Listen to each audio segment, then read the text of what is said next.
As you open your mouth wide, inhale through the hollow of your throat in Bhujangani Mudra, visualizing yourself as a cobra in Bhujangasana. अंगुष्ठनाभिपर्यन्तम् अधो भूमौ विनिन्यसेत्. Next up is Shashasana.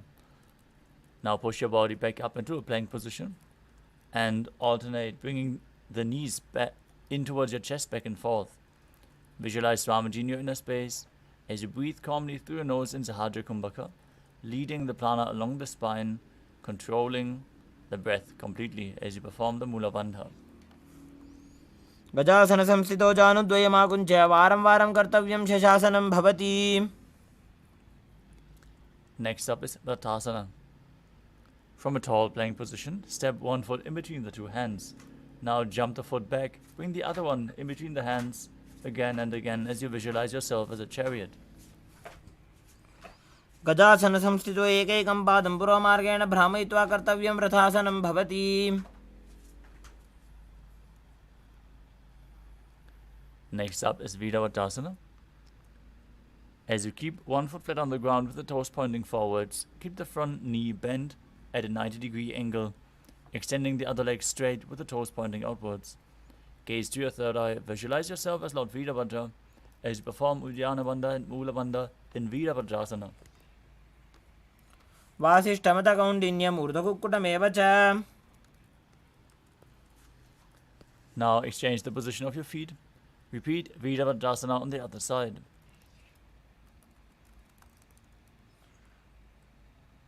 वासिष्ठमतकौण्डिन्यम् ऊर्ध्वकुक्कुटमेव च. Next up is the Vrikshasana.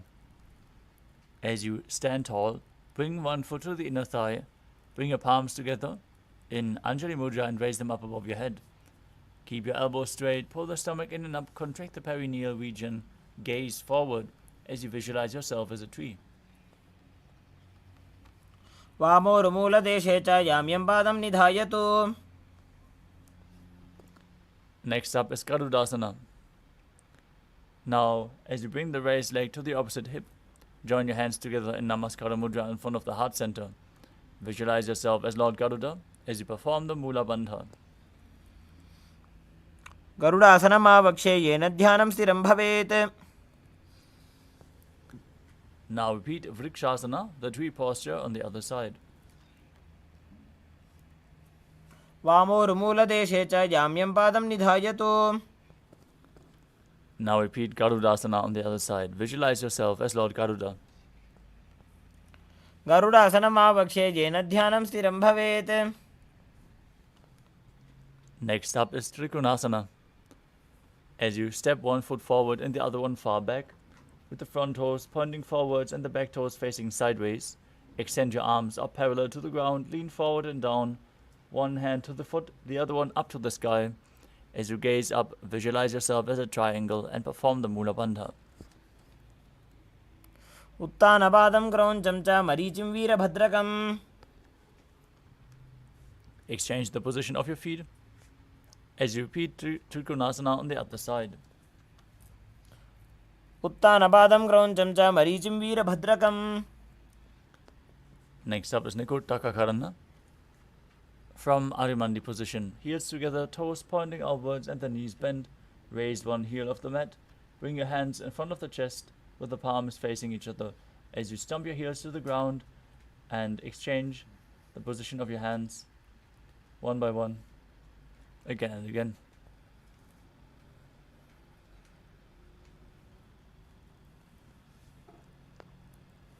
The next asana is Angushtasana.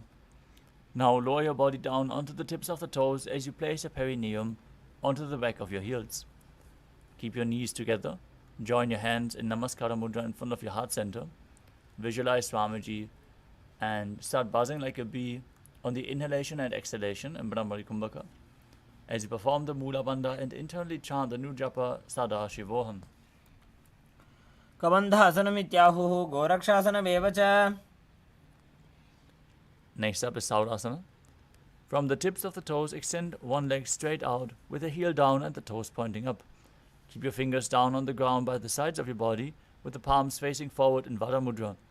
Visualize Swamiji in your inner space as you perform the Mula Bandha. प्रसार्य एकं पादतलं संस्थाप्य त्वेकपादकम्. Next up is Vidhunanasana. From the same position, extend one leg forward, lean forward and down, and hold onto the big toe at front as you hold the back heel with the other hand. Visualize Swamiji in your inner space and perform the Mula Bandha. गुल्फस्थितो पादमेकं प्रसार्य तत्पादाग्रं संस्पृश्य तत्करेण. Now exchange the position of your feet, stretch the other leg forward as you repeat Saurasana on the other side with palms facing forward at the side of your body. प्रसार्य एकं पादतलं संस्थाप्य त्वेकपादकम्. Now lean forward and down, hold onto the big toe of the front foot and hold onto the back heel. Visualize Swamiji, buzz like a bee in Vidhunanasana on the other side. गुल्फस्थितो पादमेकं प्रसार्य तत्पादाग्रं संस्पृश्य तत्करेण. Next up is Brahmajalankushasana. As you keep your toes on the ground and your perineum placed on top of the raised heels, keep a gap between the knees and place the backs of your hands on top of the knees. Contract the perineal region. Tuck your chin to the chest as you gaze in between the hands and Shambhavi Mudra, eyes open wide, gazing within. This mudra can lead to the ultimate realization if performed constantly. Visualize Swamiji in your inner space and buzz like a bee in Brahmari Kumbhaka.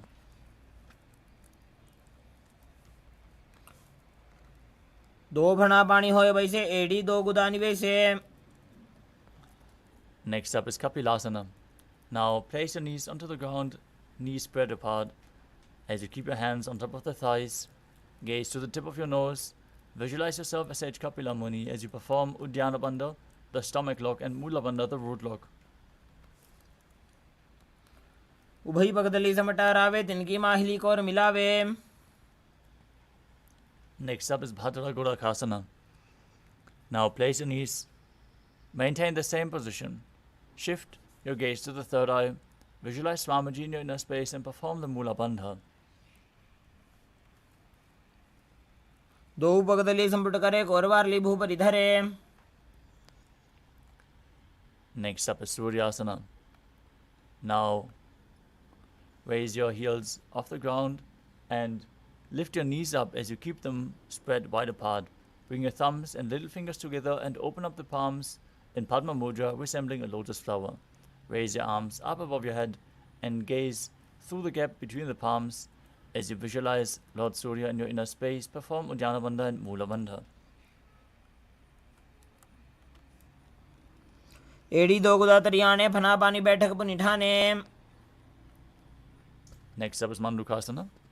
As you sit with the toes flat, perineum on the heels, keep your hands on top of the knees and press your tongue against the roof of your mouth in Manduki Mudra. As you visualize yourself as a frog, gaze to your third eye and perform the Mula Bandha. पादतलौ पृष्ठदेशे अंगुष्ठे द्वे च संस्पृशेत्. Next up is Uttana Mandukasana. From Mandukasana, bring your hands behind your back and hold on to opposite shoulders. Gaze to your third eye, keep visualizing yourself as a frog. As you perform Manduki Mudra, engage Uddiyana Bandha and Mula Bandha. मंडूकासन मध्यस्थं गुरुपराभ्यां धृतं शिरः. Next up is Simhasana. Now cross your ankles and sit down on your feet. As you keep the knees wide, hands on top, gaze to your nose and open your mouth wide, stick out your tongue, exhale forcefully as you visualize yourself as a lion. Perform the Mula Bandha as you do so. दक्षिणं सव्यगुल्फेण दक्षिणेन तथेतरम्. Next up is Bhadrasana. As you sit with your heels together, perineum on top of the heels, cross your arms behind your back, hold onto the big toes in Prana Mudra. As you gaze to your nose, visualize Swamiji in your inner space. Return to buzzing like a bee in Brahmari Kumbhaka as you engage Jalandhara Bandha and Mula Bandha. गुल्भौ च वृषणस्य अधो विक्रमेण समाहितः.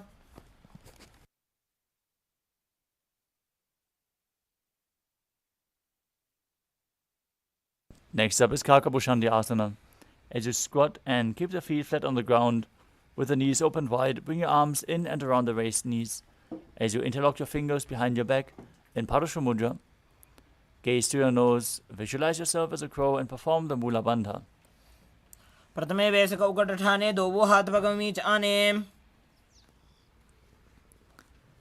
Next up is Kani Pavasana. Now place your hands flat on the ground, shoulder width apart, and bring your arms onto your arms towards your armpits. Lean forward as you lift your feet off the ground and visualize Swamiji in your inner space.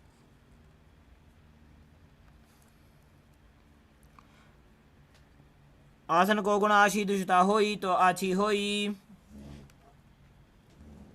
Next up is Kapali Asana.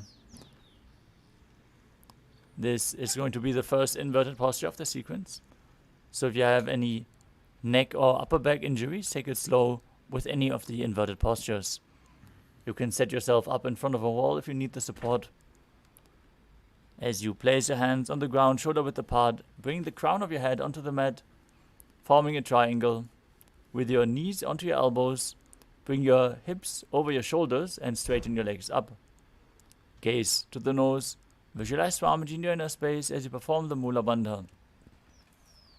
शीशी शीशा धरती टेकी पकदो भूमि लिवा ऊंचा कुकरे. Gently lower your body down to the mat. As we perform Parshvamayurasana, now squat on your toes with the legs together, twist your body and place both hands to one side. Align your elbows with the knee and the hip. Lean onto your arms as you extend the legs to the side. Balance above the ground. As you gaze to your third eye, visualize yourself as a peacock and breathe in Rechaka Kumbhaka, exhaling fully as you hold your breath and perform the Mula Bandha as you do so.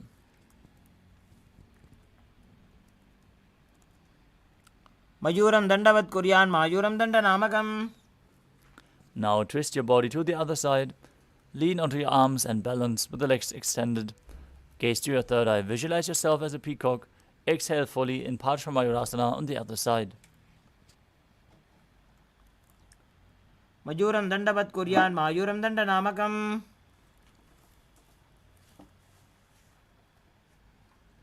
Next up is Bhairaganathasana.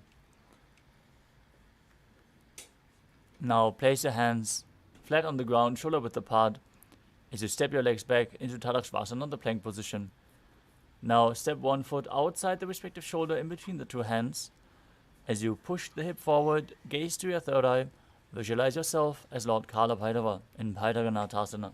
आसन को गुण पीती जाई. Exchange the position of your feet. Step the other foot forward in between the two hands outside the shoulder as you visualize yourself as Lord Kala Bhairava in Bhairaganathasana on the other side. आसन को गुण पीती जाई. Next up is Unmukhapitasana. As you return to Tadakshvasana, the plank position, bring your forearms flat on the ground. Walk your feet forward to raise your hips even higher. Gaze to your third eye, visualize Swamiji in your inner space and perform the Mula Bandha. भून्यस्तौ जानुनी हस्तौ चतुष्पदम वाङ्मुखम. Next up is Vashishthasana. From Tadakshvasana, rotate your body onto one hand and lift the other hand up towards the sky. Gaze upwards as you visualize yourself as Sage Vashishta. ऊर्ध्वकुक्कुटवासिष्ठ मरीचिहल मत्स्यकम. Now rotate your body to the other side. Balance as you repeat Vashishthasana on the other side. ऊर्ध्वकुक्कुटवासिष्ठ मरीचिहल मत्स्यकम. Next up is Anjani Asana. Now sit with your legs together, extended at front, as you place your hands underneath your buttocks with the palms facing up. Gaze to your nose as you visualize yourself as Lord Hanuman. Perform Rechaka Kumbhaka. Engage Jalandhara Bandha and Mula Bandha and internally chant the new japa Paramashivoham. दोवू करगी उभय हथेली कोरबारली मैले भेली. Next up is Paschimottanasana. With the legs stretched out, lean forward and down from your waist as you hold onto the big toes in Prana Mudra. Bring your head towards the knee as you visualize Swamiji in your inner space and engage all three bandhas, Mahamudra Bandha. जानो परिललाटन्तो पश्चिमं ताणमुच्यते. Next up is Ugrasana. From the same position, interlock your fingers behind your neck in Padusha Mudra. As you lean forward and down, bring your head towards the knees, elbows outside the knee. As you engage all three bandhas and squeeze your body, visualize Kali in your inner space in Ugrasana. स्वपाणिभ्यां दृढं धृत्वा जानोपरि शिरोन्यसेत्. The next asana is Marichyasana. Now bring one heel towards the groin with the knee raised. As you bring the arm in and around the raised knee and interlock your fingers behind your back. Lean forward and down, bring your head towards the knee as you visualize yourself as sage Marichi.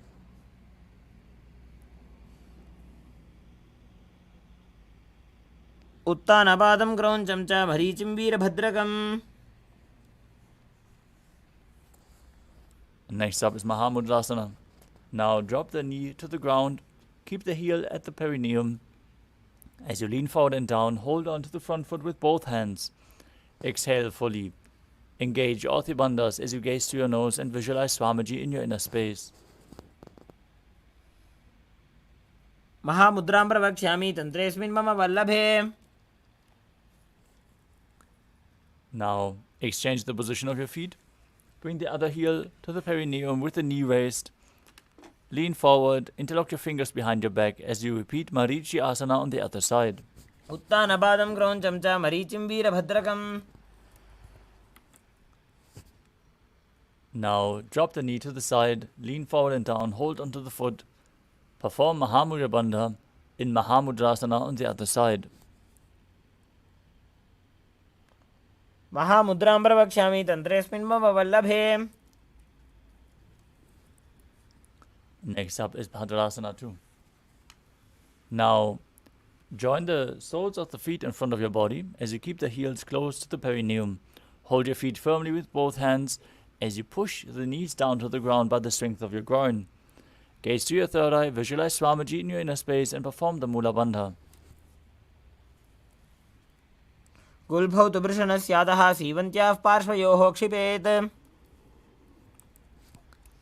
Next up is Gvalipavasana. From Bhadrasana, extend your feet slightly away from the body. Place your hands on top of the knees. Gaze to the nose as you engage Jalandhara Bandha and Mula Bandha. And visualize Swamiji in Gvalipavasana. पूर्व चरपट चौक कख्यो सोजी वाही विधि चौकी जैसो जी.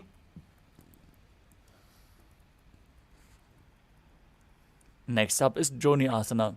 Now bring the heels back towards your perineum. Visualize the Yoni Mandala, the visual representation of Devi Paramashiva Shakti herself, projected in the top right corner of your screen. As you hold onto the feet, lean forward and down, bring your forehead to the feet and gaze to your nose. दोवु बगदली संपुट करे AD made के ढिंग दरे.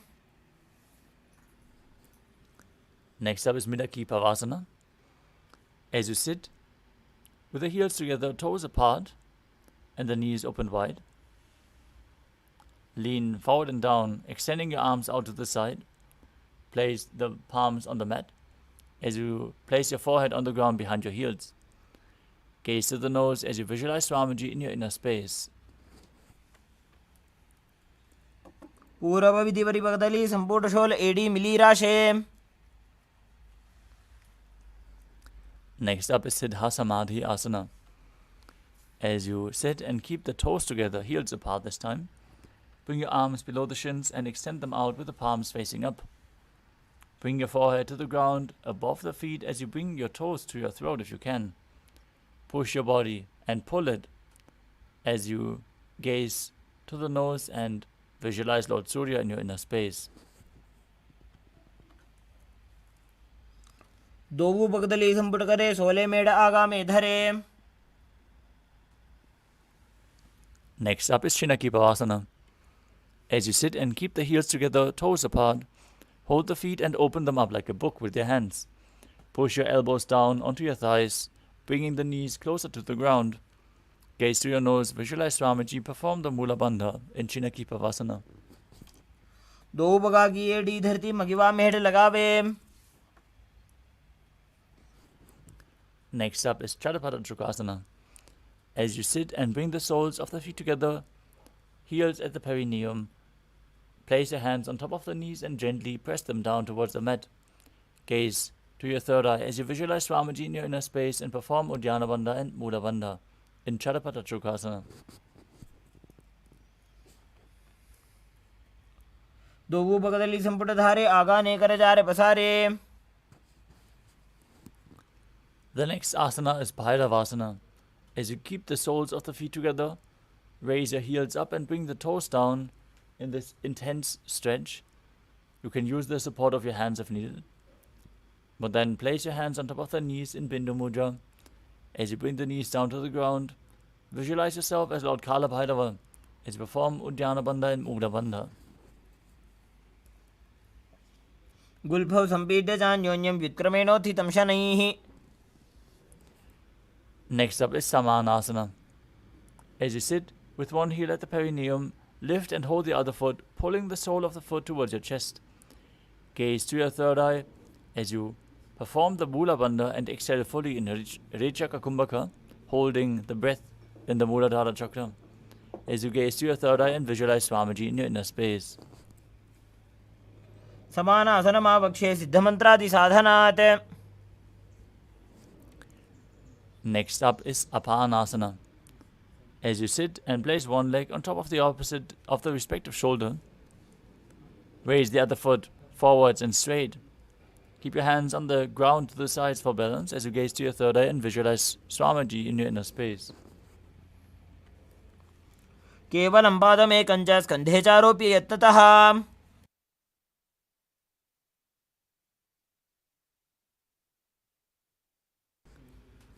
The next asana is Samanasana on the other side. Press the other heel against your groin as you lift the opposite foot towards your chest. Gaze to your third eye, visualize Swamiji in your inner space and focus on the Muladhara Chakra in Samanasana. समानासनमावक्ष्ये सिद्धमन्त्रादि साधनात्. Next up is Apanasana on the other side. Now bring the other foot over top of the respective shoulder, extending the opposite leg straight. Gaze to your third eye, perform the Mula Bandha, visualizing Swamiji in your inner space. समानासनमावक्ष्ये सिद्धमन्त्रादि साधनात्. Next up is Gomukhasana. As you sit and place one leg over top of the other, with the heels towards the outside of the hips, place both hands stacked on top of the knees.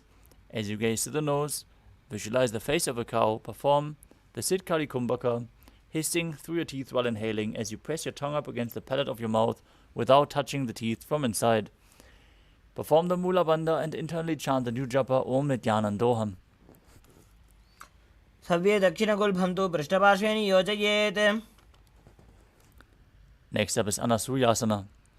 From Gomukhasana, hold onto the big toes in Prana Mudra. Gaze to your nose, visualize yourself as a Rishika Anasuya as you perform Uddiyana Bandha and Mula Bandha.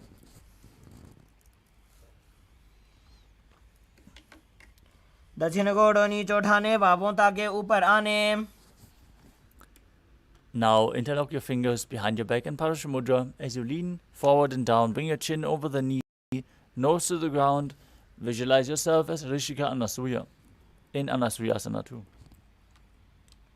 जीमणा गोदा की संधि, उपरिड़ा बागोड़ा की संधि. Next up is Garudasana too. As you sit on the ground with one heel pressed against your perineum, place the other foot flat in front with the knee raised towards your chest. Place your hands on the respective knees, gaze to your nose and visualize yourself as Lord Garuda. डाबो बगमोड़ी एड़ी माहिलो गुल्भमूलद्वारिणी चैदे. From Garudasana too, interlock your fingers behind your neck, twist your elbows outside of the raised knee and place your perineum on top of the heel. You can bring the heel of your foot onto the sole of the other foot as well as you gaze to your third eye and visualize yourself as Sage Narada in Naradasana. पिष्टिज वाम पगदली केरी भूपरि ताहि लगावे फेरी. Next up is Matsya Pitakasana. As you place one foot on top of the opposite thigh and wrap the respective arm around the knee, holding onto the opposite shin, hold that foot in Prana Mudra with the other hand as you gaze to your nose and visualize Matsya, the fish avatar of Lord Vishnu. वामेन वामाङ्गुष्ठं तु गृहीतं मत्स्यपीठकम्. Now repeat Gomukhasana on the other side, sticking your knees with the heels outside the hip. Gaze to your nose and visualize the face of a cow. सव्ये दक्षिणगोल्भं तु पृष्ठपार्श्वे नियोजयेत्. Don't forget to breathe in Sitkari Kumbhaka, hissing through your teeth while inhaling. As you hold onto the feet, visualize yourself as Rishika Anasuya in Anasuyasana on the other side.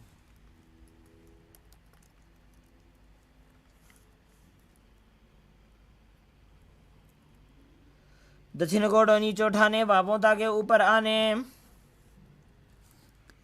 Internally, repeat the japa Om Nithyanandoham as you interlock your fingers behind your back and lean forward and down. Chin over the knee, nose to the ground in Anasuyasana too. जीमणा गोदा की संधि, ऊपरी डाबा गोड़ा की संधि. Now repeat Garudasana too, with the other heel against the groin, opposite knee raised, hands on the knees, visualizing yourself as Lord Garuda. डाबो बगमोडी येडी माहिलो गुल्भमूलद्वारणी चैदे.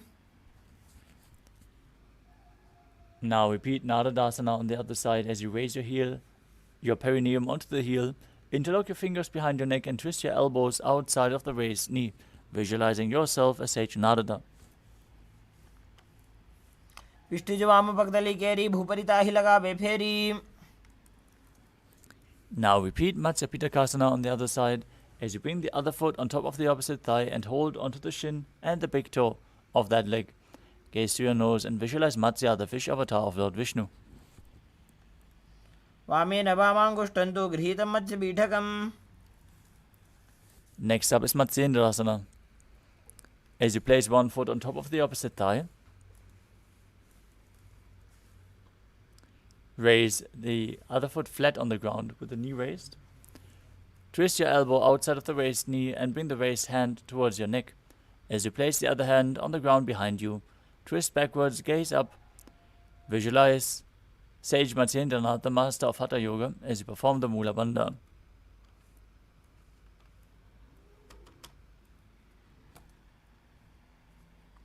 उदरं पश्चिमाभासं कृत्वा तिष्ठति यत्ततः. Next up is Kubasana. From Matsyendrasana, extend the front arm down towards the foot. Hold the big toe in Prana Mudra if you can. And bring the other hand towards your back ear as you gaze back and up towards your third eye. Visualize yourself as a camel and perform the Mula Bandha in Kubasana. आसन को गुण झोलो जाए. Next up is Matsyendrasana too. As you keep holding on to the big toe at the front foot, place the other hand on the ground behind you. Twist your body even further as you gaze to your third eye and visualize Sage Matsyendranath in Matsyendrasana too. मत्स्येन्द्रपीठं जठर प्रदीप्तिं प्रचण्डरुक्मण्डलखण्डनास्त्रम्. Now exchange the position of your feet. Place the other foot on top of the opposite thigh. As you twist your elbow outside the raised knee in Matsyendrasana on the other side. उदरं पश्चिमाभासं कृत्वा तिष्ठति यत्ततः. Now extend the front arm to the foot, hold the big toe in Prana Mudra. Place the other hand on your ear as you gaze to your third eye and visualize yourself as a camel in Kubasana on the other side. आसन को गुण झोलो जाए. Drop the back hand to the ground behind you. Twist your body even further in Matsyendrasana too on the other side.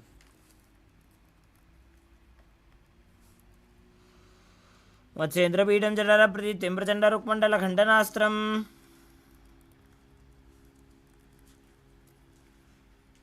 Next up is Padmasana.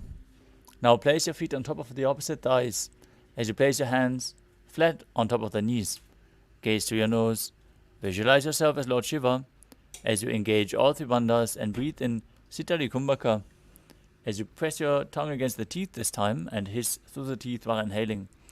Internally chant the new japa Om Nithyananda Sadashivoham. आसनं द्विधं प्रोक्तं पद्मवज्रासनं तथा. Next up is Padmasana 2. As you sit and place your feet on top of opposite thighs, cross your arms in front and hold onto the big toes in Prana Mudra. Gaze to your nose, visualize yourself as Goddess Parvati, the consort of Lord Shiva, as you keep breathing in Sitali Kumbhaka and perform the Mula Bandha in Padmasana 2. उत्तानौ चरणौ कृत्वा ऊरु संस्थो प्रयत्नतः. Next up is Kukutasana. From Padmasana, place your hands in between the thighs and calves and place them flat on the ground. Lift your body up and balance on your hands as you visualize yourself as a rooster. Calmly breathe through your nose in Sahajra Kumbhaka and engage the Mula Bandha. पद्मासनं सुसंस्थाप्य नान्वोरोरन्तरे करौ. Next up is Bandha Asana.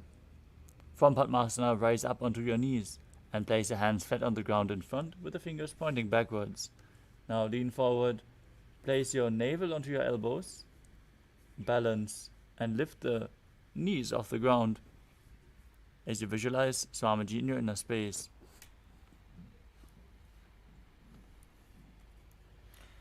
धरामोष्टभिकरद्वयेन तत्कूर्परिस्थापितानाभिपार्श्वः.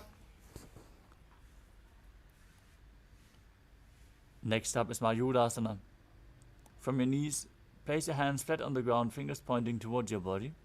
As you place your elbows on the navel, lean forward until you find balance and then lift your feet off the mat.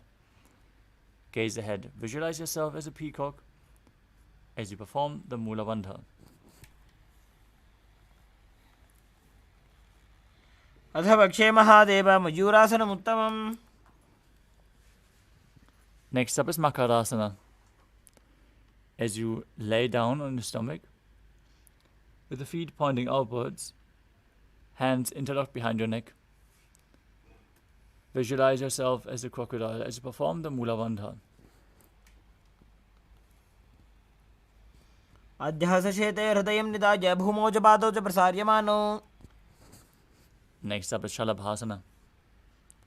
As you lay down on your stomach, with the hands placed on the ground beside your chest, raise your legs up, bring your thighs up off the ground as you visualize yourself as a locust. अध्यासशेते करयुग्मवक्षो भूमिमष्टभ्यकरयोः स्थलाभ्याम्. Next up is Ushtrasana. As you lay down on your stomach and bring your hands to the feet, pull them down outside of the hip. Bring them as close to the ground as possible as you visualize yourself as a camel in Ushtrasana. अध्यासशेते पदयुग्मव्यस्तं पृष्ठे निधायापि धृतं कराभ्याम्. Next up is Dhanurasana.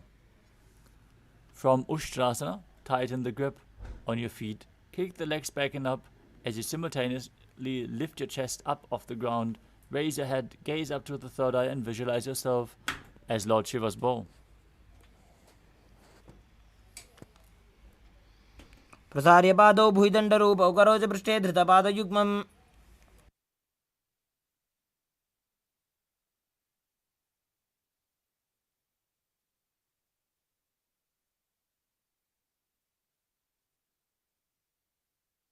Next asana is Bhagasana. As you kneel on the ground, sit in between your heels outside the hips with the toes touching behind your body. Place your hands on top of the thighs, gaze to your nose, gaze to your third eye, visualize Swamiji in your inner space and perform the Mula Bandha.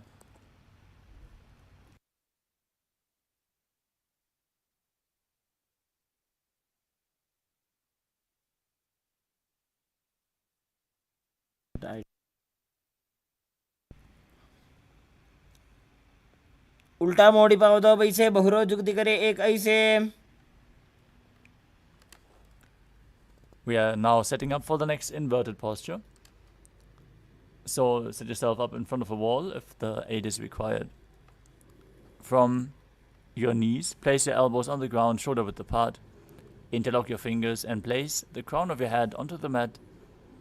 As you support your head with your hands, walk your feet forward, align your hips with the shoulders and raise your feet off the ground. Pull the knees inwards towards your chest. Try to touch your chin with the knees. As you gaze through the nose and visualize Swamiji in your inner space, breathing calmly through your nose in Sahaja Kumbhaka in Gohi Asana. दो हाथ की कहुनी जोजी पुनः कलाई जाने दो जी. Now from Gohi Asana, extend your legs up straight into Shirshasana. Gaze through your nose, visualize Swamiji in your inner space and perform the Mula Bandha. विपरीतं मण्डलं च द्विधैव विदितं हिनः.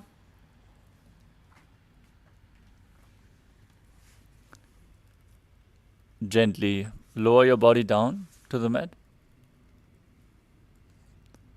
Come to a seated position with the legs in front as we prepare to enter a sequence of rapid exhalations in Bhastrika Kumbhaka, where you push the air out from your abdomen without inhaling. Just keep exhaling, the air will naturally flow back into your lung. Now hold the feet with your hand behind the calves and stretch your legs up. Bring your forehead to the knees as you come to a vertical position with your legs. Visualize Swamiji in your inner space and perform the Mula Bandha in Podhyasana. दो हाथ पग बाहर आने गोड़ा तरे काक सीठाने. Next up is Parighasana. Now extend your legs straight up in front of you at a 45-degree angle. Gaze to your third eye. Place your hands behind your neck, holding onto opposite shoulders as you visualize yourself as a mace, still breathing in Bhastrika Kumbhaka. उत्तानं शयनं कृत्वा पादौ मिलित्वा प्रसार्य. Next up is Naukasana. With your legs extended forward and up at a 45-degree angle, extend your arms at front, parallel to the ground. You can place your elbows down to the ground if you can't hold this posture. As you gaze to your third eye, visualize yourself as a boat. Keep breathing rapidly in Bhastrika Kumbhaka and Naukasana.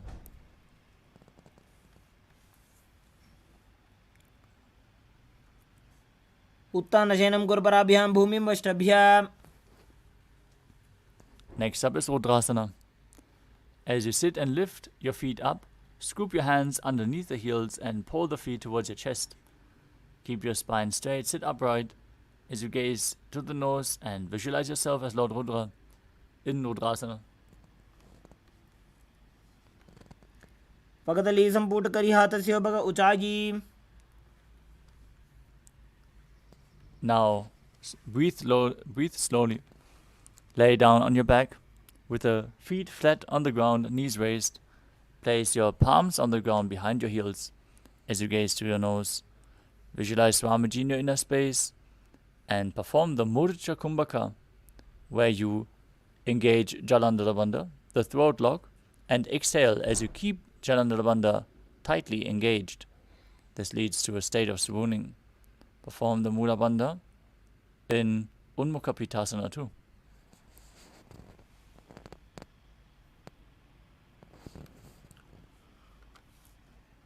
ऊर्ध्वे च जानूनि कृत्वा शवित्वोर्ध्वमुखं तथा. Now lay down on your back. Extend your feet out flat.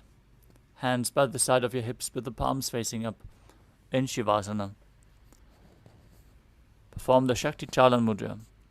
Forcefully pull the Kundalini Shakti up along your spine all the way to the ground center. Relax. Unclutch from any internal or external movements. Be completely still as you visualize that your body is dead. And Swamiji, the Supreme Pontiff of Hinduism, is liberating you. Internally chant Om Nithyananda Paramashivoham. उत्तानं शववद्भूमौ शयनं तोषवासनं शवासनं श्रान्तिहरं चित्तविश्रान्तिकारकम्.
Now slowly return to your physical body.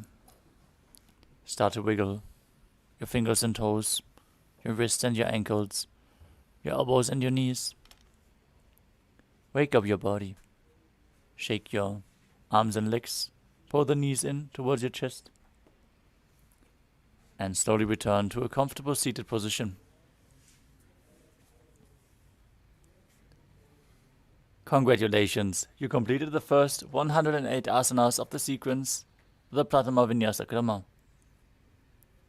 We would like to request all the participants to please make sure that your cameras are switched on and your rooms are properly lit so you are visible on camera. This is a security measure. Please follow along with the guidelines as we are going to move on to the next asana of the sequence, which is Yathasana Ishthasana.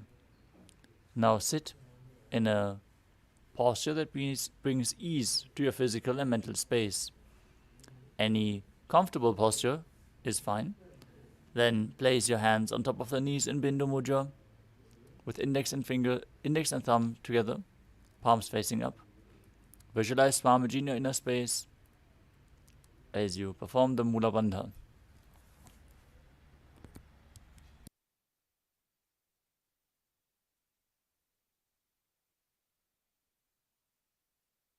पर्यङ्कं तत्समाख्यातं यथसंस्थं यथा स्थितिः.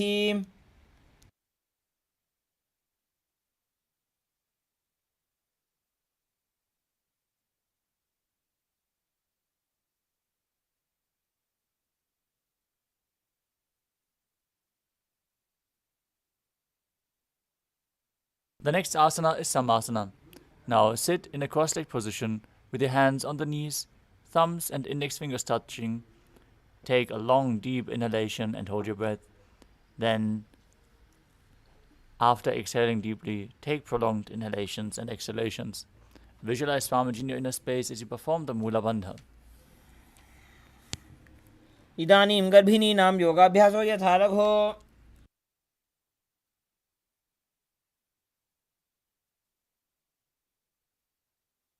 Next up is Muktasana. Now, place the left foot against the genital region and the right foot on top of the left. Keep your hands facing down on top of the knees as you gaze through your nose. Visualize yourself as a sage liberated by the Supreme Pontiff of Hinduism. निपीड्य जीविनीं सूक्ष्मां दक्षिणेतरगुल्फतः। Next up is Siddhasana. Maintain the same position as in Muktasana. As you switch your gaze to the third eye, visualize Swamiji in your inner space and engage the Mula Bandha.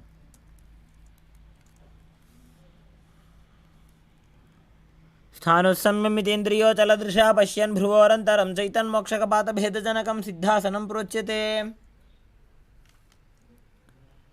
Next up is Siddhi Asana. Maintain the same position. Gaze to the ground in front of you as you engage all three bandhas and visualize Swamiji in your inner space. वामपादके इडीजानो श्रीवनिमधितासुकोठानो। Next up is Rudrasana 2. Now keep your legs in the same position as in Siddhi Asana. Rotate your hands on top of the knees back into Bindu Mudra. As you switch your gaze to the third eye, visualize yourself as Lord Rudra, the fierce dimension of Shiva, as you perform the Mula Bandha. वामचरणपरिदर्शनाखे एकजुगदीय सेवि दिदाखे।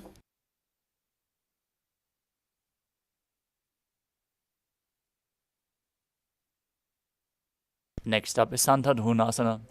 Now maintain the same position. Switch your gaze to the nose and embody tranquility and an unshakable nature.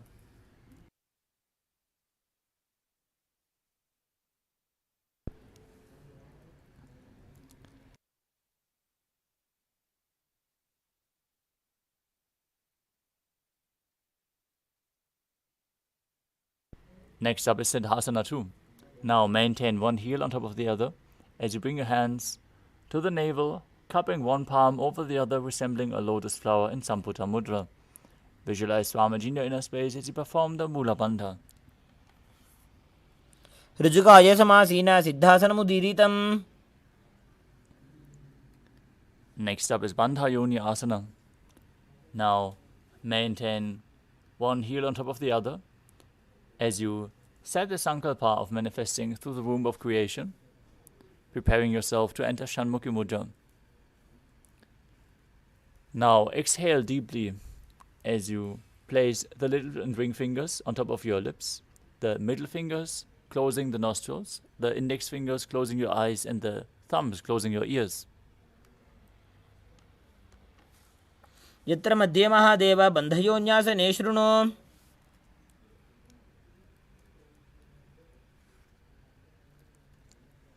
Next up is Virasana. Now place one foot on the opposite thigh and the other foot beneath the opposite thigh.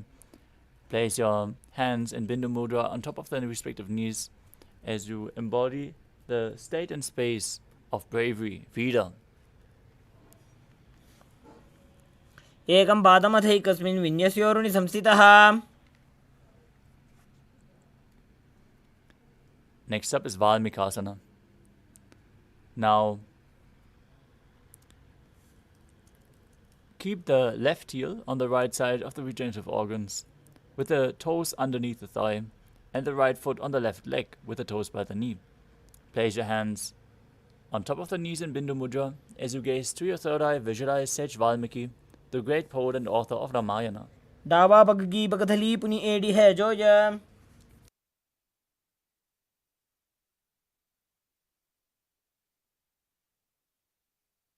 Next up is Joni Mudrasana. As you keep your legs in the same position, with the heels pressed against the perineum. Now switch your gaze to the nose and rotate your hands on top of the knees. Keep your hands flat on the knees as you visualize Yoni Mandala, the visual representation of Devi Paramashiva Shakti herself. वामपादकी पगदली जाहि माहिली core. Next up is Yoni Asana. Now keep your feet and hands in the same position. Switch your gaze to the third eye as you visualize the Yoni Mandala and perform the Mula Bandha. योन्यासनं पर्वतेन योगं योगफले नीलम्. Next up is Bhadrasana 3. As you sit and bring the soles of the feet together in front, with the heels against your perineum, hold the feet with both hands and push the knees down to the ground. Gaze to your nose and visualize Lord Vidavata in your inner space as you perform Uddiyana Bandha and Mula Bandha. गुल्भौ च वृषणस्याधः सीवन्त्याः पार्श्वयोः क्षिपेत्.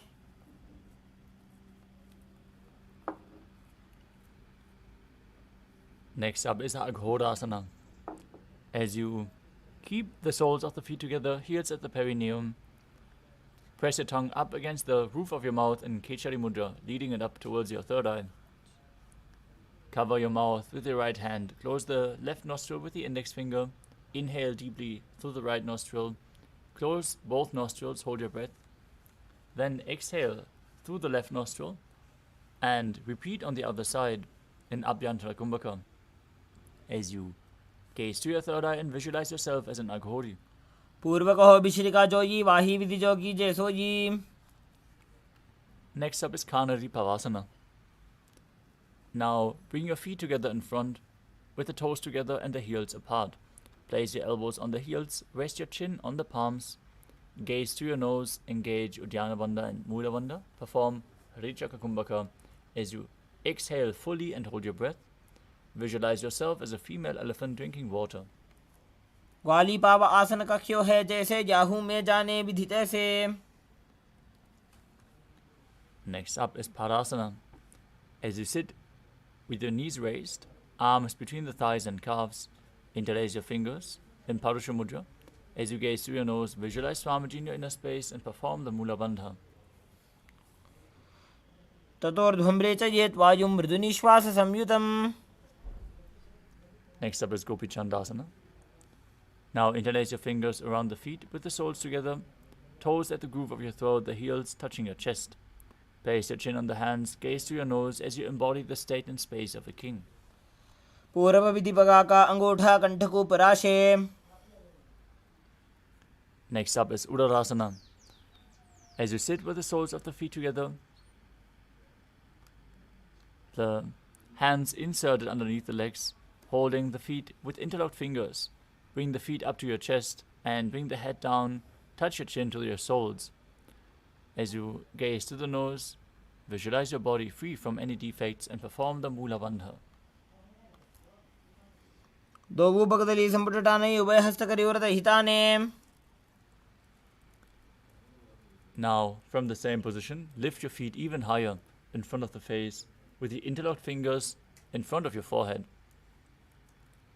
Visualize yourself excelling in everything as you perform the Mula Bandha. दोवु बगदली जोड़ी संपुट करे. Next up is Bhujasana. From a seated position, lift both legs over top of the respective shoulders.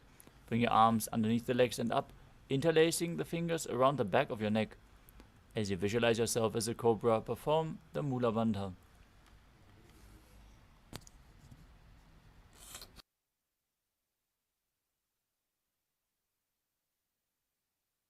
शिरासनं तु विज्ञेयं कक्षासनमतः परम्. Next up is Kalyanasana. Maintain a seated position, raise your legs up, bring your elbows under the knees and wrap them around your back, clasping your hands behind your back. Gaze to the nose as you visualize yourself as a beautiful, auspicious goddess. दोवु हाथ Burgman नीचे आने तिनको गोड़ा नीचे ठाने. Next up is Sankatasana.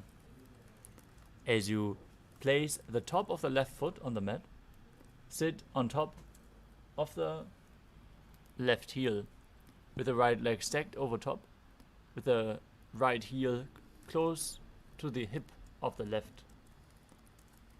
Place your hands on top of opposite knees as you visualize yourself as a swan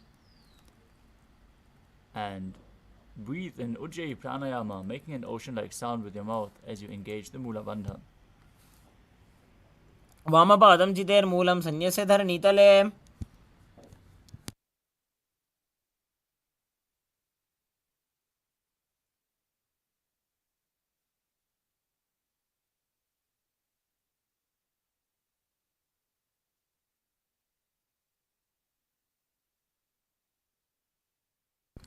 Next up is Dhenukasana. From Sankatasana, slide the left heel outside the hip and sit on the ground.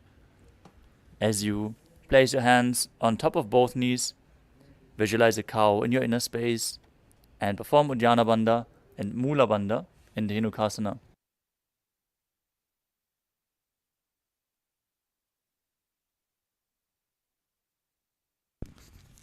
अनुषागी नगर पंचडं वृषीलिन्दगल्यम्नी.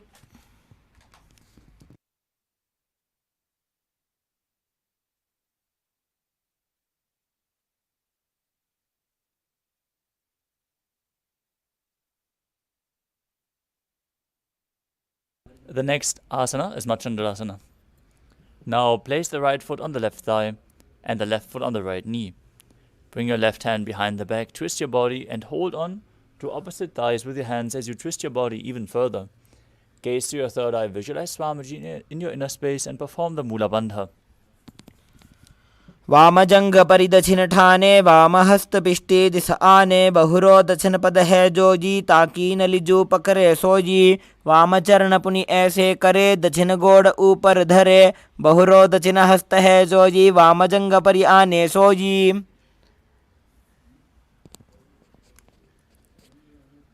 From Machandasana, untwist your body, hold onto the feet and lean forward and down. Bring your chest to the heels and the forehead on the ground. Visualize Swamiji in your inner space as you perform the Mula Bandha in Machandasana too.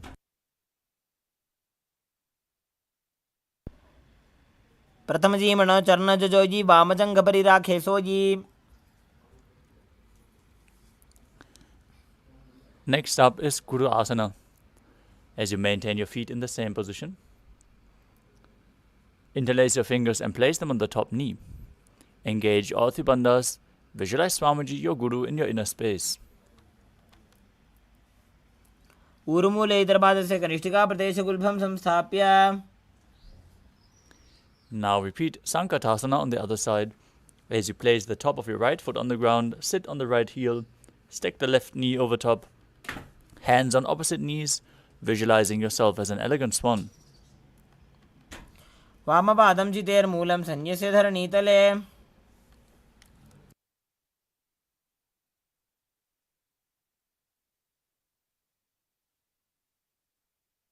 Now repeat Dhenukasana on the other side. As you bring the right heel outside the hip, sit on the ground, visualize a cow in your inner space. अनुषागी नगर पंचडं वृषीलिन्दगल्यम्नी.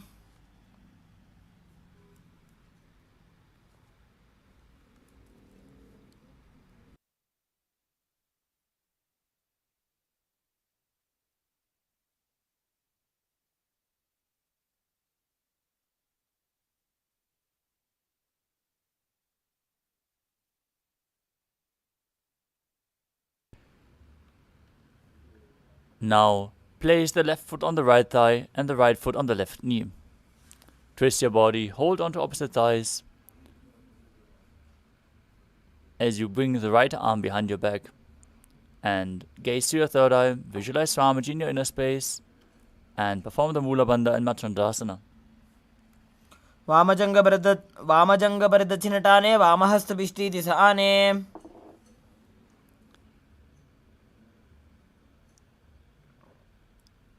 Now untwist your body, hold onto the feet as you lean forward and down in Machandasana too. प्रथम जी मनो चरण जोजी वामजंग परि राखे सोई.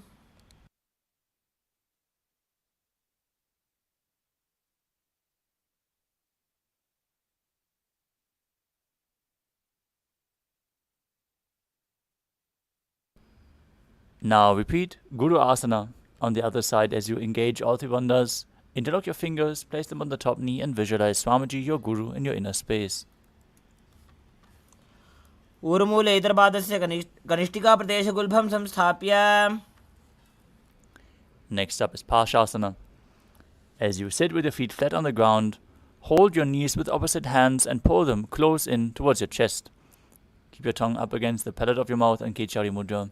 Gaze to your third eye and visualize Swamiji in your inner space. पादतले भूमो निधाय जानन्यूरसि निधाय. Next up is Bodhashukasana. Now, from the same position, hold on to opposite wrists, pull your knees in, place your chin on the knee, gaze to your nose as you visualize being in an abode of bliss. दोवु पगदली भूपरिधरे korma हिलिये सेकरे. The next asana is Kudakatasana. From the same position, bring your hands underneath the knees and hold on to opposite elbows. Gaze towards your nose as you visualize Swamiji in your inner space and perform the Mudra Bandha.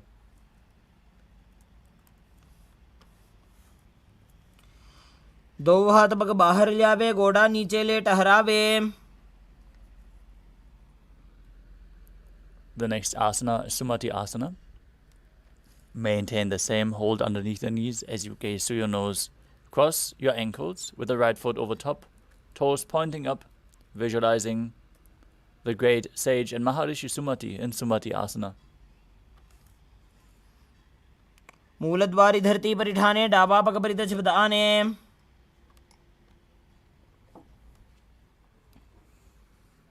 Next up is Dandasana.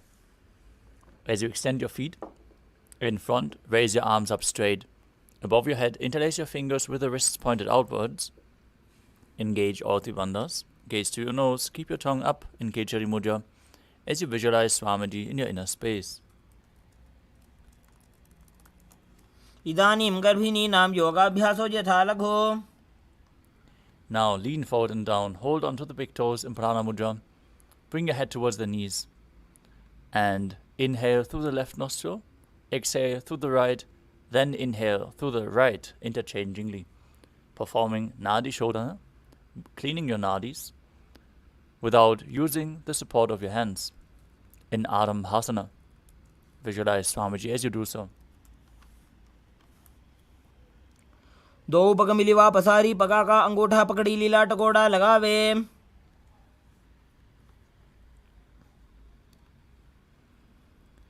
Next up is Bhidokasana. As you sit with your legs extended, bring your knees slightly upwards and your heels apart. Then lean forward, bring your shoulders in between the knees as you wrap your arms in and around the legs and hold the soles of the feet from the outside. Gaze to your third eye, visualize Swamiji in your inner space and perform the Mula Bandha. प्रथम बैसी दो पाव पसारी कछुक ऊर्ध को कुरडो डारे. Next up is Jalandhari Pavasana. As you extend your legs slightly forward, bring your hands underneath the shins with the palms facing up as you bring your forehead down behind your heels.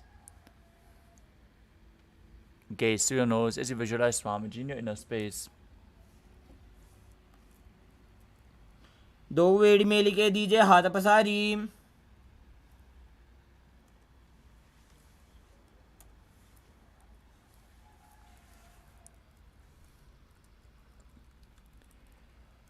The next asana is Urdhva Paschimottanasana. As you sit and extend both legs out, lift one foot behind the neck, lean forward and down as in Paschimottanasana. If you cannot bring your leg behind your neck, you can bring it over your shoulder or pull it towards your chest or just cross it over top of your knee and then lean forward and down. All this will open up your hip and lead to the progression in this asana. Now, visualize Swamiji and perform the Pratyahara Pranayama, where you focus on the prana flowing upwards through your body, through the 9 points, which were revealed by Mahadeva, which are the soles of the feet, the regenerative organs, the navel, the heart, the throat center, the uvula, the center of the eyebrows, the top of your forehead, and the crown of your head. Perform the Mula Bandha as you do so and internally chant the Mahavakya, Om Nithyananda Paramashivoham. पश्चिमतानवत्संस्थितिं कृत्वा एकं पादं ग्रीवायां धृत्वा तिष्ठेत्. Next up is Anantasana, with your leg behind your back or lifted as high as you can. Straighten your spine, lay on your back as you gaze through your nose and visualize yourself as being infinite, endless, eternal.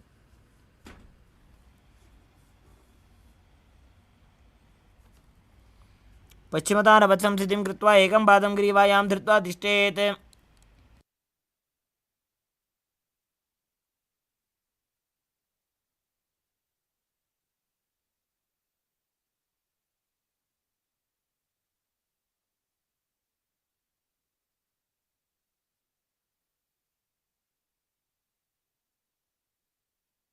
From Anantasana, roll onto the elbow of the hand holding onto your foot.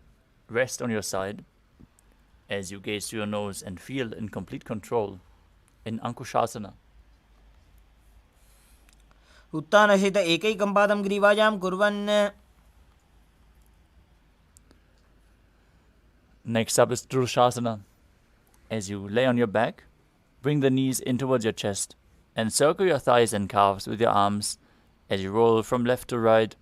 Visualize Swamiji in your inner space as you perform the Mula Bandha.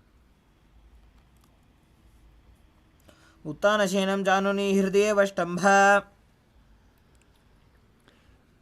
Now repeat Urdhva Paschimottanasana on the other side as you lift the other leg behind your neck and lean forward and down, holding onto the front foot. Again, pull the leg up as high as you can or cross it over your knee to open your hip. Visualize Swamiji, focus on the 9 points and your Kundalini raising up your spine. पश्चिमतानवत्संस्थितिं कृत्वा एकं पादं ग्रीवायां धृत्वा तिष्ठेत्.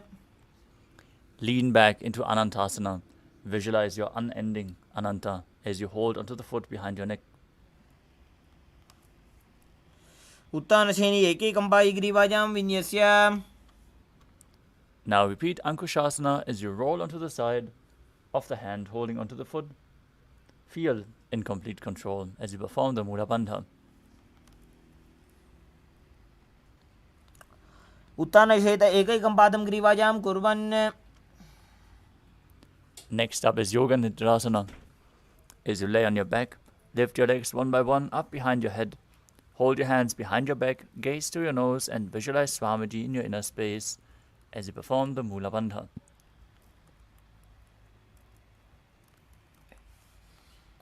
पादाभ्यां वेष्टयेत् कण्ठं हस्ताभ्यां पृष्ठबन्धनम्.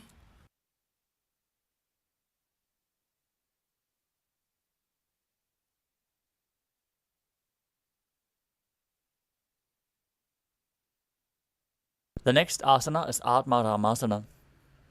While laying on your back, raise your legs towards your head, wrap your hands around the legs and interlace your fingers behind your neck. Gaze towards your nose as you visualize Lord Vishnu blessing you from within. Perform the Mula Bandha as you do so. आत्मा राम आसन प्रथमसु धोसो वे.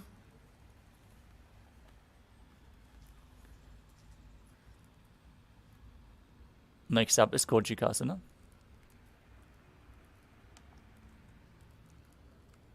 As you lay on your back, pull your knees towards your chest with the soles facing up.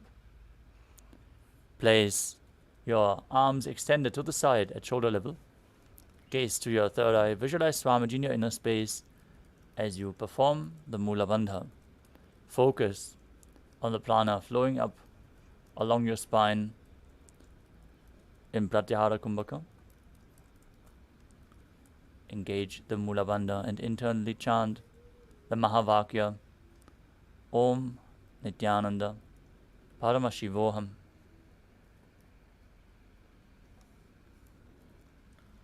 दो हाथ सीधा सा करे, 300 ube Sapa करे. The next asana is Jatara Parivritti.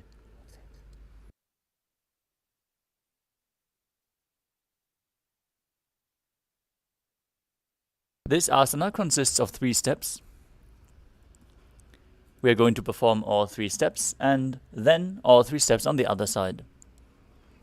As you lay on your back, pull your knees towards your chest with the arms reaching out to the sides at shoulder level. Visualize Swamiji. Perform the Mula Bandha. Focus on the prana flowing up.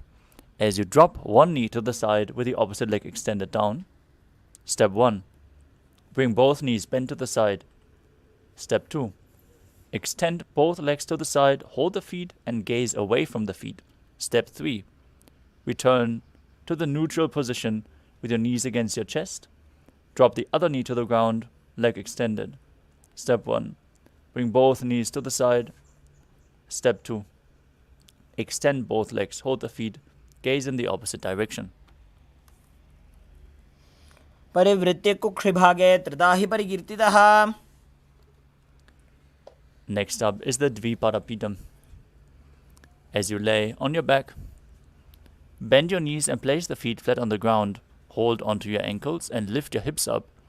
Gaze towards your nose. Visualize yourself as sturdy as a bridge. As you breathe in Mudra Kumbhaka, with Jalandhara Bandha and Mula Bandha engaged, forcing the air out through the throat lock, internally chanting the Mahavakya. प्रतिक्रियायुतं द्वन्द्वपीठ सर्वबलप्रदम्. Next up is Paryankasana. As you lay on your back with the feet flat, bring your arms over your head and place your hands flat on the mat as well, with the fingers pointing towards your feet. Lift your entire body up off the ground as you visualize yourself being as sturdy as stone furniture. As you calmly breathe through your nose in Sahadra Kumbhaka, engage the Mula Bandha. उत्तानशयनं हस्ततलाभ्यां भूमिं वष्टभ्याम्. Next up is Shvotanasana. As you lay on your back, pull your knees towards your chest and keep your hands on the shoulders, moving your hips in a circular motion. Visualize yourself as a dog, playfully rolling around on its back. शवच्छरीरं संस्थाप्य जानुनी सम्मील्य नाभौ वाणिज्य. Next up is the Viparita Karani. As you lay on your back, raise your hips and legs up with your hands flat on the mat. Now move your legs around in a circular motion. As you visualize Swamiji in your inner space, perform the Mudra Kumbhaka with Jalandhara Bandha and Mula Bandha engaged. भूतले सशिरो दत्त्वा खेनये चरणद्वयम्. Now stop the movement of your legs, performing Viparita Karani 2. These inverted postures intensely increase your digestive fire. Karni विपरीताख्या सर्वाधिव्याधिनाशिनी. Next up is Langalasana. As you lay on your back, lift your hips, take your feet over your head with the toes on the floor. Stretch your hands out behind your back and interlace your fingers in Parusha Mudra as you rest on your neck and shoulders. Visualize yourself as a plow. Perform Jalandhara Bandha and Mula Bandha. नरकासने स्थित्वा नासिकाप्रदेशे भूमौ पादपृष्ठे स्थाप्य. Next up is Shahita Paschimottanasana. From the same position, hold onto your feet. Keep your arms and legs straight. Engage Jalandhara Bandha and Mula Bandha. This is one of the 84 different asanas revealed directly by Lord Paramashiva himself. Visualize Paramashiva in your inner space and chant the Mahavakya. तानं शयित्वात् कुर्वीत शयितपश्चिमतानकम्. Next up is Supta Konasana. In the same position, bring your hips over your shoulders and then open your legs wide. Visualize Swamiji in your inner space. Perform the Mudra Kumbhaka. परिवृत्ते कुक्षिभागे त्रिदाहि परिकीर्तितः. The next asana is Chakrasana. From the same position, with the feet joined together, hold onto the ankles of your feet and roll onto your back, keeping your arms and legs straight. Visualize yourself as a chakra, a wheel, in Chakrasana. शवासनस्तद्वौ पादौ कुर्यान्मस्तकतः परौ. Now hold on to the tips of the toes. Hold on to the big toes in Prana Mudra. As you visualize Swamiji in your inner space, keep your legs extended upwards and then open them up wide to the side. engaging the Mula Bandha, breathing in Ujjayi Pranayama, making an ocean-like sound with your mouth in Supraprasarita Parangushtasana.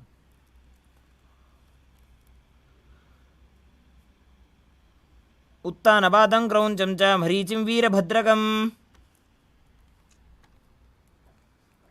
Now join your feet together over top of your body, keeping the legs and arms straight, holding on to the big toes in Prana Mudra as you visualize Swamiji in your inner space in Supta Parangushtasana. उत्तानपादं क्रौञ्चं च मरीचिं वीरभद्रकम्.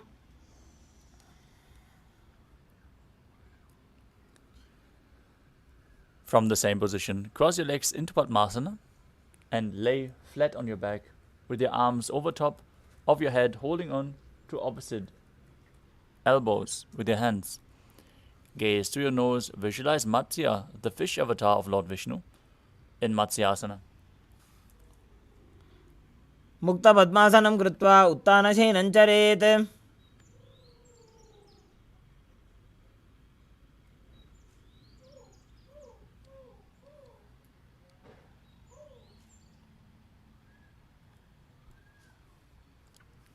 Next up is Parasharamasana. As you're laying on your back in Padmasana, place the backside of the right hand onto the left palm, gaze through your nose and visualize Lord Rama in your inner space. प्रथमकरे पद्मासन आछे सूधो सोबे भूपरिपाछे.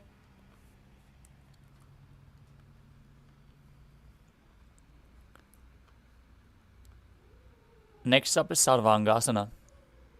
While laying on your back, with the legs in Padmasana, raise your hips and legs up. Place your hands onto the hips, with the elbows on the ground, supporting your body.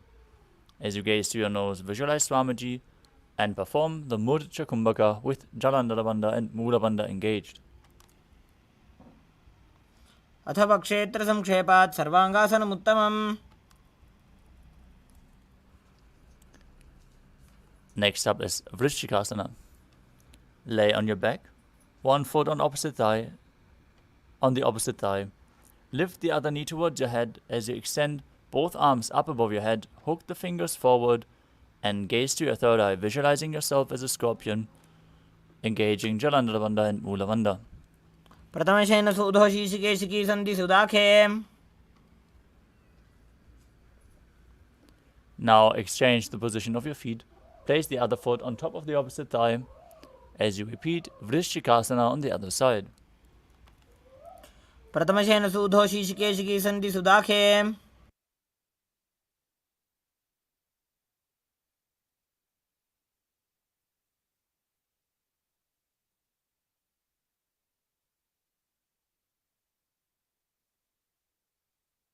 Next up is Vrishaparakshipasana. As you lay on your back, interlace your fingers around the neck and lift both feet off the ground, pulling the knees towards your chest, alternatingly, one by one. Visualize Swamiji in your inner space. Breathe calmly through your nose in Sahadra Kumbhaka and perform the Mula Bandha. कृत्वा अंगुलिभिः कन्द्रां बद्ध्वा. Next up is Maruttanasana. As you lay on your back, with your hands by the side of your hips, lift your legs one by one, touching the knees to the ears. Visualize Swamiji in your inner space, perform the Mula Bandha. श्रोतानवत् संस्थितिः कृत्वा जानुद्वयं पर्यायेन कर्णयोः संस्पृशेत्. Next up is Vrikasana. As you lay on your back, place the soles of the feet flat on the ground, stand up and sit back down as you visualize yourself as a wolf.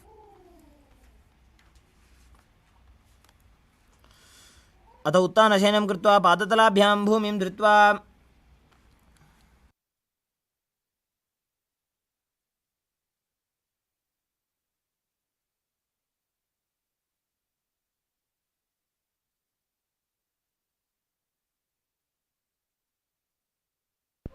Next up is Lutasana. As you lay on your back, quickly throw your legs above your head, completely roll over and finish in a prone position. Repeat this again and again as you visualize Swamiji in your inner space and perform the Mula Bandha. उत्तानशयनं पादौ शिरौ उल्लङ्घ्य भूमौ स्थापयित्वा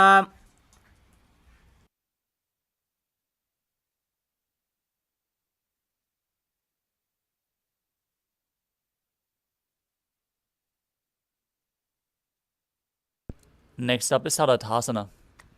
As you lay on your belly with the toes extended, keep your hands on the ground by the shoulders, contract your lips, make the sound of a flute, whistling while inhaling, as you visualize yourself as a chariot, carrying warriors into a battle for Dharma on your chariot back. युज्य शयनं कृत्वा नाभिं भूमौ निधाय स्तम्भध्यस्ताभ्यां भूमिमष्टभ्य.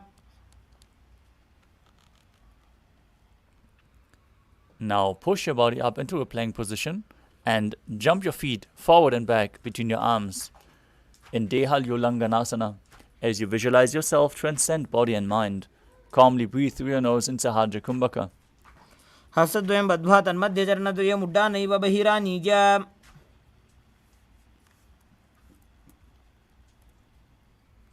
Next up is Jati Asana. From a standing position, bend forward and place your hands on the mat, walking back and forth as you visualize yourself as a wise 60-year-old elephant. अथ च अत्यासनं वक्षे येन जातिस्मरो भवेत्. Next up is Lolitika Karana. Stand with your knees bent, feet pointing outwards, bend your elbows, and keep your hands at the chest level as you rotate your arms around your body, lean backward, open your chest, and move your head in all directions.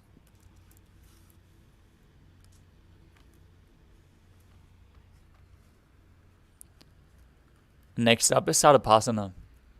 Now tie your feet with a rope and then stand erect like a rod. Keep your arms at the side with the hands touching the thighs. Visualize your Kundalini, Devi, raising and curling upward around your body. As you breathe calmly through your nose in Sahajra Kumbhaka and perform the Mula Bandha. अथ सर्पासनं वक्षे वायुपाणाय केवलम्.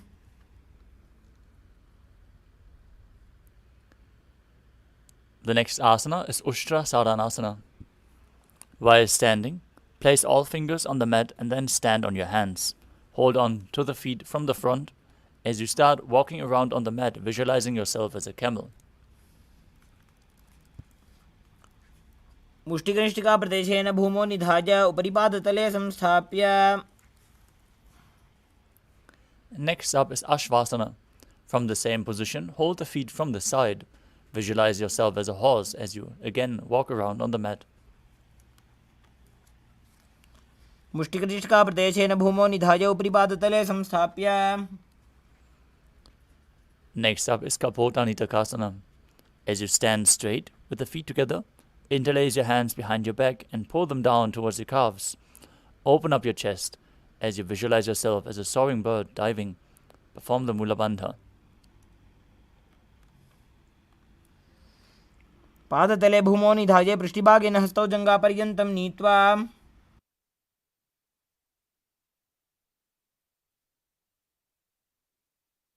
Next up is Tala Pushpa Putam Karana. Stand tall with the palms together, Namaskara Mudra. Gently bend the knees. Keep the toes pointing outwards. Simultaneously open up the palms and raise one heel off the ground, slightly lowering the waist and shoulder of the respective heel. Visualize you're holding a bouquet of flowers and offering it to Paramashiva.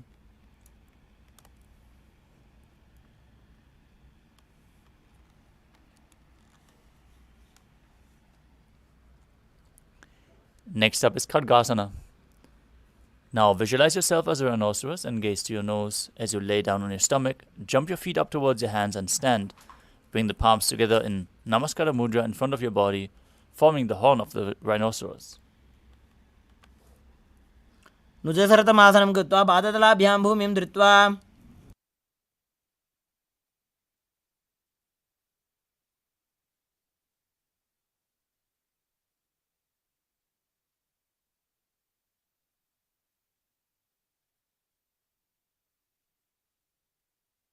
Next up is the Uttanottanam. As you sit down, all the way or as low as you can to the ground, stand up and sit back down. Do this again and again, Holding weights if you want to intensify the asana. Gaze through your nose, visualize Swamiji in your inner space. पुनः पुनः उत्थातव्यम् असितव्यम् इति उत्थानोत्थानं भवति.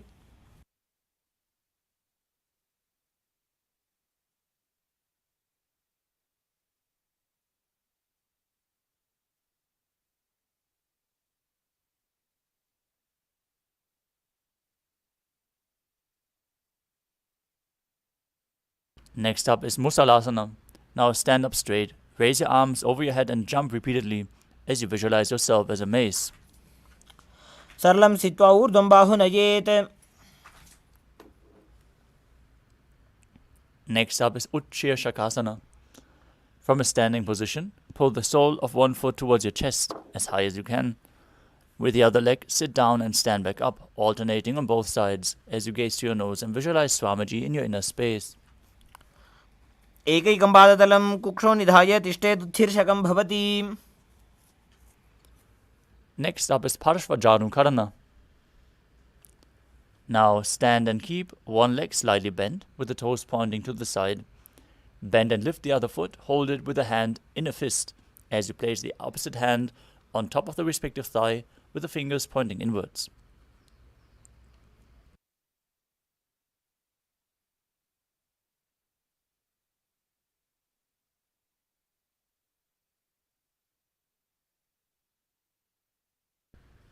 The next asana is Tandavasana.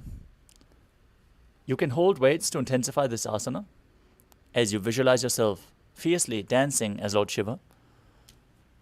Extend your arms and one leg forward and sit down and stand back up on one leg. एकेन पादेन स्थातव्यं ताण्डवासनं भवति. Next up is Brahmanasana. As you place the left foot on the opposite thigh and stand erect on the mat like a rod, keep your hands hanging down at the side. Visualize Lord Brahma blessing you from within. ब्राह्मणासनमावक्ष्ये यत्कृत्वा ब्राह्मणो भवेत्.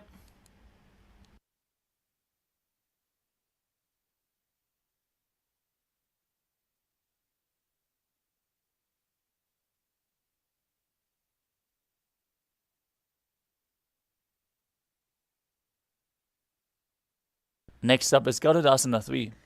Stand tall and wrap the left leg over and around the right knee. Tuck the left toes on the other side of the right calf as you simultaneously cross the left arm below the right and bring the palms together in Namaskara Mudra. Visualize yourself as Lord Garuda as you perform the Mula Bandha. उत्तानकूर्मपीठं च संहस्गारुणमेव च. Next up is Ekapadasana. As you stand straight on one leg, bring the other foot on top of the opposite thigh. Keep your hands resting by the knees. Visualize Swamiji in your inner space and perform the Mula Bandha. दक्षाङ्घ्रिं वामपादस्य जङ्घोपरि निधाय च. Next up is Dhruvasana, the pole star posture. As you stand on one leg, hold onto the big toe of the other foot, extend the leg out to the side, and visualize yourself as the North Pole star as you rotate on the standing leg. एकेन हस्तेन दण्डरूपस्य एकस्य पादस्य अग्रं धृत्वा. Next up is Trivikramasana. Now stand on one leg and lift the other foot behind your neck as you stand tall. If you can't bring the leg that high, bring it over your shoulder or pull it towards your chest. Hold on to a solid object if you have difficulties balancing.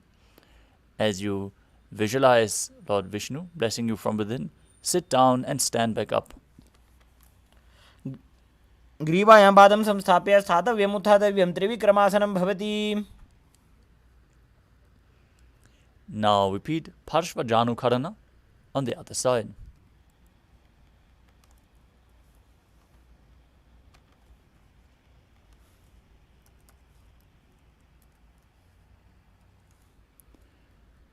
As you visualize yourself fiercely dancing as Lord Shiva, repeat Tandavasana on the other side.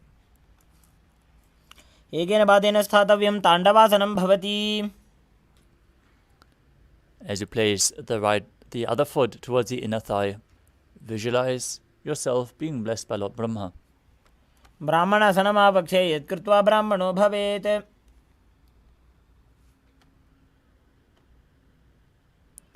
As you intertwine your arms and legs, standing on one leg, visualize yourself as Lord Garuda in Garudasana 3 on the other side.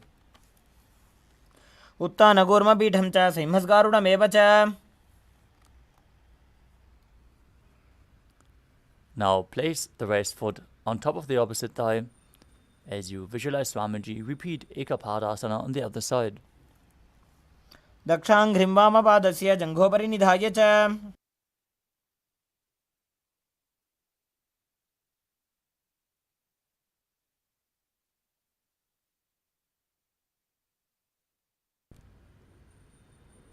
Now repeat Dhruvasana, the pose star posture on the other side, as you hold on to the big toe of one foot and rotate on the standing leg. एकेन हस्तेन दण्डरूपस्य एकस्य पादस्य अग्रं धृत्वा. Now repeat Trivikramasana, the 3 steps of Lord Vishnu on the other side, with the leg behind your neck, sitting down and standing back up. ग्रीवायां पादं संस्थाप्य स्थातव्यम् उत्थातव्यं त्रिविक्रमासनं भवति.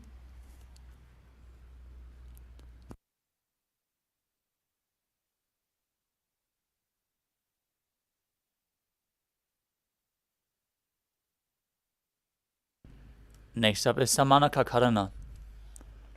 As you stand with your feet close together, heels touching, toes pointing slightly out, keep both hands extended to the side, fingers one by one, in a natural posture.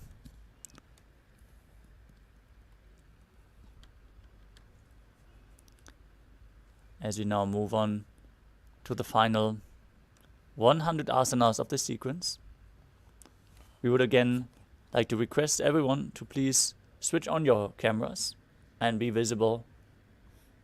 We can see some of you are very sincerely in attempting all of the asanas, like even the most difficult ones.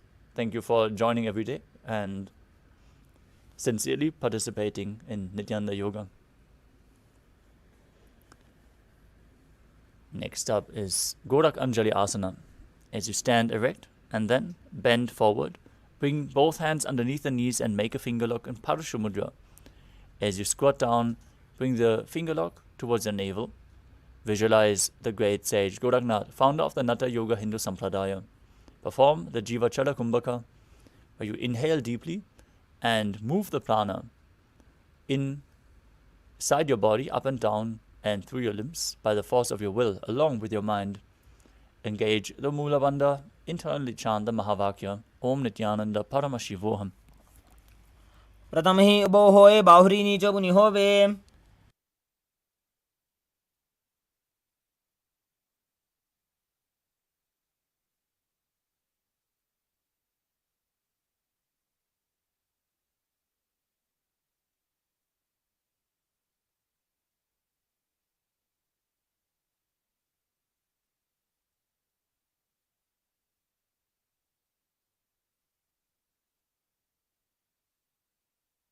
Next up is Kanchi Asana.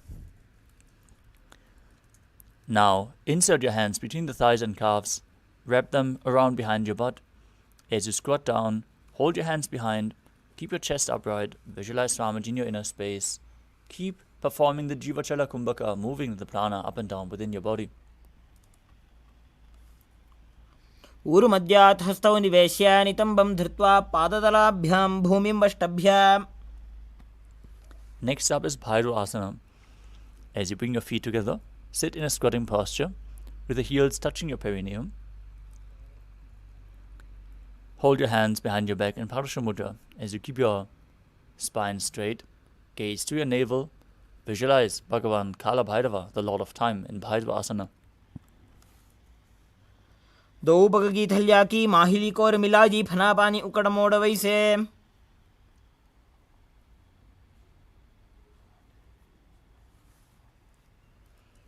Next up is Varahasana. As you squat all the way down to the ground, keep your feet together, toes apart, bring your elbows up close to your head and join your palms over your back with the fingers pointing downwards in Anjali Mudra. Gaze to your nose, visualize yourself as Varaha, the boar avatar of Lord Vishnu, in Varahasana. सूर्यं च पाकथली की माहिली कोरमिला जी फणा पानी उकड़ मोड़ वैसे.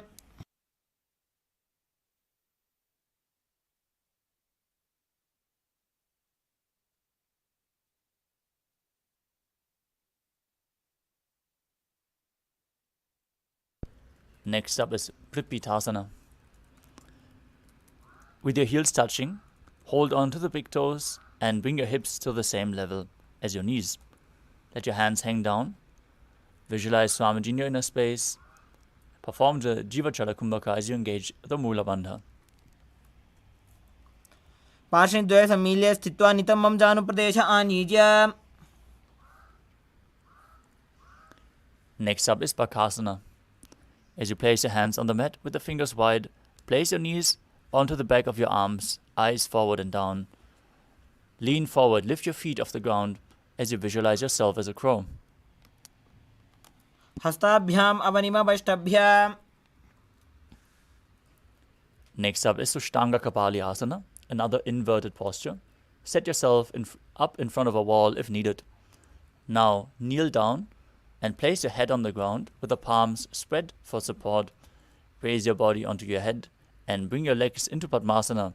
As you gaze through your nose, visualize Swamiji in your inner space and perform the Mula Bandha. आसन को गणकपाल आछो होई. Gently lower your body down. Come to a kneeling position with your toes touching behind, the heels outside the hips sitting down on the ground. Gaze to the tip of the nose with your hands on top of the thighs.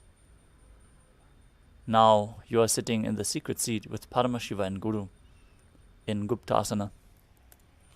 जानोर्भोरन्तरे पादौ कृत्वा पादौ च गोपयेत्. Next up is Vrikshasana too.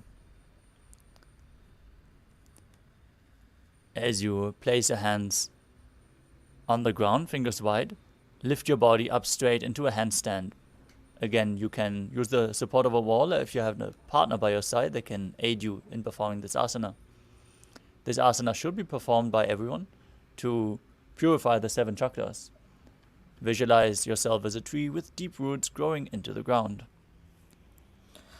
सप्तचक्रक्षालनाय vrikshasana विशेषकान्. Next up is Shiva Asana. From the handstand position, bring your hands and feet closer together as you gaze up to your third eye and visualize Tejas, energy flowing to the third eye, rejuvenating your body and bringing the divine radiance to your being. दो ऊपक जोड़ी माही Gulf मिलाए.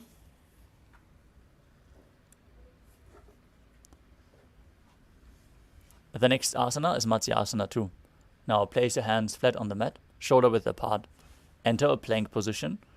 Lower your body down and push it back up again and again, visualizing yourself as a fish. निब्जं शयनं कुर्परो पार्श्वभागाजामूर्धकृत्य.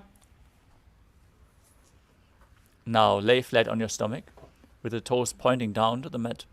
Place your hands on the hips and raise your chest to the left and right, visualizing and moving your body like a snake in Sarapasana too. निब्जं शयनं कृत्वा हस्तौ नितम्बं संस्थाप्य. Next up is Niralambanasana. As you lay prone on your belly with your hands in Padma Mudra, the lotus mudra, holding onto your chin, place your elbows on the ground in front, keep your toes pointing backwards, and feel self-supported and completely independent. कराभ्यां पङ्कजं कृत्वा तिष्ठेत् कुर्परया सुधीः.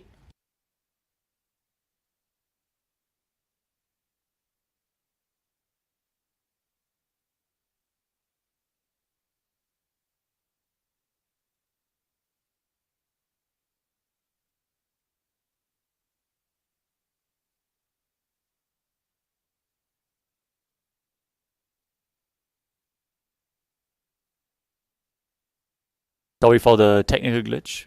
We are back now. I hope our acharyas are visible. Let us continue with the next asana of the sequence, which is Chaturasana. as you lay on your back, on your belly. Place your hands flat on the mat in front, straighten your arms and bend your knees. Bring your feet towards your upper back as you lift up your head and chest, visualizing yourself as an umbrella protecting your guru from the sun rays. अर्ध्यासनवत् स्थित्वा हस्ततलाभ्यां भूमिं वष्टभ्य उन्नजात् छत्रासनं भवति.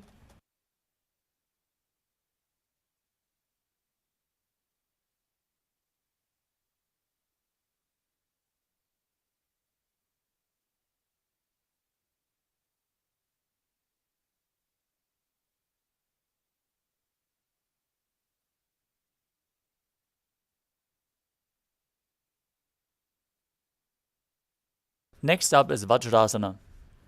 As you sit on the knees with the top of the feet on the mat, bring your butt onto the heels, stretch your arms out in front with the palms facing down. Place your forehead on the mat, gaze to the nose and visualize yourself as a Vajra, the weapon of Indra, symbolizing your indestructibility in Vajrasana. इदानीं गर्भिणीनां योगाभ्यासो यथा लघु.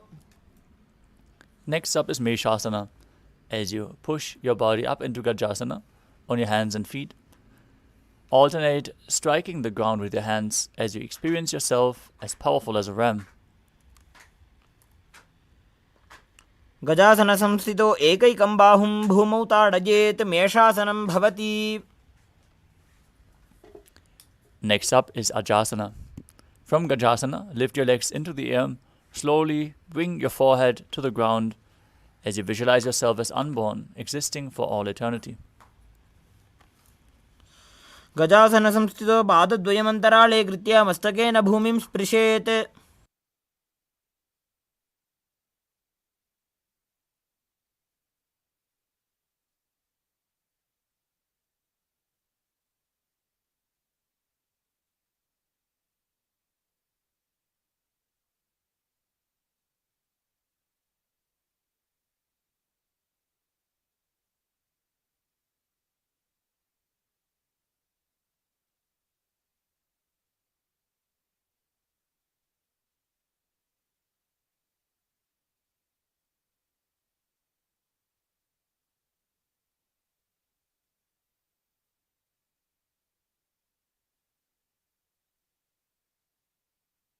The next asana is Dhanantarasana. As you sit on your heels with the legs together, interlace your fingers around the toes and pull your feet towards your perineum. Then place your hands on the respective knees. Keep your spine straight, gaze to your nose as you visualize Swamiji in your inner space. Make an ocean-like sound with your mouth in Ujjayi Pranayama. पूरव विधि परिहाता की काकसीस्यो फणा शरा मोड़ी. Next up is the Angamottanam. Interlace your fingers in front and then behind you, stretching your arms forward to the sides and backwards, giving massage to various different joints and muscles of your body. Visualize Swamiji in your inner space as you perform the Mula Bandha.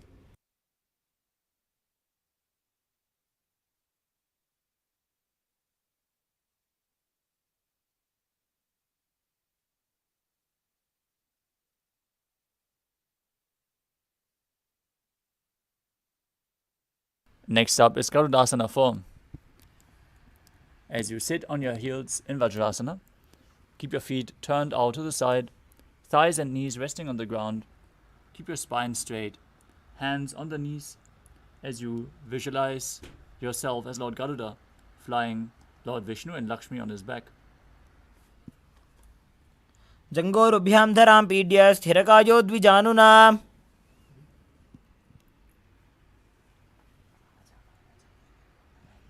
The next asana is Ananda Mandirasana. As you sit with your legs folded back, with the toes pointing backwards, keep your knees wide, front of the buttocks on the ground, gaze to your third eye as you visualize yourself residing in the blissful space of a temple. अथ वक्षे वीरनाथ आनन्दमन्दिरासनम्.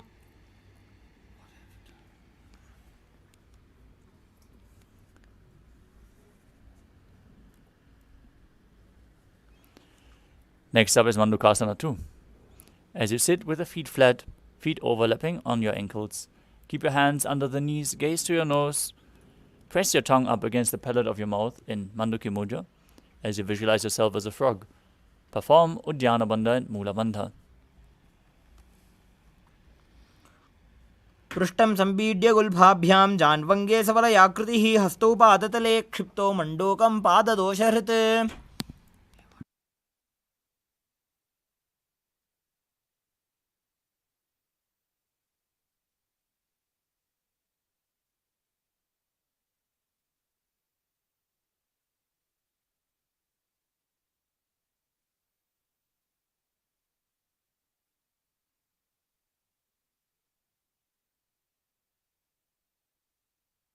Next up is Narasimhasana. As you keep your toes on the mat, with the heels up and together, place your perineum on the heels, place your palms on the ground, spread your fingers wide, with the thumbs touching, the base of the hand touching the toes. Gaze to your nose. As you stick your tongue out, exhale forcefully, gaze through your nose and visualize Narasimha, the lion man avatar of Lord Vishnu. द्वौ फणापाणि होय वैसे AD Mailer गुदानि वैसे. Next up is Bhishrakasana. As you sit on the toes, place your perineum on the heels. Separate your knees sidewards and place them on the ground. As you make a hollow of your palms, place it over your mouth. Keep your thumbs under the teeth and close your lips. Inhale through the right nostril and exhale through your mouth in Vishraka Pranayama. As you gaze to your nose and visualize yourself as Devi, victorious over all your fears. दो पकांगी AD Joji गोड़ा फनोवान पुनि होई. Next up is Makadasana. Now, keep the soles of the feet together, the top of the feet on the ground. As you sit on the heels, bend your elbows, bring your fingers towards your armpits, and imitate as if you are a monkey scratching itself as you visualize yourself as a playful monkey. Gaze to your third eye and perform the Mula Bandha. दोवो पगदली संपुट आने तिनकी पुष्टि भूमि पर इठाने. Next up is Vajrasangarasana. Now, stand on your toes with the soles of the feet together. Sit on the heels, raise your knees off the ground, keep them far apart as you hold onto opposite elbows behind your back, gaze to your nose, and embody diamond-like strength for yourself and your Sangha, your spiritual community. प्रथम फणापाणि होय वैसे दो AD गुदानि वैसे. Next up is Kanjanasana. As you keep the toes down, ankles crossed behind, sit on your heels. Place your palms to the side on the mat as you gaze to your nose and visualize perfect health beyond any and all physical or mental ailments as you engage Uddiyana Bandha and Mula Bandha. खञ्जनासनमा वक्षे यत्कृत्वा सुस्थिरो भवेत्. पृष्ठे पादद्वयं बद्ध्वा हस्तो भूमौ प्रधारयेत्. Next up is Kurumasana. With the toes flat, cross your feet and place your perineum onto the back of the heels. Keep your knees wide and on the floor. As you rest your hands on the knees, gaze to your nose and visualize yourself as a turtle with a stable body and mind to live for centuries. Make your upper body and neck stiff like the shell of a turtle. गुल्भौ च वृषणस्याधो व्युत्क्रमेण समाहितो. The next asana is Yogasana. From the same position, relax your upper back, gaze to your nose, and visualize Swamiji in your inner space. गुदं नियम्य गुल्फाभ्यां व्युत्क्रमेण समाहितः. Next up is Vijyogasana. As you stand on the knees, cross your ankles behind, with the feet near the opposite knee. Hold your calves with your fingers inside and the thumbs outside as you gaze to your third eye and visualize a space of eternal oneness, Advaita, with your Guru.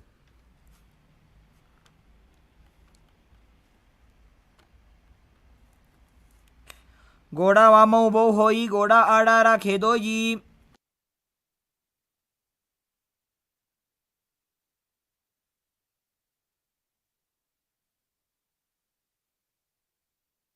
Next up is Ushtrasana 2. In a kneeling position, bend backwards and hold your ankles with your hands. Keep your arms straight, push your hips forward and tilt your head back. As you visualize yourself as a camel, engage the Mula Bandha.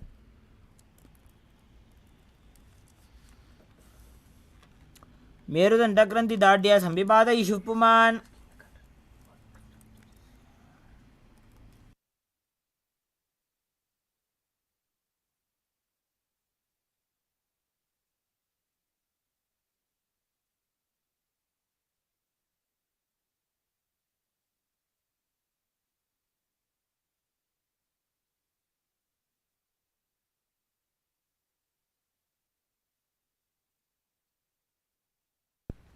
Next up is Jatyasana 2. With your heels together, hands on the soles of the feet, slowly lean back. Bring your elbows down to the mat. Place the back of your head onto the mat as you gaze to your nose. Visualize yourself as a lotus blooming and perform the Mula Bandha. द्वौ AD सम्पुटकरे Sole मूलद्वारितरिधरे.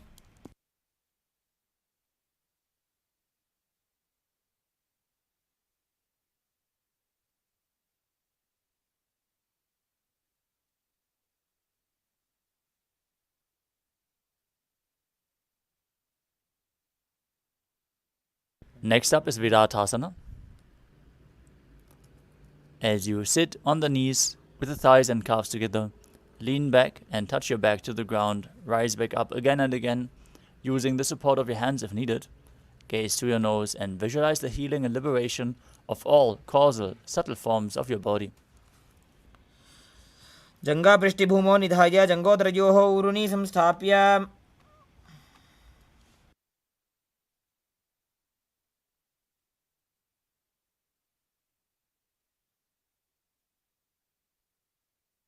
The next asana is Kapotasana. As you raise your hips even higher from Viratasana, bring your forearms to the mat and hold the back of your heels. Bring your head in between the feet as you visualize yourself as a beautiful dove. Perform the Mula Bandha as you do so. मेरुदण्डग्रन्थि दाढ्या संविपादयिषुः पुमान्. Next up is Varasana. Now stand upright on your knees with the toes tucked, hands holding the opposite arms. Gaze to your nose. This is the boon fulfilling posture. Receive your boon from Paramashiva.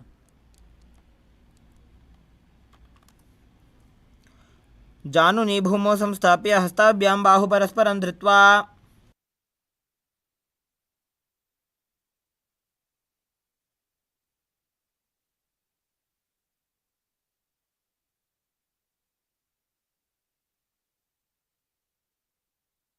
Next up is Varahasana 2. As you keep your knees together, toes tucked, lean forward and bring the elbows to the mat. With the hands holding the head, rest your head on your hands and the butt on the heels as you visualize yourself as Varaha, the boar avatar of Lord Vishnu. सूर्यं चन्द्रं भेदनानि आसनानि निकथ्यते.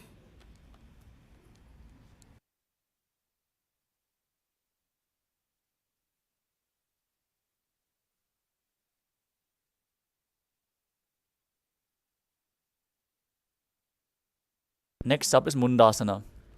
As you kneel down, place your elbows on the mat, shoulder width apart, interlace your fingers and place your head on the mat. Support it, holding it with your hands. As you walk your knees forward, lift your hips up and then raise your legs up straight. Be stable, gaze to your nose, visualize yourself as a lop tree as you perform the Mula Bandha. अधोमुण्डासनं वक्षे सर्वेषां प्राणिनां सुखम्. Gently lower your body down. Keep your head in between the knees as you hold it with both hands, elbows outside the knees, feet flat on the ground in Andhasana as you gaze to your nose and visualize Swamiji in your inner space. प्रथमपकदले समठहरावे कोरमाहिली उभे मिलावे.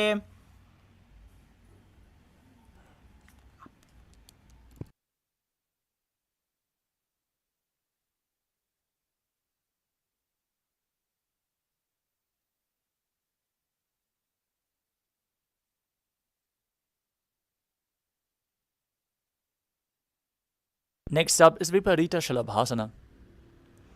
As you lay on your belly, lie on your belly with the arms extended straight out. Lift your thighs, arms and chest off the ground.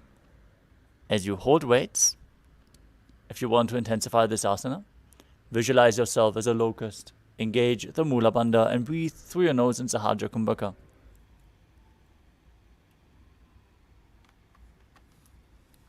शलभासन भेदाश्च नटभेरुण्ड नामके गण्डभेरुण्ड सहिते शीर्षदण्डासनं तथा.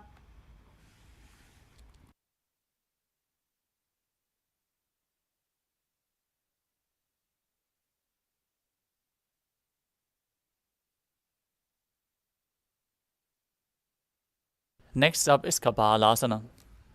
As you lay on your belly, with the arms at your side, palms down, keep your forehead on the ground, keep your chest on the mat, and lift your legs up together, visualizing yourself as a skull, representing the mind with purified thoughts and the strong will to attain enlightenment. कपालं भूमो निधाय ऊर्ध्वं पादो नयेत्.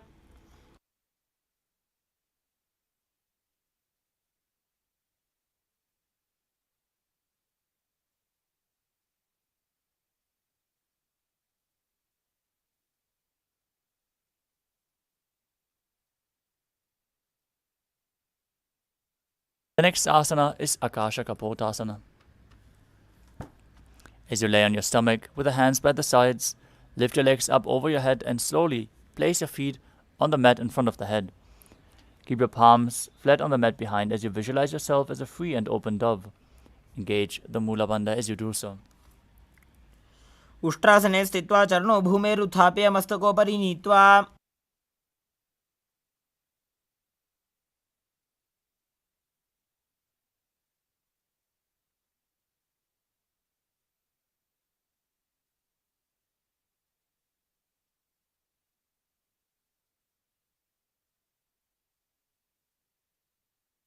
Next up is Chatakasana.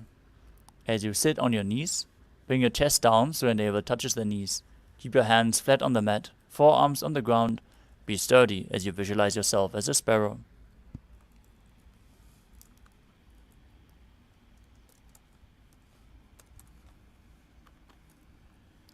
कूर्परपर्यन्तो हस्तौ धरामोष्टभ्याम्.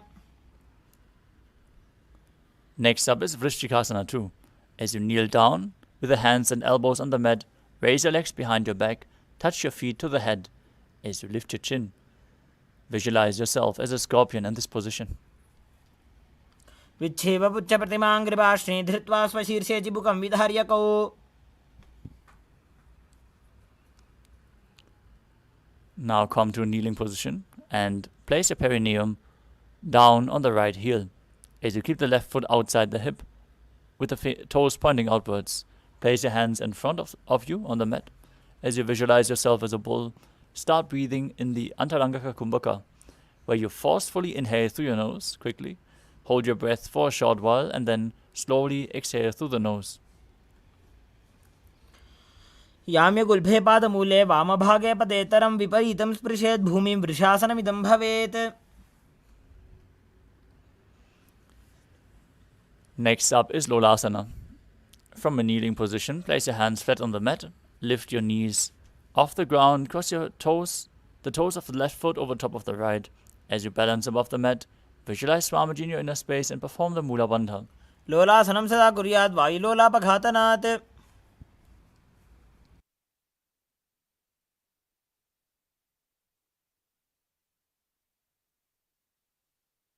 Next up is Vrishasana on the other side. Place your perineum down on the other heel as you visualize yourself as a bull. याम्य गुल्फे पादमूले वामभागे पदेतरम्. Next up is Balagunasana. As you visualize Balagunahai, place the left toes down on the mat with the heel raised. Sit down on the heel and keep the other foot flat with the knee raised towards your chest. Hands on the respective knees. Visualize Balagunahai, one of the 84 siddhas in your inner space. आसन को गुण जल विकार जाई. Next up is Grahasana. Now squat with the feet flat on the mat, bring the elbows under the thighs and wrap the hands around the shins, holding onto the ankles from the outside. Visualize yourself as the entire planet as you perform the Mula Bandha. पादतले भूमौ संस्थाप्य जानुमध्ये कूर्परौ स्थाप्य हस्ताभ्यां गुल्पप्रदेशौ धृत्वा. Now repeat Balagunasana on the other side. Place the toes of the right foot down, sit on the right heel, with your hands on the respective knees with the opposite knee raised. आसन को गुण जल विकार जाई. Next up is Utkatasana. You can hold weights if you want to intensify this asana. As you squat on your toes with the heels up, knees off the mat, place your perineum onto the raised heels, hands on the respective knees. Keep your spine straight. Visualize Swamiji and perform the Mula Bandha. युजास्पिजोस्त्रियत ऊर्वजानो यत्रासने पादतलद्वयोपरि. Next up is Vajrasangarasana 2. As you sit on your toes with the perineum on the heels with the soles together, keep your knees wide and off the ground. Hold your opposite elbows behind your back as you visualize Swamiji and perform the Mula Bandha. प्रथम पणापाणी होए जैसे दो वेड़ी गुदानी वैसे. Next up is Anilasana. Now squat or sit with the feet hip width apart, hands under the soles of the feet from the inside with the palms facing down. Keep your arms straight, elbows at the navel, and gaze to your nose, visualizing that you are able to live off of air alone.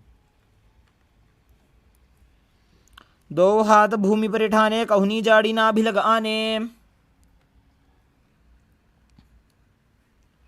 Next up is Padukasana. From a standing position, place the back of your hands onto the mat with the fingers pointing towards your body. Step on your hands, wrap them around the feet like a shoe, and start walking around on the mat as you visualize yourself wearing padukas walking across India. हस्ततलयोः पादतले कृत्वा तिष्ठेत् गच्छेत् पादुकासनं भवति. Next up is Kukku Todanasana. As you place your palms on the mat, raise both feet upwards into the air and let them fall back down. Do this again and again as you visualize yourself as a rooster. हस्ततले भूमौ कृत्वा पादतले च ऊर्ध्वमुड्डानं कृत्वा. Next is Viparita Nrityasana. With your hands on the mat, raise your legs upwards into a handstand. Move around on two hands dancing as you feel yourself become free of all inhibitions. हस्ततलाभ्यां भूमिं वष्टभ्य ऊर्ध्वपादाग्रे कुर्वन्. Next up is Kunjarasana. From a standing position, keep your feet apart and place one palm down to the mat. Hold your neck with the other hand as you visualize Swamiji in your inner space. Breathe calmly through your nose in Sahajra Kumbhaka and perform the Mula Bandha. अथ वक्षे महादेव कुञ्जरासनम् उत्तमम्. Now exchange the position of your hands. Repeat Kunjarasana on the other side. अथ वक्षे महादेव कुञ्जरासनम् उत्तमम्. Next up is Karambasana. As you sit on the ground with the feet flat, heels close to your body, hold onto the respective ankles, lift your feet off the ground as you visualize yourself as a Kadamba tree, a pious tree that promotes a long life. पार्श्वभ्यां भूमिं वष्टभ्य हस्तद्वयेन गुल्फौ धृत्वा. Next up is Pavana Muktasana. As you sit with the heels at the perineum, hold the knees with the opposite hands and pull them close towards your chest. Visualize any excess vata being released from or balanced within your system as you perform the Mula Bandha.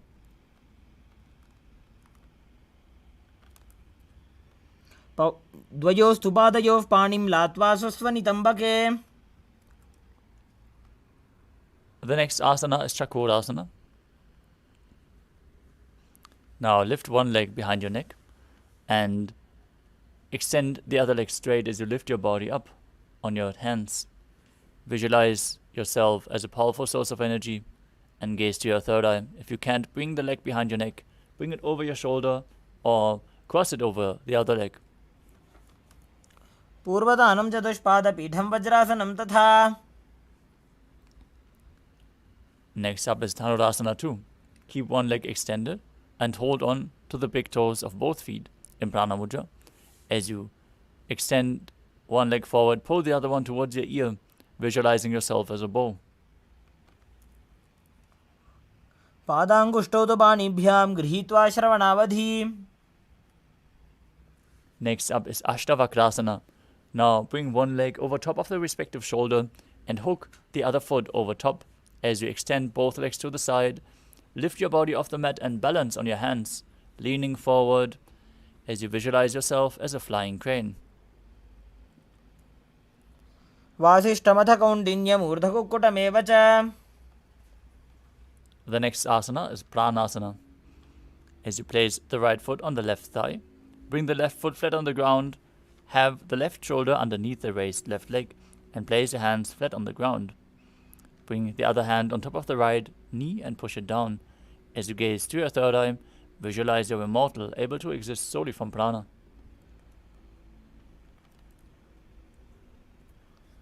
एतत् प्रभेदं वक्ष्यामि करोति यः स चामरः. Next up is Parashvamatsendrasana. Now place one heel outside of the opposite hip with the knee flat on the ground. Step the other foot over top of the knee. As you twist your body outside of the raised knee, bring your arm underneath the leg and hold your hands behind your back. In this intense stretch, gaze to your third eye and visualize the great sage and yogi Matsyendranath, master of Hatha Yoga.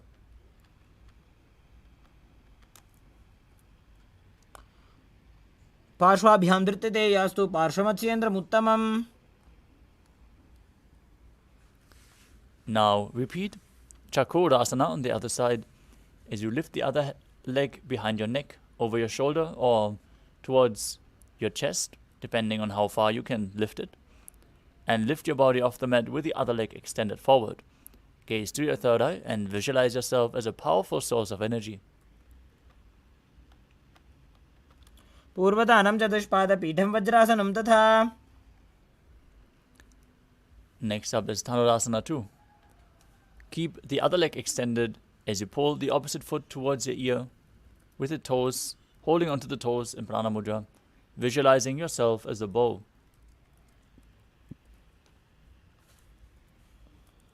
पादाङ्गुष्ठौ तु पाणिभ्यां गृहीत्वा श्रवणावधि. Now repeat Ashtavakrasana on the other side as you bring the other leg over top of the respective shoulder, hooking the opposite foot over top, legs extended to the side, balancing on your two hands as you lean forward and visualize yourself as a flying crane.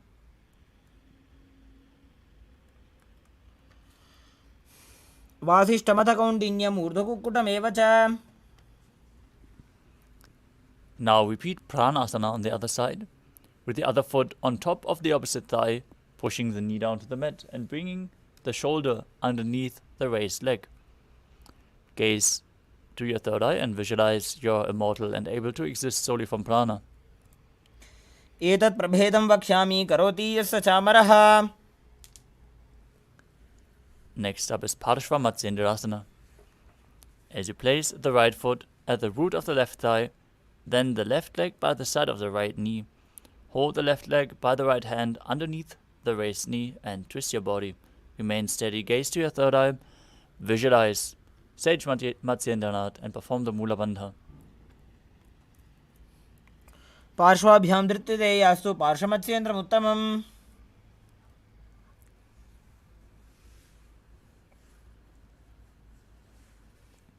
Next up is Ardha Paschimottanasana. As you keep one leg straight and press the perineum with the other heel, lean your chest forward and down, hold your front foot and bring the head towards the knee. As you visualize Swamiji in your inner space, perform the Jivachala Kumbhaka, moving the prana up and down within your body as you perform the Mula Bandha.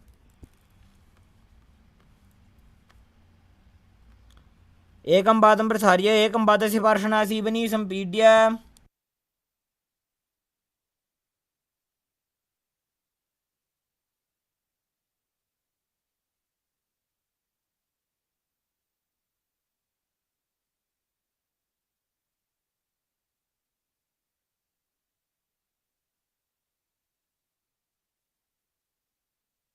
Next up is Kraunchasana.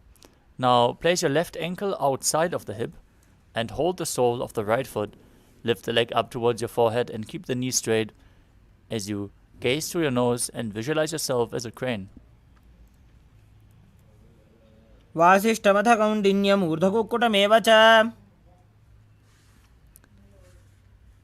Now repeat Ardha Paschimottanasana on the other side. Bring the other heel against the perineum, lean forward and down, holding on to the foot as you visualize Swamiji in your inner space. एकं पादं प्रसार्य एकं पादस्य पार्श्वनासीवनी सम्पीड्य. Now repeat Kraunchasana on the other side as you keep the right ankle outside of the hip, hold the sole of the left foot and lift it up towards your forehead, visualizing yourself as a crane. उत्तानपादं क्रौञ्चं च मरीचिं वीरभद्रकम्. Next up is Swastikasana. As you sit with the soles between the thighs and calves, keep your spine straight, palms resting on the knees. Gaze through your nose, embody peace, well-being, good fortune and prosperity as you visualize a swastika. जानोर्वोरन्तरे सम्यक् कृत्वा पादतले उभे. Next up is Godakshasana. As you keep your feet in the same position, with the soles between the thighs and calves, cover your heels with the respective hands, tuck your chin to the chest, gaze to the tip of your nose, and visualize the great sage Goraknath, founder of the Natha Yoga Hindu Sampradaya, as you perform Jalandhara Bandha and Mula Bandha in Godakshasana. जानोर्वोरन्तरे पादौ उत्तानो व्यक्तसंस्थितौ. Next up is Bhagasana 2. As you bring the left heel to the perineum and the right foot on top of the left thigh, gaze to your third eye and visualize Swamiji in your inner space as you meditate on Arihanta, the enlightened one, and enter Shanmukhi Mudra.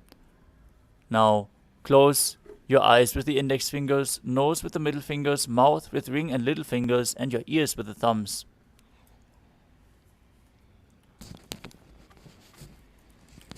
वामपार्श्वोदं संस्थाप्य दक्षाङ्घ्रिवामजगने.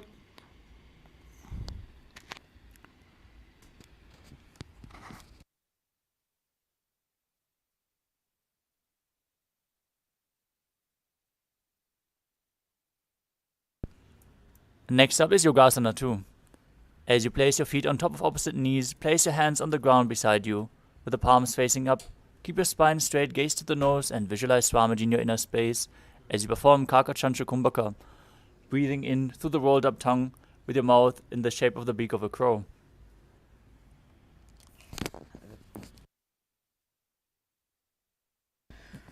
उत्तानो चरणौ कृत्वा संस्थाप्योपरि जानुनोः आसनोपरि संस्थाप्य चोत्तानं करयुग्मकं पूरकैर्वायुमाकृष्य नासाग्रमवलोकयेत्. योगासनं भवेदेतद् योगीनां योगसाधने.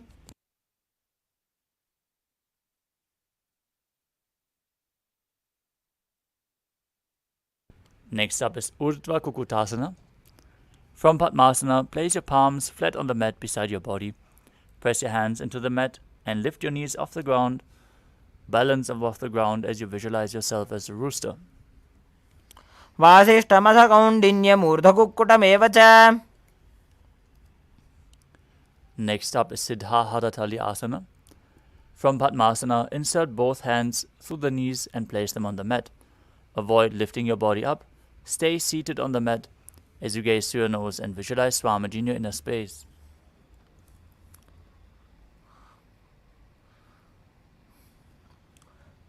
प्रथम पद्मासन गोकरे हस्तुदो वो गोडासन दिदरे. Next up is Hamsasana.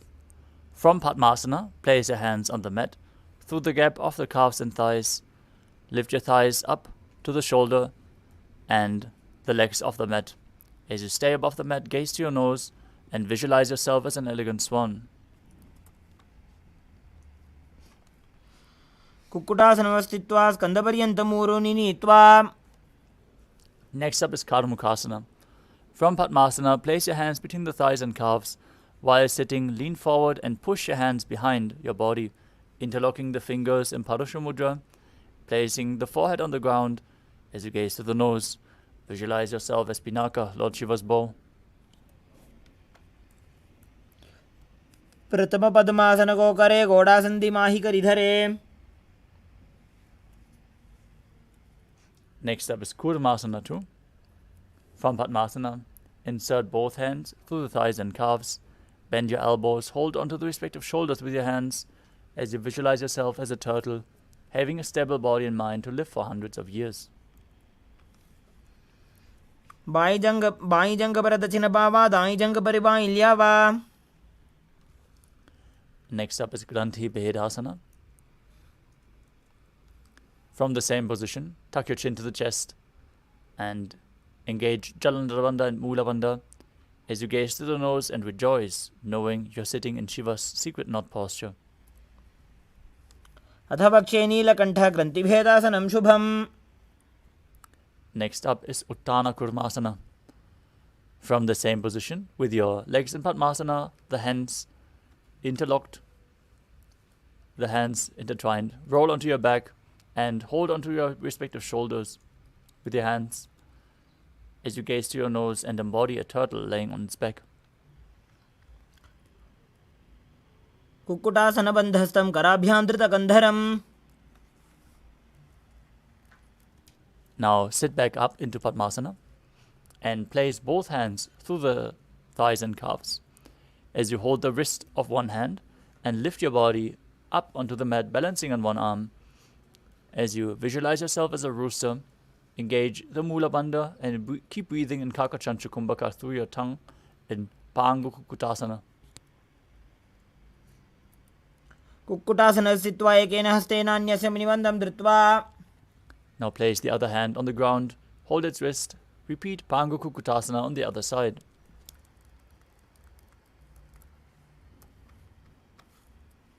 Kukkutasana स्थित्वा एकेन हस्तेन अन्यस्य मुनिबन्धं धृत्वा. Next up is Gridrasana.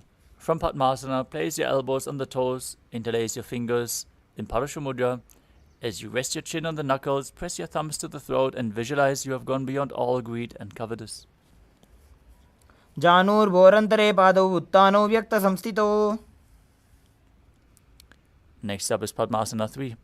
From Padmasana, hold one hand over the other with the palms facing upwards. Keep your spine straight, gaze to your nose as you visualize Swamiji in your inner space and perform all Tribandhas Mahamudra Bandha.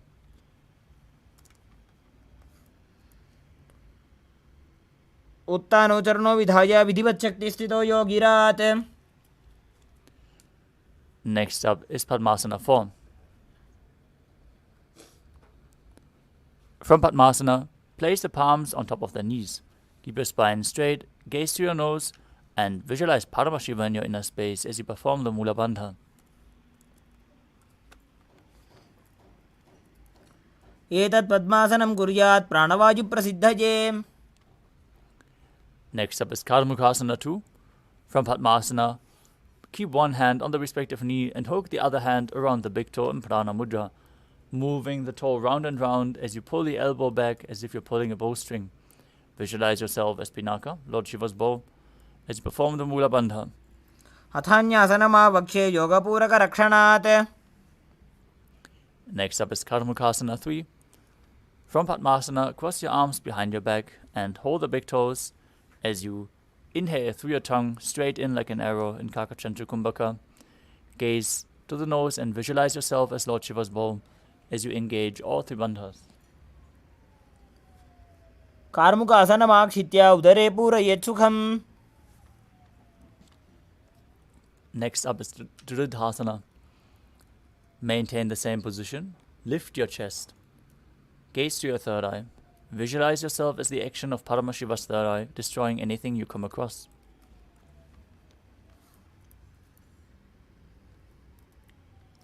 ऊरुभ्यामुपरिस्थाप्य पादयुग्मं प्रयत्ततः.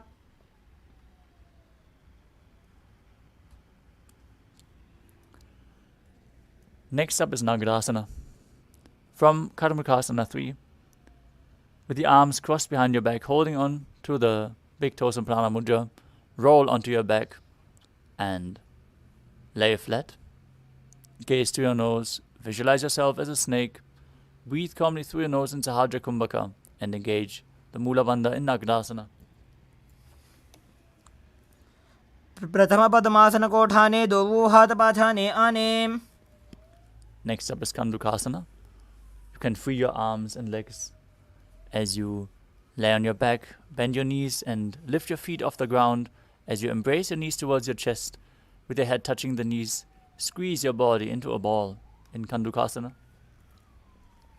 वेत्रासने स्थित्वा हस्तपादान् निष्कुष्य ऊर्ध्वं नयेत्. Next up is Urdhva Pavanasana. As you lay on your back, with the knees raised together, feet flat on the ground, hands interlocked underneath your head. Gaze to your nose and visualize Swamiji in your inner space. प्रथमे सूधो सही न करावे गोड़ा उभा राशि मिलावे. Next up is Madhakata Pitasana. As you lay on your back with the feet flat, place upturned palms underneath the heels and lift your hips up high. Engage Jalandhara Bandha and Mula Bandha. As you visualize yourself as a powerful alpha ape, perform the Mudra Kumbhaka. Exhale through the Jalandhara Bandha. उत्तानशयनं पादतले उत्तानहस्तयोः स्थापयेत्.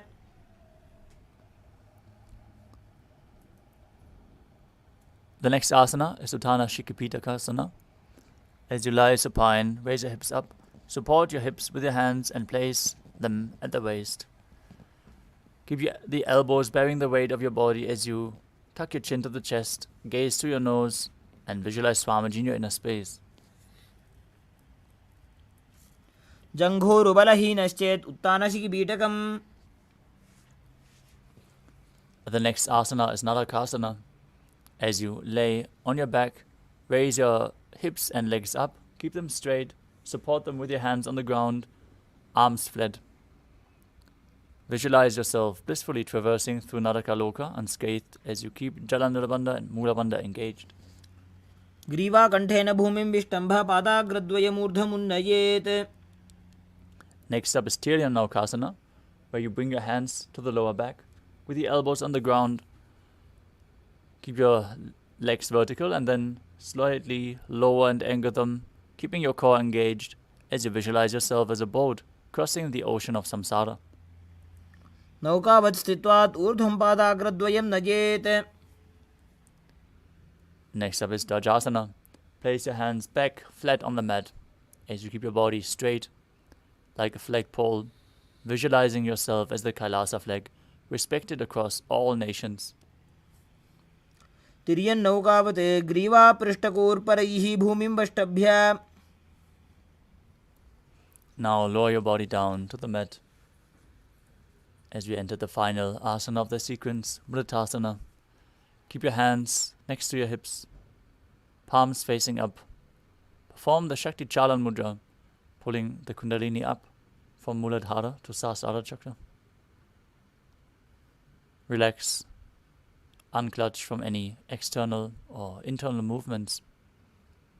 Be completely still as you visualize that your body is dead and Swamiji is liberating you. Internally chant the Mahavakya, Om Nithyananda Paramashivoham.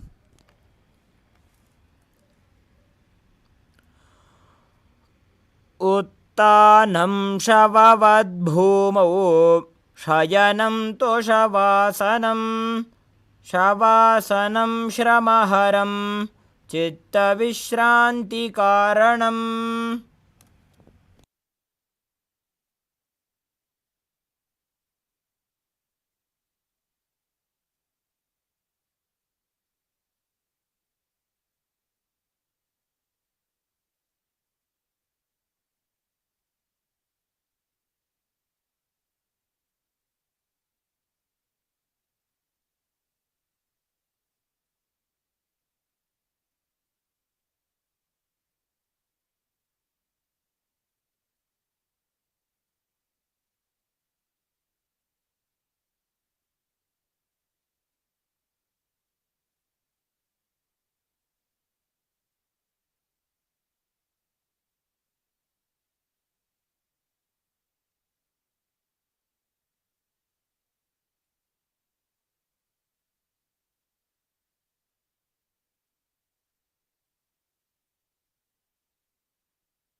Slowly return to your body. Start to wiggle your fingers and toes, your wrists and your ankles, your elbows and your knees. Shake your legs and arms to wake your body up. Pull the knees close to your chest as you rock your body from side to side and return to a comfortable seated position. Congratulations, you completed the Dvitiya Vinyasa Krama, all 308 asanas of the sequence. We want to thank all the participants for the sincere participation, and we would like to request everyone to stay tuned for the next session, which is the power manifestation session. With this, we are going to conclude the session with the Purna Mantra. Sit straight with your head, neck and spine in a straight line, hands in Namaskara Mudra in front of the heart center. Close your eyes, take a deep breath, visualize Swamiji in your inner space as we chant the Purna Mantra. Om Purnamadav Purnamidam Purnat Purnamudachyate Purnasya Purnamadaya Purnamevavashishyate. Om Shanti Shanti Shanti Harihi Om Tatsat. Sarvam Bhagavat Sri Nithyananda Paramashiva Padukarpanamastu. Om Nithyanandam. Thank you all, Nithyanandam.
Nithyananda Paramashivoham.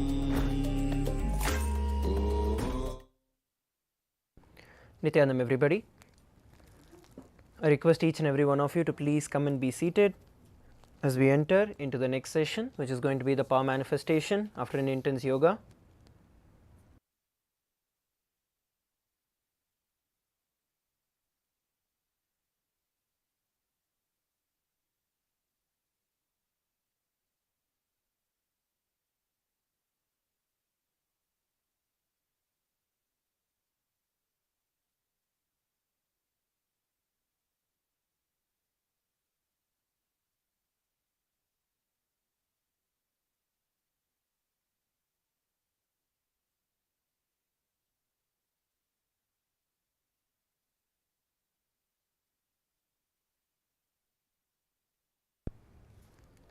Nithyananda everybody, please be seated. Let's begin. We're going to be entering into the power manifestation today. The first session where we manifest the power of third eye reading. Please sit straight. Let's begin with the Sadguru Vandanam. Nithyanandam Paramasukadam Kevalam Jnanamurtim Dvandvatitam Gagana Sadrisham Tattvamasyaadhilaksham Ekam Nityam Vimalamachalam Sarvadi Sakshibhutam Bhavatitam Trigunarahitam Sadgurun Tam Namami. Yes. Welcome everybody. Let's enter into the power manifestation. So we have a lot of you who are sitting in after the power manifestation. We have Pavan, we have Tirthrupaya, we have Ashokaya. Yes. I request all of you to please sit straight. We're going to be entering into the power manifestation for 21 minutes. So especially the time after we do the yoga, or the time after we offer the puja, or after we receive the darshan of Swamiji, all these are prime times, I would say, hotspots, I would say, for us to experience the extraordinary power manifestation. And let me tell you the reason why also. See, it is during that time, especially after yoga, is the time when the entire body is reverberating with that high energy. So whatever initiation that we have received from Swamiji, we have been continuously receiving from Swamiji. Literally, when we do so much of physical activity, especially when we do the Tritiya Vinyasa Krama, the whole body becomes so active that the mind becomes, it completely becomes zero. There is no action for the mind that is there. So that by nature puts you in a space where you are only in that space of receptivity and ready to express the powers. That is the reason this 21 minutes immediately after the yoga is very, very important. Similarly, the 21 minutes after you do the puja or after you receive the darshan, all of those times, by the very nature, your mind becomes zero. It comes to a standstill. And those are the times when the power manifestation can be at its peak. So, given this, let's now enter into the power manifestation. We're going to be entering into the power of third eye. So, please get yourself a pen and a paper, get yourself your eye bands and be seated. Just sip a cup of water and settle down. We are going to be manifesting the power of third eye reading. Please take a few moments and come back and be seated.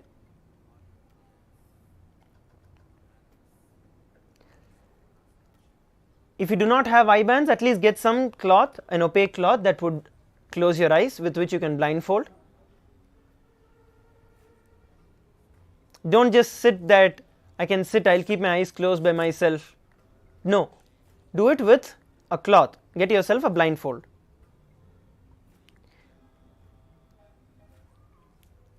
Yes, please come and be seated.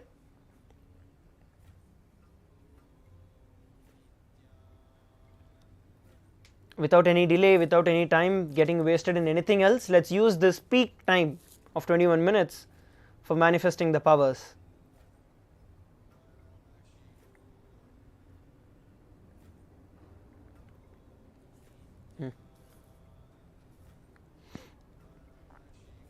Yes, let's begin. Shastra Pramana, which is the scriptural reference for this power of third eye. So as we know, almost 16 days into the program, so we know the Shastra Pramana. For those of you who are attending the program today, I welcome all of you once again. And we are going to be looking at the Shastra Pramana, which is the scriptural reference for this power manifestation. Paramashiva himself, very beautifully in the Vedas and Agamas, reveals about these extraordinary powers. So this is not something which is new, but there is a historic precedence for these power manifestations. So the Shastra Pramana is the scriptural reference where Paramashiva himself reveals about this power of third eye. And this is revealed by Paramashiva in the Vijnana Bhairava Tantra, Sutra 34. And the Shastra itself, the verse itself goes as Kapalantarmano nasya tishtanmilita lochanaha kramena manaso dadyat lakshaye laksha uttamam. By fixing the gaze the mind on the inner space within the crown center, having stabilized your mind without any movement, having the eyes closed in succession. By that stability of the mind and the inner space, through the power of third eye, one directly sees the ultimate goal, Lakshyam, by having the vision beyond the sight that reveals any object, place, attaining the space and oneness with Paramashiva. So this is the direct scriptural reference, the Shastra Pramana of this power of third eye. So now let us all get ready to enter into the power manifestation. I request each and every one of you to get yourself your camera or some kind of a mobile device with which you could record your power manifestation. So just make sure you have your selfie turned on, and just ensure that you also have your video camera on, so that we can record this power manifestation, which you can share on the social media later towards the later part of this session. So please have that and put on your blindfold.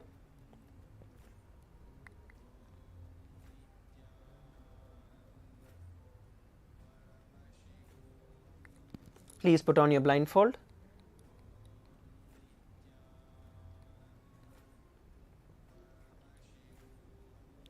Yes, some of you are having your eyes closed without putting the blindfold. I request all of you to please put on the blindfold. See, if you don't have a blindfold, at least tie your eyes, blind yourself with a opaque cloth at least, because we want to minimize as much as light from the external sources coming in. So please put on your blindfold. Especially after we have done the yoga, our whole body itself will be reverberating with that energy. All that you have to do is just follow that very rhythm of your breathing and just chant the Mahavakya Om Nithyananda Paramashivoham internally as you reverberate with your breath, and you will see that with that very flow itself, once you are able to establish yourself in that beautiful space of Mahavakya within yourself along with the breathing flow, you are just going to ask Swamiji to show you what is being projected on the screen. We will be projecting a few letters, and all that you have to do is just ask Swamiji to show you and just see it. Don't have any expectations, don't have, just sit as a blank book. So inhale and exhale, inhale and exhale, reverberating with the Mahavakya.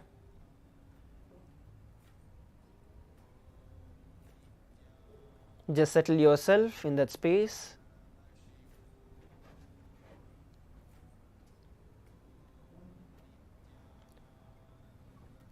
Relax into that space of Mahavakya.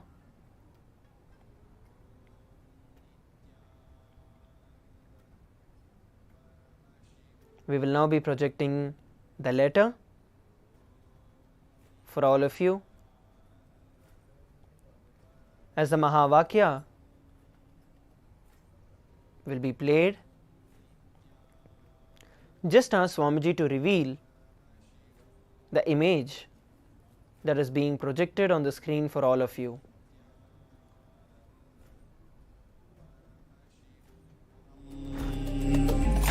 Om Nithyananda Paramashivoham. Om Nithyananda Paramashivoham. Om Nithyananda Paramashivoham.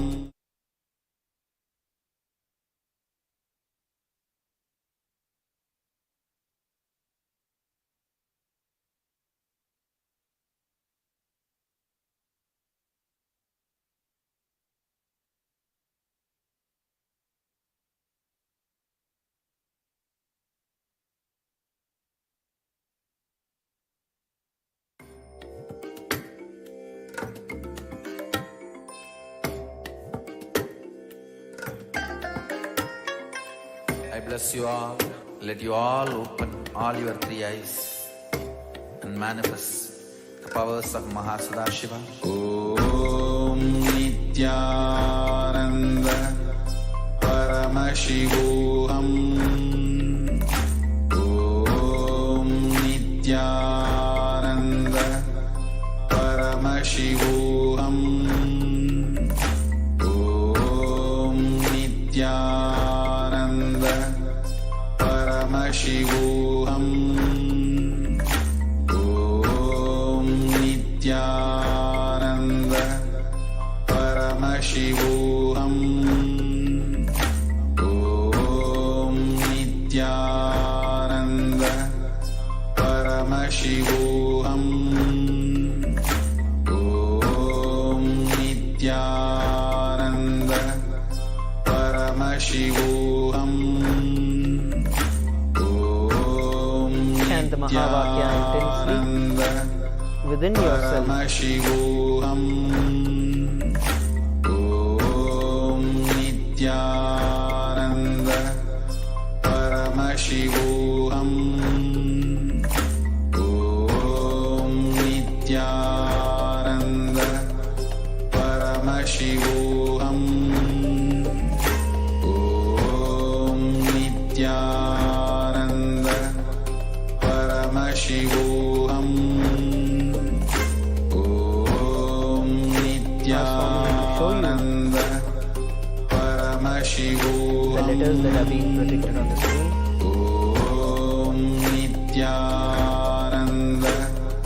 Paramashivoham. Om Nithyananda All of you can relax. Paramashivoham. Please relax. You can all open your eyes. Nithyananda Please relax.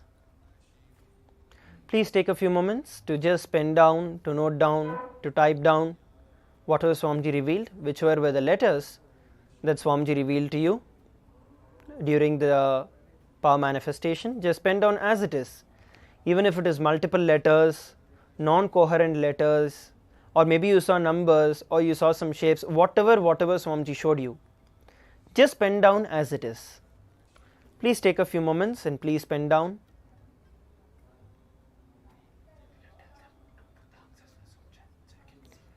And all of you also can drop your questions, and you can also drop whatever you have seen, whatever Swamiji showed you in the Zoom chat.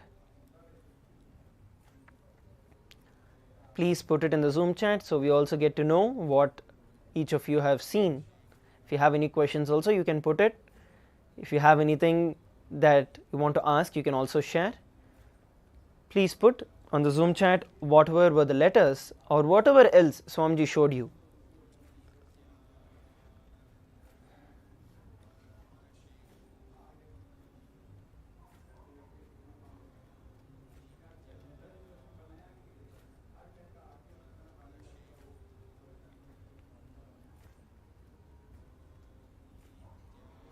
Please take a few more moments and please put in the Zoom chat.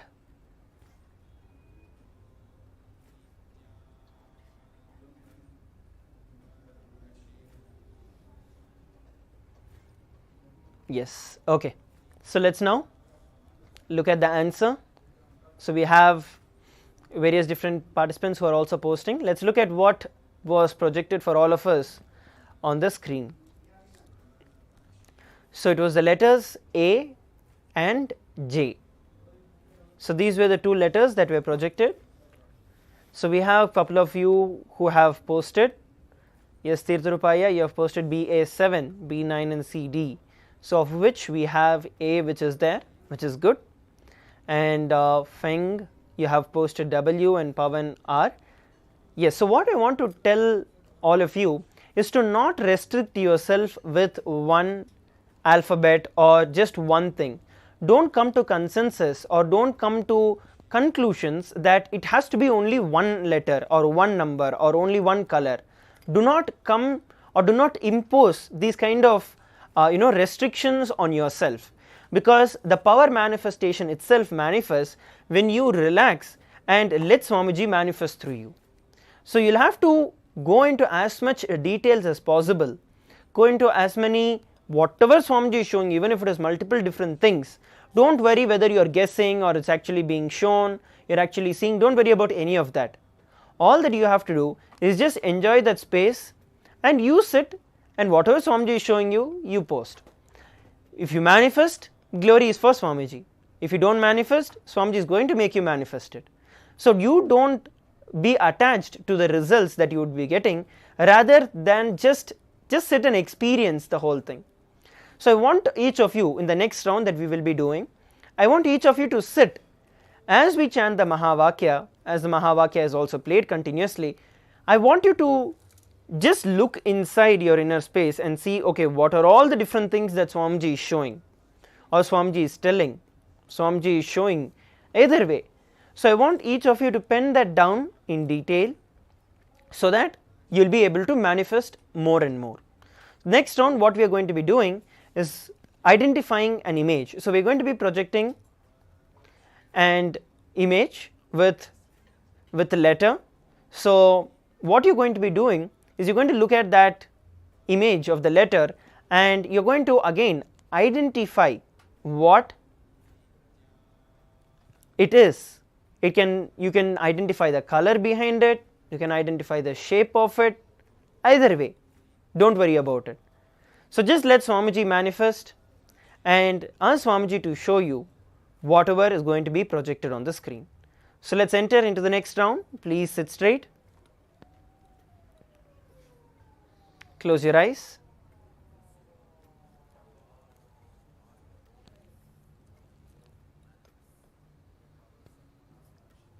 Please sit straight and close your eyes. Let's begin.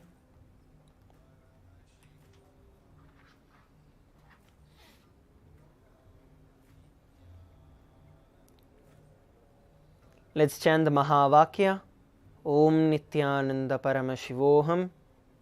And this time, without any prejudice, without any restrictions, whatever Swamiji is showing you, just pen it down as it is. Whether it is a shape, whether it is a color, whether it is a number, whether it's an alphabet, whatever it might be, just decide to let Swamiji manifest it. Let's now begin. Om Nithyananda Paramashivoham. Om Nithyananda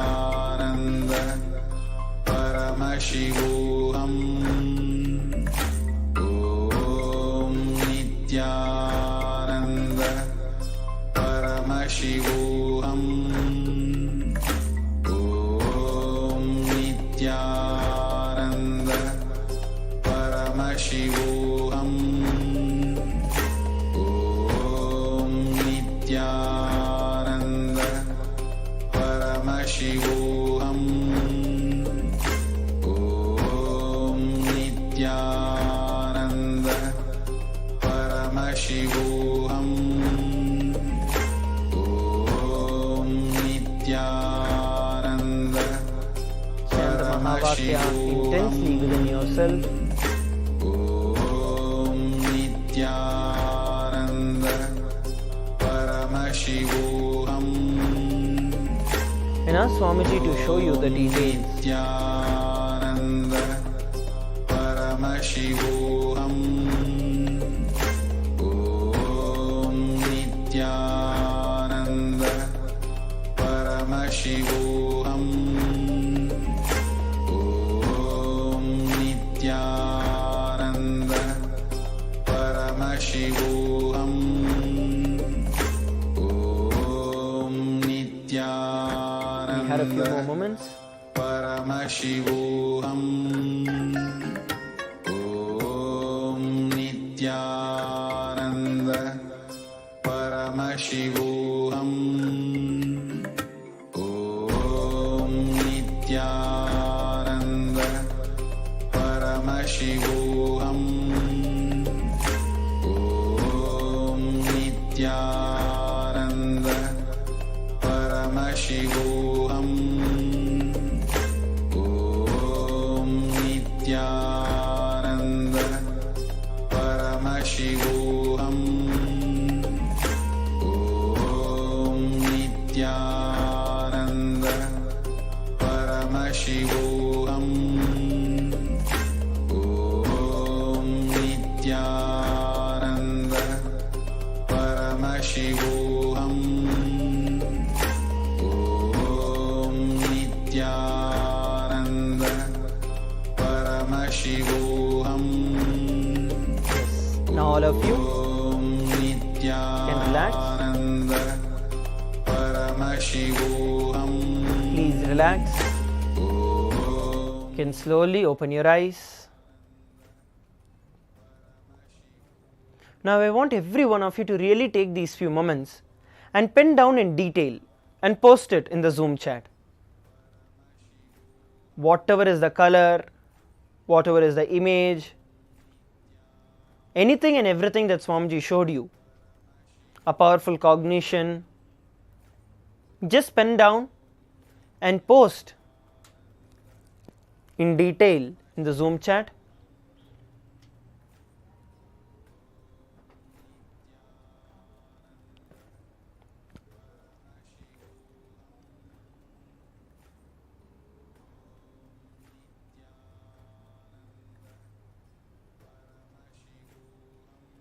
Please take a few moments to pen down and post it.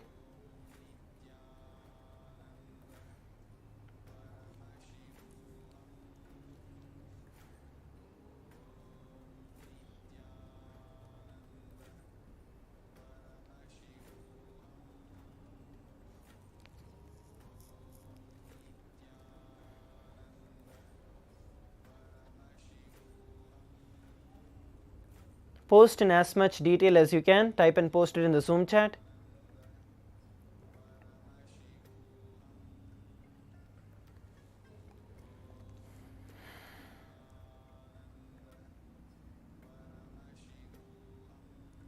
Any color, any image, any alphabet, whatever Swamiji showed you, post it.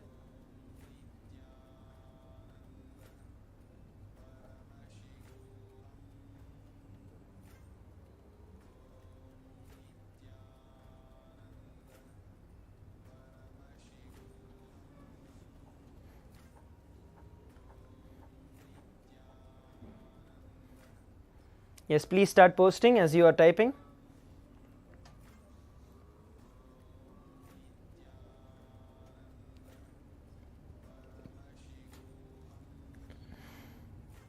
Try to get into the details to see, okay, which color was the image, which are the different shapes which would be there in that image. It's more about verbalizing it. It's not about whether you are seeing or not, because Swamiji shows you, but how and what is that you are selectively wanting to see makes the difference.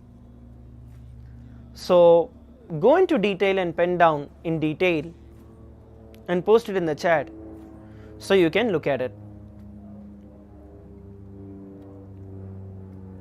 Yes, we have Pavan sharing that an image which had the shape of a heart. Okay, let's get ready. Let's now look at the answer.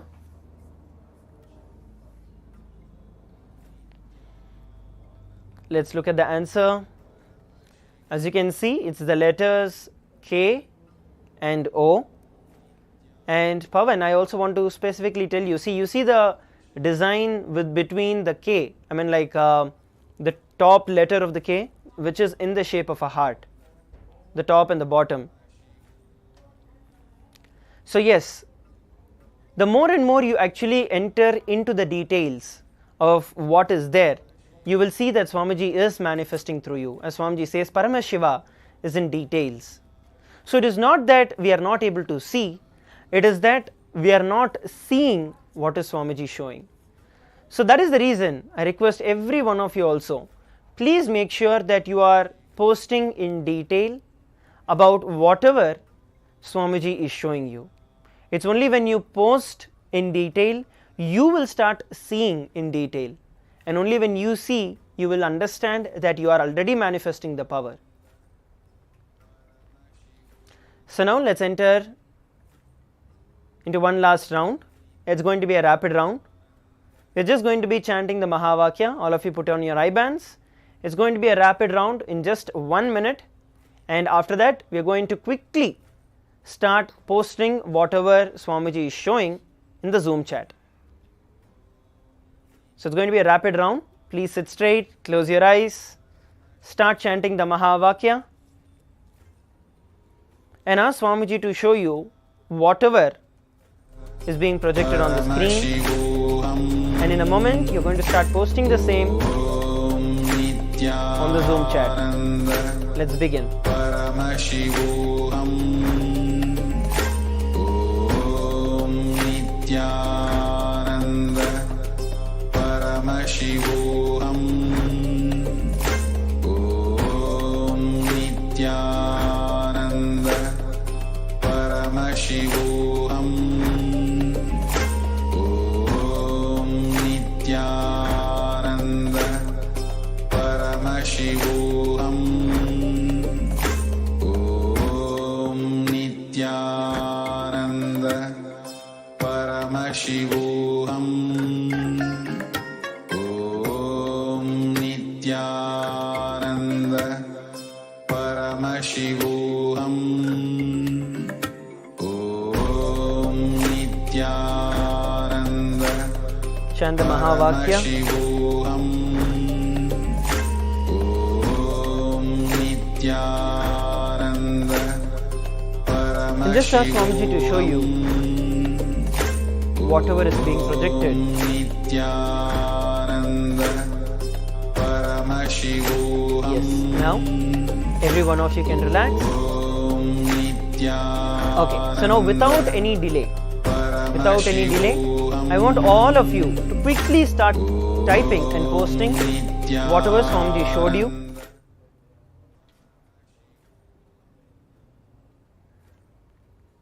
Just start typing and posting whatever Swamiji showed you. Color, image, number, alphabet, whatever it may be. Post in detail. Just keep typing and posting. Don't even wait until you type everything and post. Just keep typing and posting.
Yes, please post it.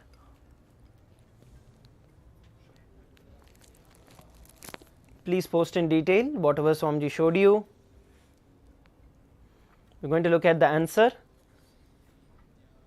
Let us now look at what Swamiji showed. The image that Swamiji showed.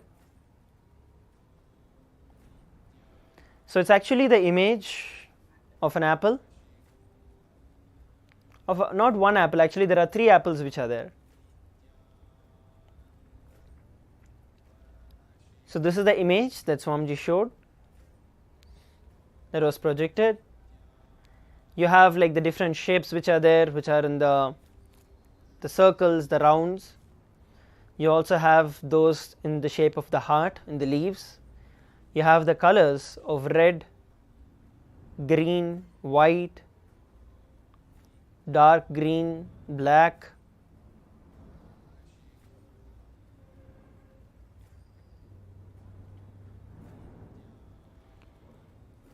Yes, each of you can also post whatever Swamiji showed you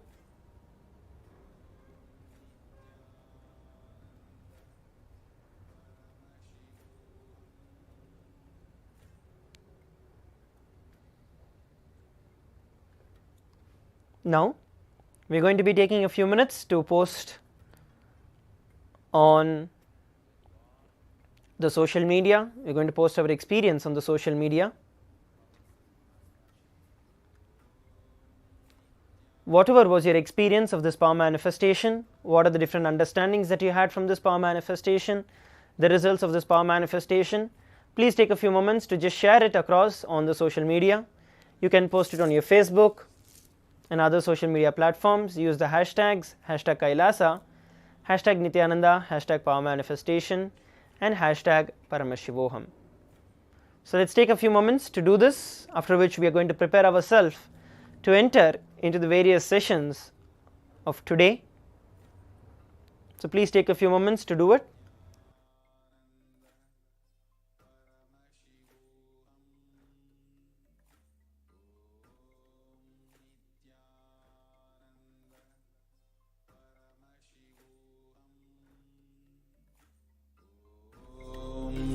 Nithyananda Paramashivoham. Om Nithyananda Paramashivoham. Om Nithyananda Paramashivoham. Om Nithyananda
Come on, all of you post.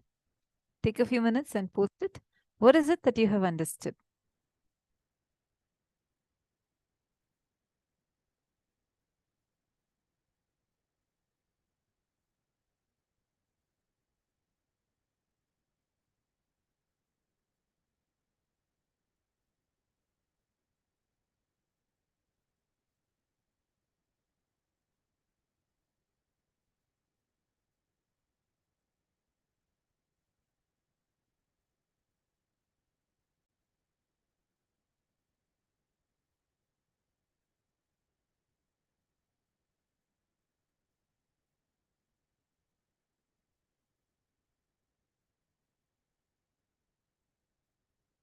What you think of you and you manifest it, okay? What about all others? I only see one person posted. Come on, Mas Salinians. Okay. Mas Salinians has posted. Paramashiva should be priority. Manifesting by be the way Paramashiva manifests. As well as my stomach and heart beats everything be like Paramashiva. Or heartbeat everything. Plus integrity to Guru plus Tyaga. Renunciation to personal desires, correct? Tyaga is, see, whenever you say the word renunciation, it triggers a kind of powerlessness inside us because of all the loaded meanings that this word renunciation has. Tyaga is not what we commonly understand as renunciation. Then you'll have the next thing. Oh, why should I renounce? Why not enjoy everything? I mean, not allowed to enjoy anything. Understand, Hinduism is not a sadistic religion. It's a grand, greater science of Hinduism. It's a scientific lifestyle, most life positive, life empowering lifestyle. So when you start thinking that, okay, is it for me to renounce something?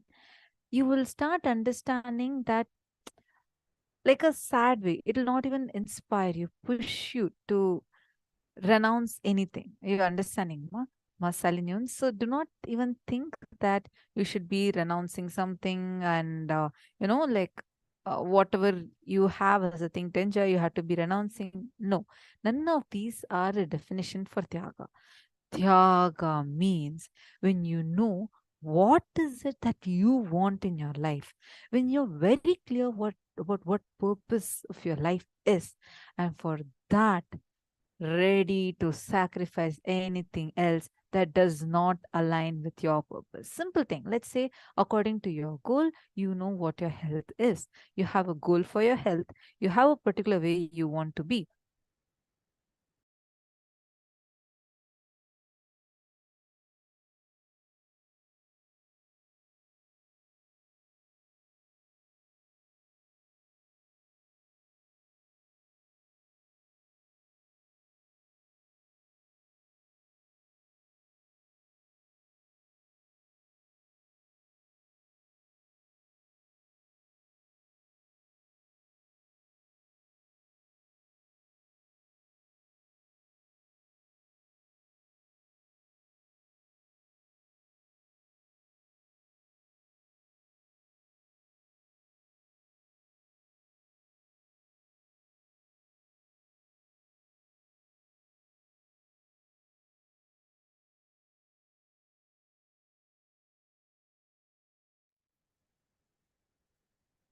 Sorry for that. I hope you're able to see me and hear me now.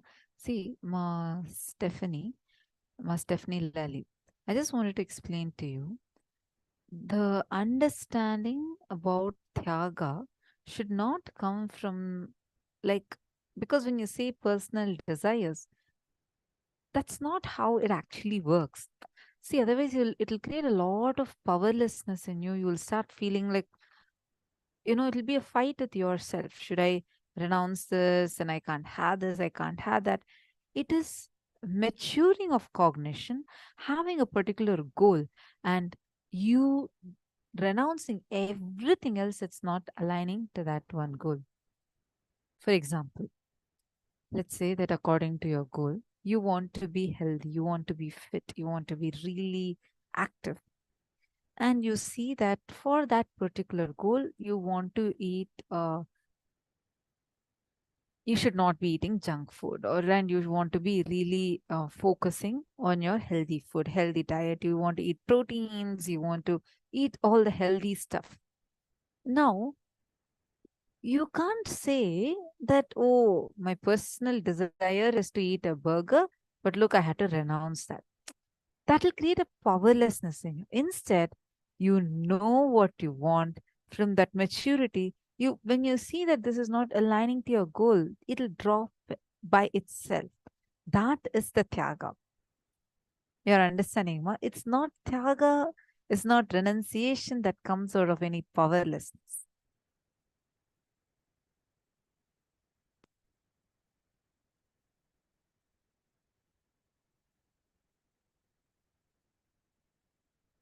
Sorry, I'm seeing some messages saying no sound. Are you all able to hear me, Nityanandam?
Then your presence exists in all the 14 lokas.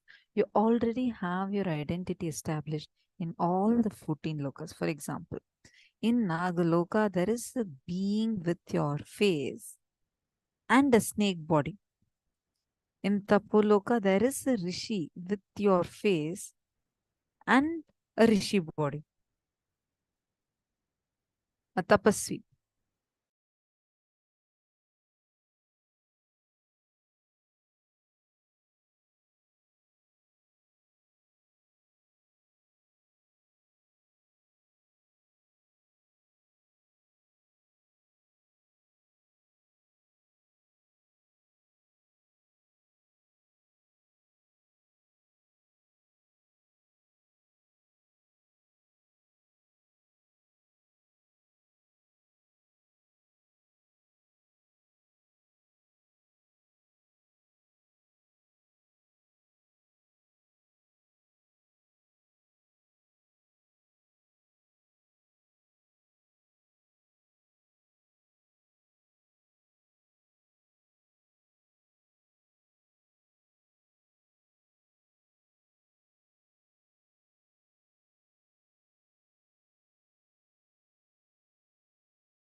have some technical glitch.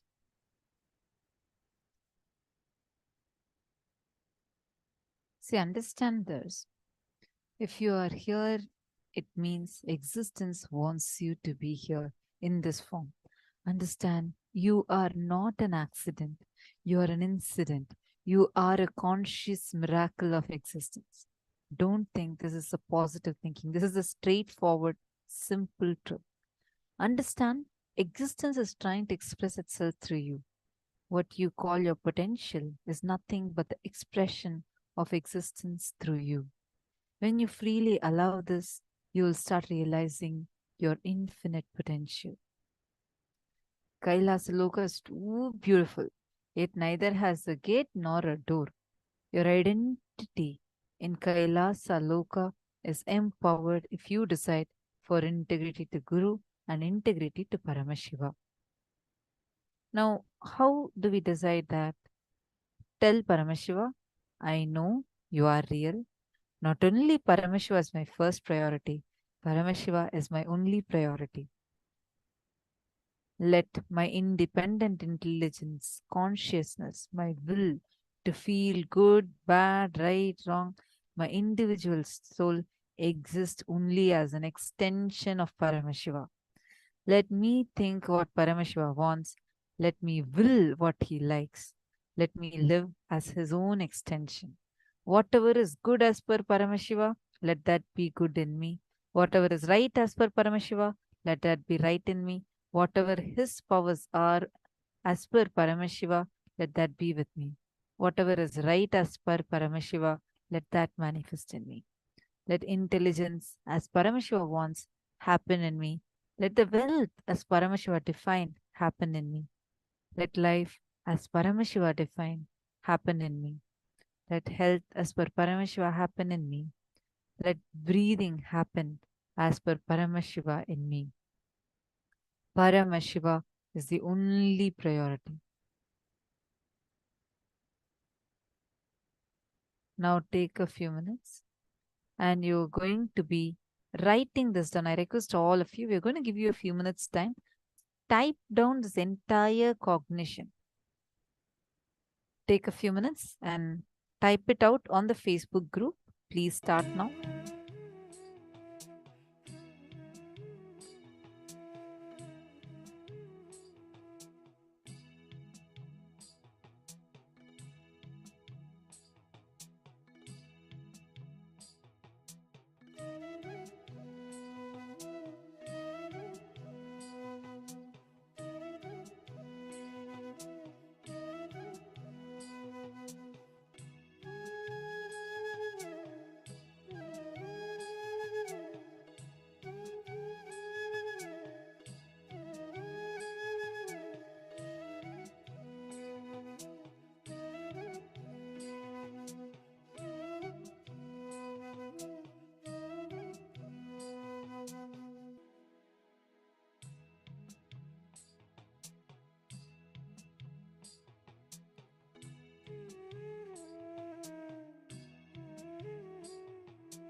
So Trishanku wanted to do this, but he was not having the necessary qualities.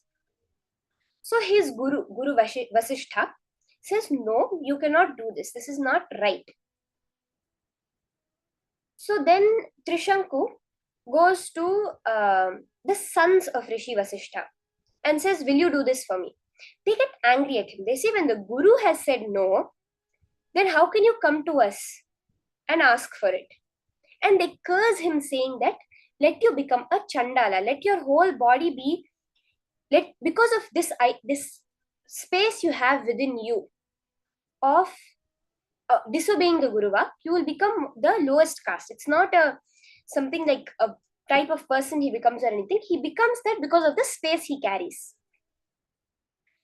But then he really wants to do this, so he goes to Vishwamitra, who is known to have an enmity with Vasishtha. So he knows Vishwamitra will help him, if not for any other reason, just to prove Vasishtha wrong. And when he goes to Vishwamitra, Vishwamitra says, okay, and performs the necessary ritual. When he's performing this, immediately Trishanku ascends to heaven. But at the gates of heaven, he is blocked. Indra says, no, we cannot allow you inside. You're not qualified for this. And that also you have disobeyed your Guru. So Trishanku starts falling back. But through the power of consciousness over matter, not only does Vishwamitra stop him mid-air, stop Trishanku in the middle, falling back from Swargaloka, he creates a heaven, he creates a whole universe for Trishanku. Till today, we see that as a constellation in the sky, where he created a whole universe through the power of consciousness over matter, just through 3D printing the reality.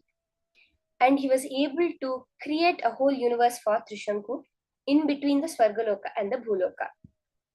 Even Swamiji has very beautifully experienced this power of consciousness over matter, where he moved a rock on the Arunachala, a huge boulder. So when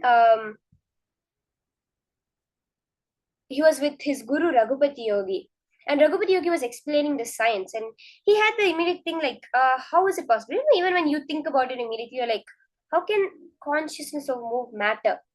So Raghupati Yogi said, okay, you experience your oneness. Just go into the space of intense connection and oneness with the boulder. So Swamiji just started experiencing that intense oneness. And suddenly Raghupati Yogi moved Swamiji's hand. When he did that, the whole boulder started rolling. In that space of intense oneness, the hand and the boulder had no difference for Swamiji. So when Raghupati Yogi moved Swamiji's hand, automatically the whole boulder started rolling. And then when Swamiji came and he's like, are the boulder is rolling. And Raghupati Yogi stopped Swamiji's hand and the boulder also stopped moving. So now this is the power we're all going to start with manifesting. Now you may be wondering why silicon specifically we need for the consciousness over matter power. That is a very beautiful thing Swamiji tells us, which is any signal you send to silicon, the silicon will amplify that signal and send it to the object. So we all have a feeling that consciousness over matter on our hand is very easy, because we feel it's a part of us and we can easily send the vibrations. Now, when we keep the silicon, the phone, the tablet, and keep the object on top, the signal that you have sent, that command, that will you have made is amplified by the silicon and transmitted to the object. Why silicon specifically? Modern science says actually that other than carbon, so if you know a little bit of biology or regular high school biology, you'll know that the basis for life is the carbon atom. It's because of the uniqueness of the carbon atom that we are able to be sustained as a biological organism, where such huge beings are able to be created with millions of cells due to many properties of it. And also,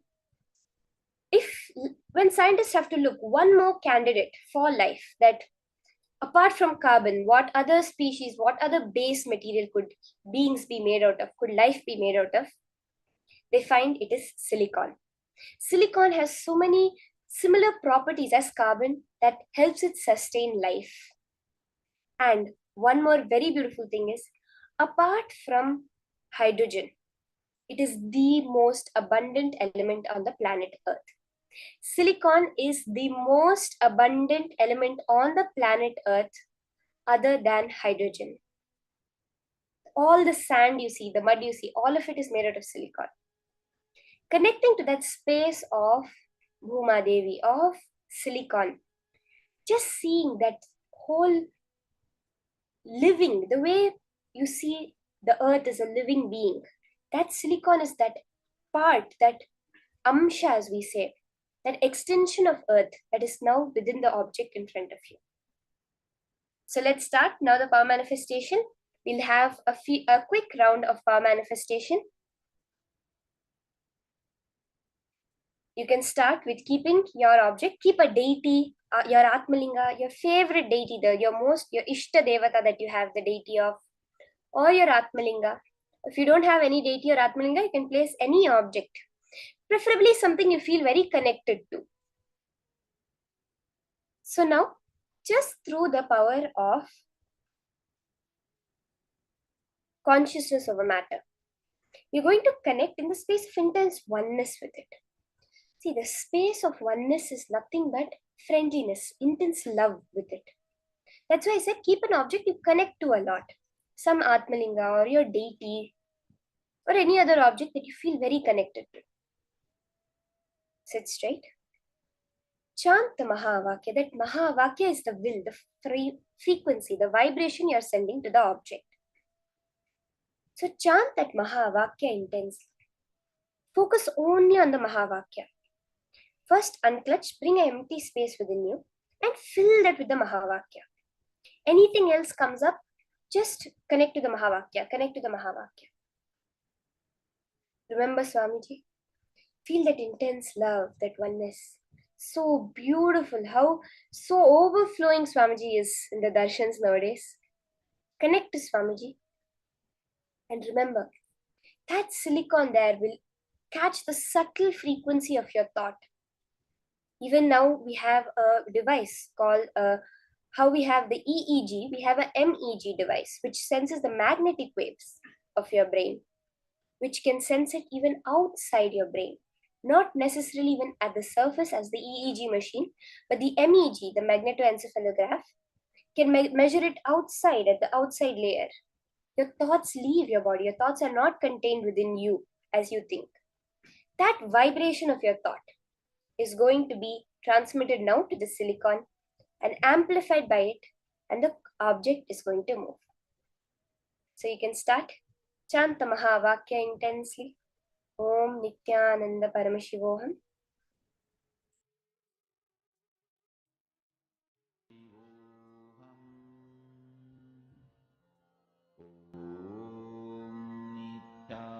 Nithyananda Paramashivoham. Hold the intense oneness constantly, again and again.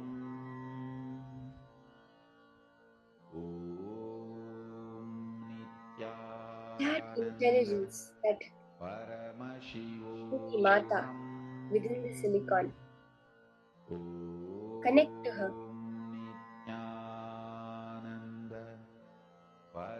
Give your will, that vibration, through the Mahavakya for the object to move. Sit straight.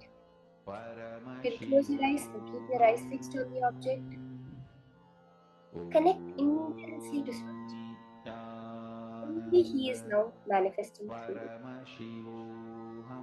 His space, His love, His being of Paramashiva, His powers. That's all is happening.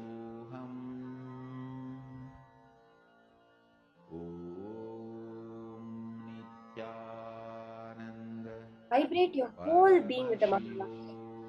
Let every cell in your body feel it. That vibration is what you're transmitting out into your, what you perceive as the outer world and making the object move.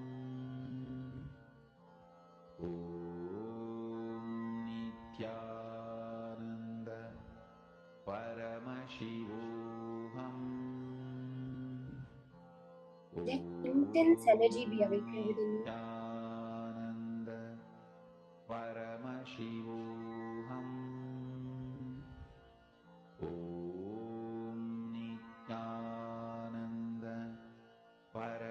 Paramashivoham. Om Nithyananda The object in front of you now is not separate from you.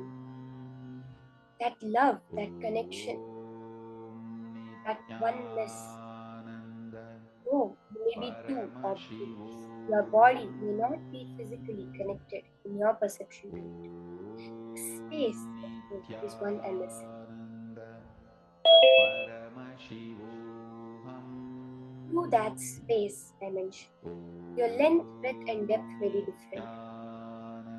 Just when we go beyond the time, we realize the oneness of the space. Through your inner space, when you command the space of that object, will happen. Yes, Ma'am Musuhe is saying she manifested. That's awesome, Ma'am.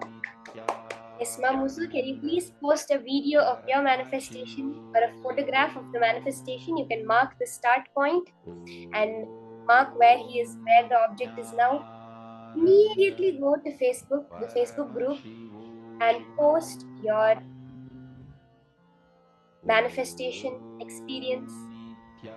Ma, what were you moving, Ma? Ma Musuhe? Which object were you moving?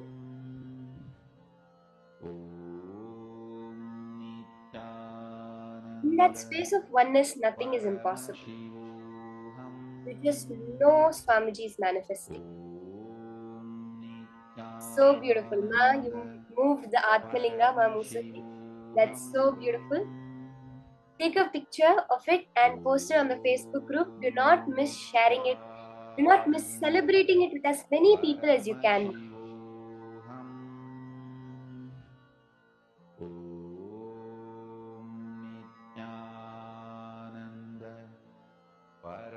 Paramashivoham. Om Nithyananda Paramashivoham.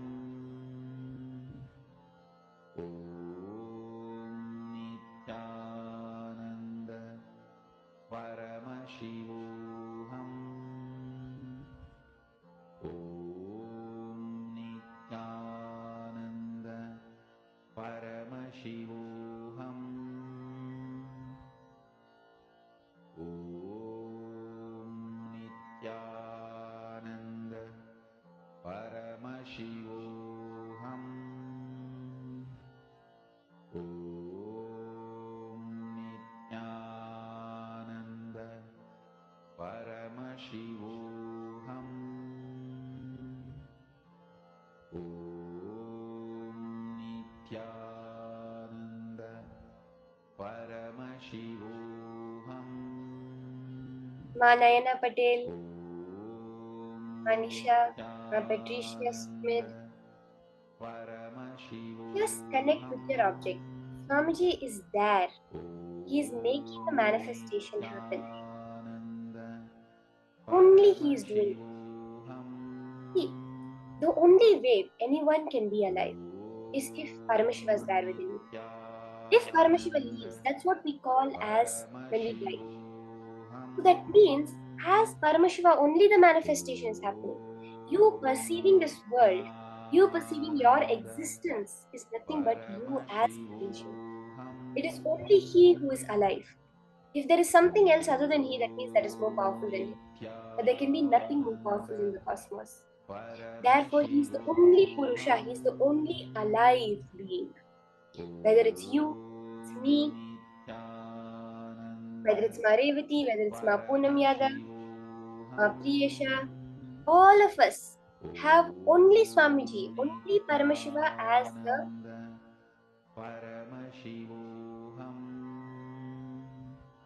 alive thing within us. Paramashivoham. Om Nithyananda Paramashivoham. Om Nithyananda Paramashivoham.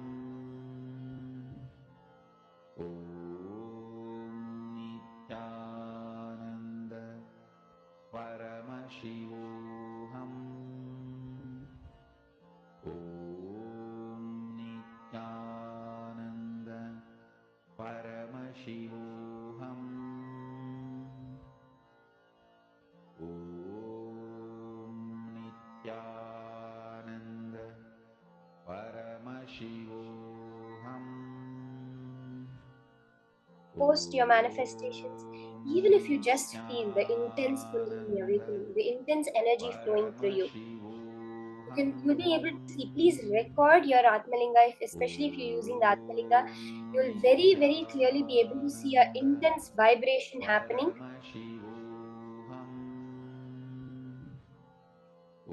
So please record and notice the small, subtle manifestations that are happening. And you'll see how every moment in life is a manifestation. More and more manifestation happens. Paramashivoham. Om Nithyananda Paramashivoham.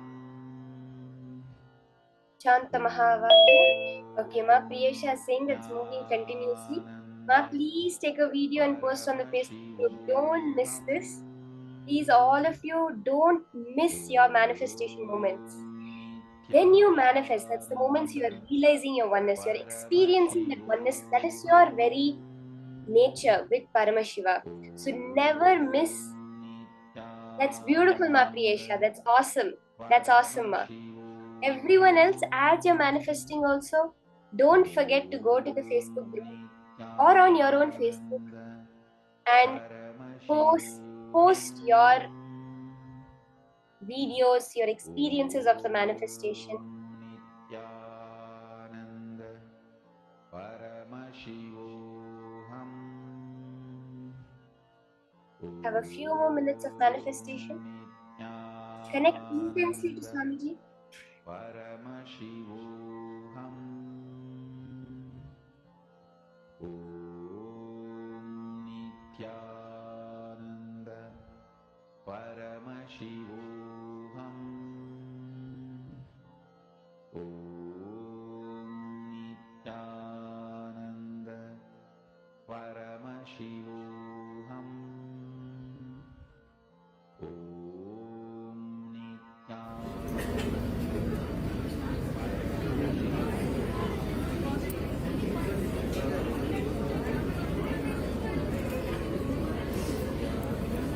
Put your hand close. Otherwise it might tingle.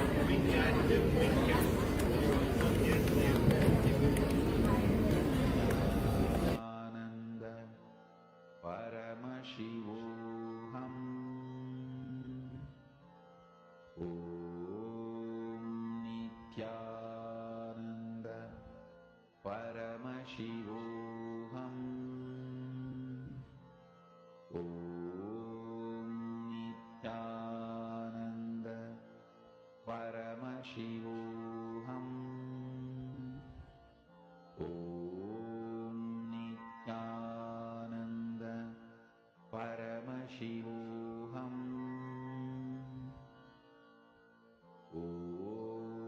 Om Nithyananda Paramashivoham.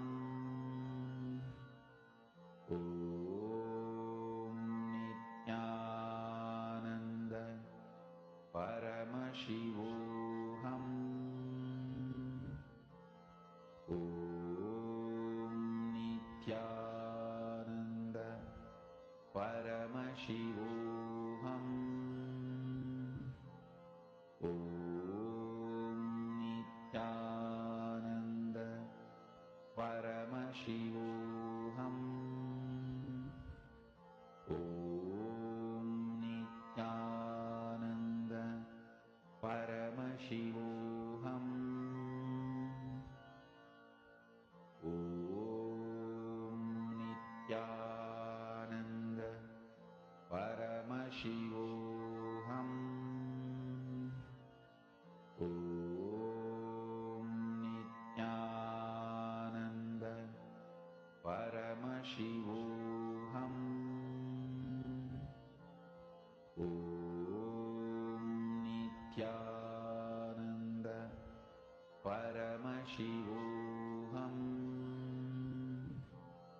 Om Nithyananda Paramashivoham. Om Nithyananda Paramashivoham. Om Nithyananda Paramashivoham.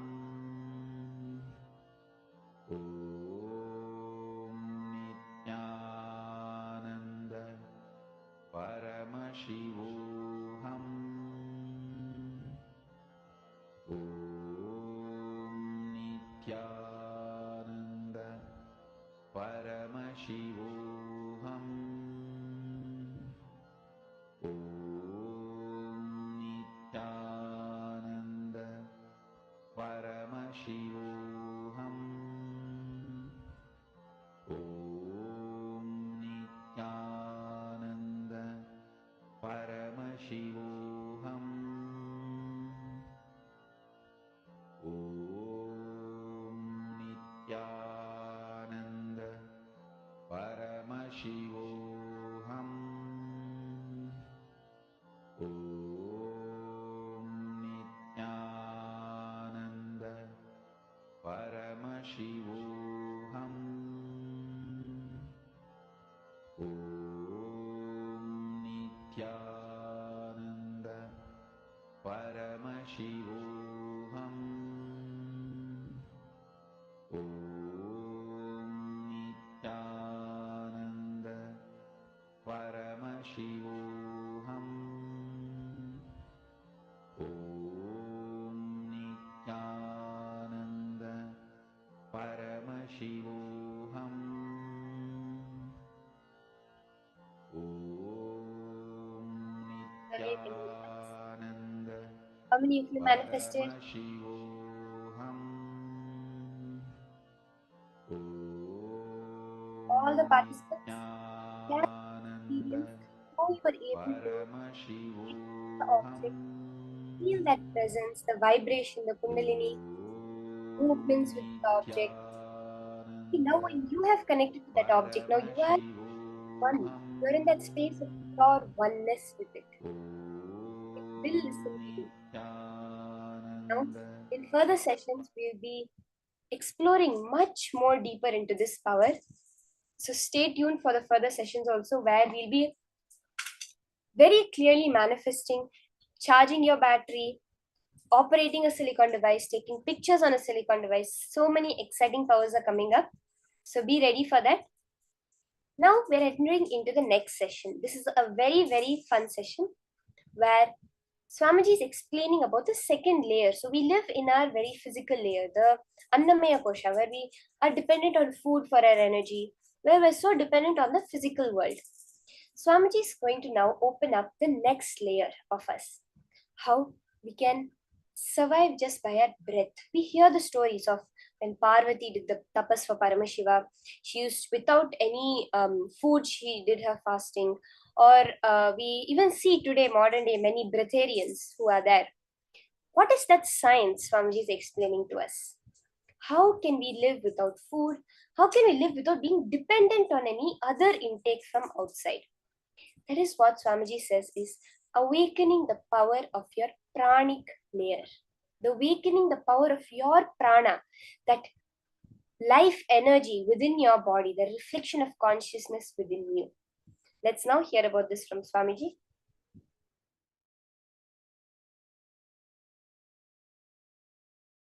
Nitya Kriya Yoga, please understand.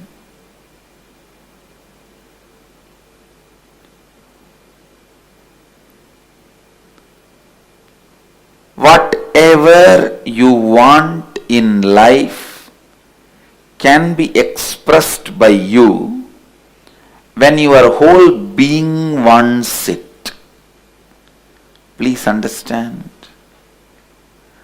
Whatever you want to achieve in your life, you can manifest it, express it without any other effort, just by your whole being wanting it. Please understand. I am making some of the most important statements. It may look very controversial, it may look very different than your beliefs are.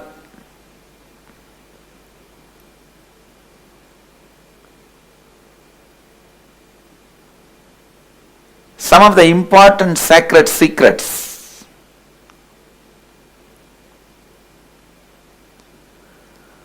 Whatever you want can be manifested in your life the moment your entire being wants it. Not just parts of you. Part of you may want health. Part of you may want to have constantly junk food, alcohol and whatnot. Then you won't manifest health. Whatever you want can be manifested just by your whole being wanting it. Nothing else is needed. Please understand, I am making a statement which means if you want wealth, just by your whole being wanting it, you will manifest it. It may look very funny or strange, weird proposal, but I tell you, it works.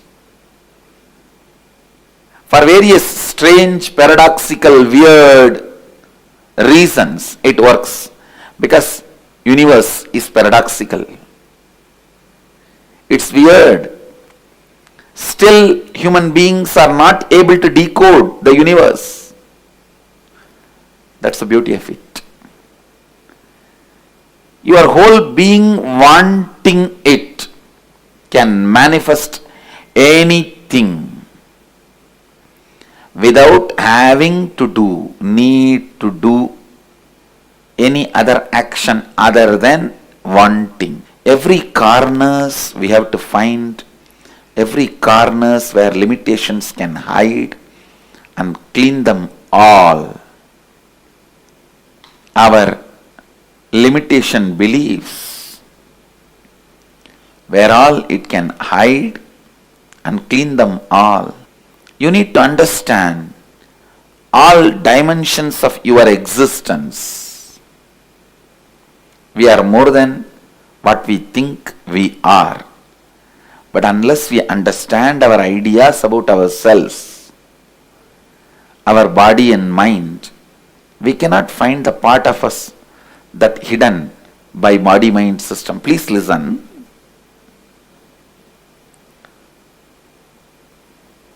I am making two statements.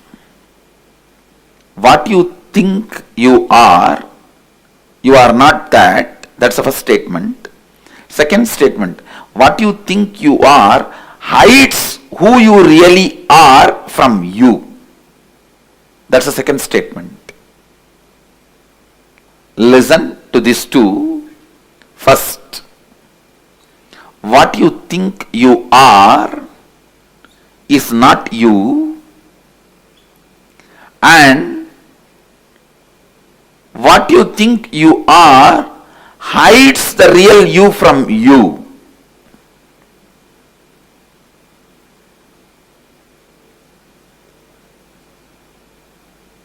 The ideas you carry about you, body, mind,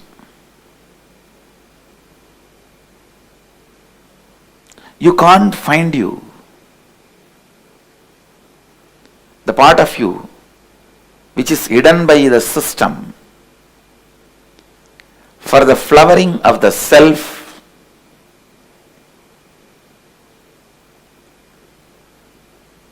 you need to work on the self itself. You need to work on your body, mind, emotions.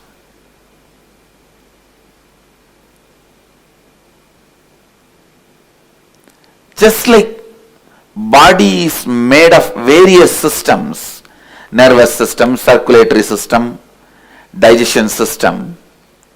Like that, you are made of 5 layers. In Sanskrit, we call it koshas. One of the oldest Upanishad, maybe 20,000 years old Upanishad, clearly describes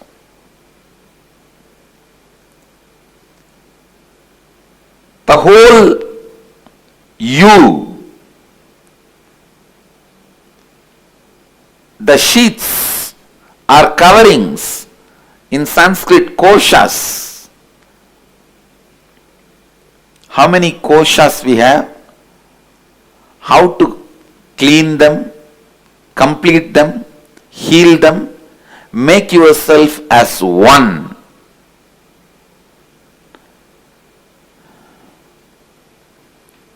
These 5 koshas, the Upanishads gives us the understanding. You are the 5 koshas.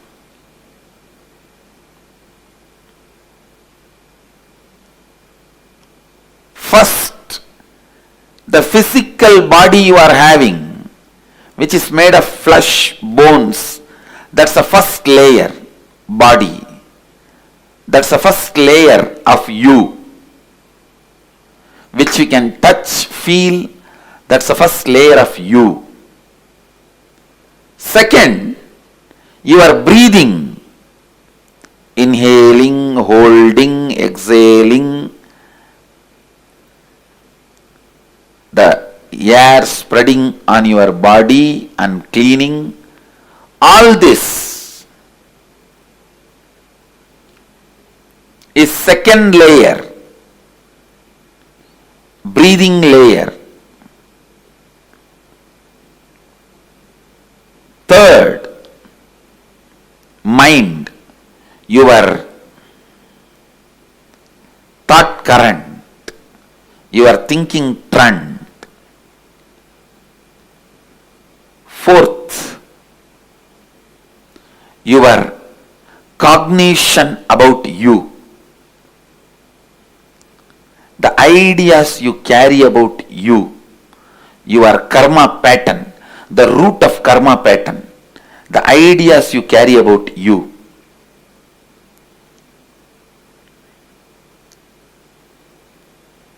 That's the fourth layer, your cognition pattern.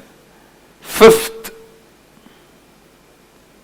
the bliss, the self in you, the bliss nature of you. Understand these 5 layers. Physical body, the first layer. Breathing, the second layer. Mental body, the third layer. The cognition you carry about you, which is not really you, but which you carry about you, that's the fourth layer. The bliss happening in you is the fifth layer. Once you complete all these 5 and integrate all these 5, heal all these 5, enlightenment starts expressing. Means the ability to manifest whatever you want. The ability to manifest whatever you want.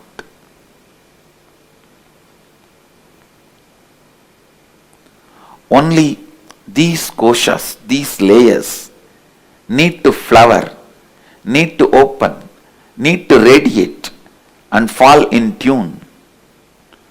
Ultimate self starts manifesting through you once these 5 layers start manifesting. All 5 layers need to be purified so they constantly radiate enlightenment.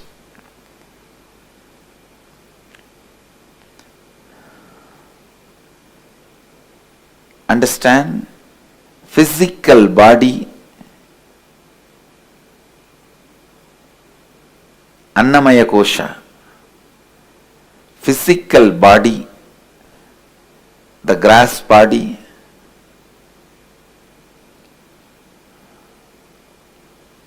physical body,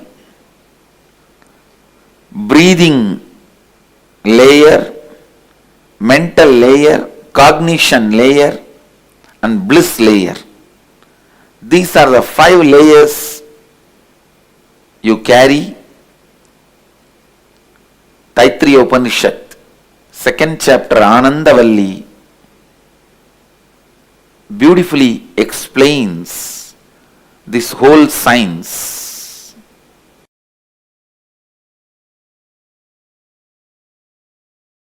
These 5 layers, understand, I'll repeat now. Physical body, breathing layer, mental layer, cognition layer, bliss layer. In these 5,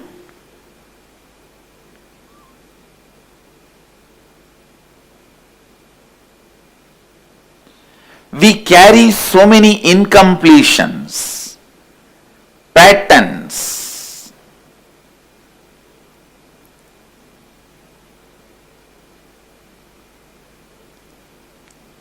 Removing all those incompletions, engrams, patterns, helping every one of you to completely integrate yourself.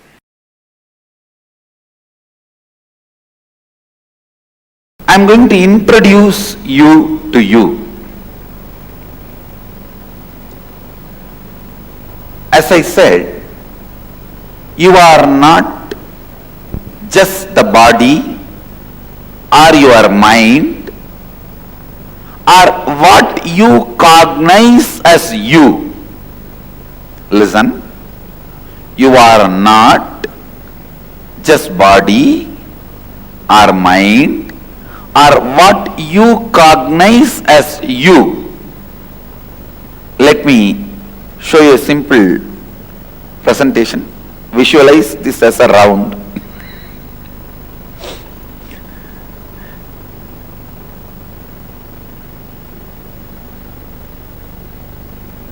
I am trying to redraw whatever is projected.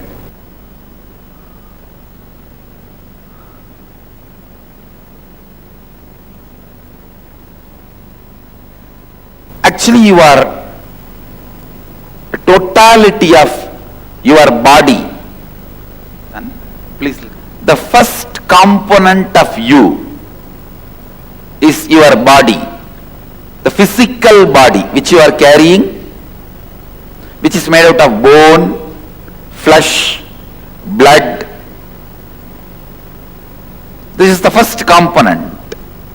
Then second is your breathing structure. Inhaling, exhaling, the breathing structure is the second.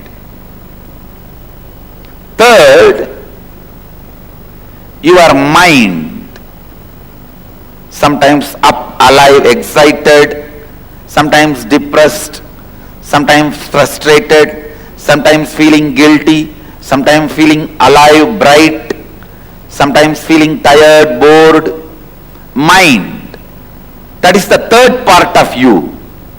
Fourth, what you cognize as you, what in core of you, what you cognize as you, what you feel as you, that's the fourth part of you. Fifth,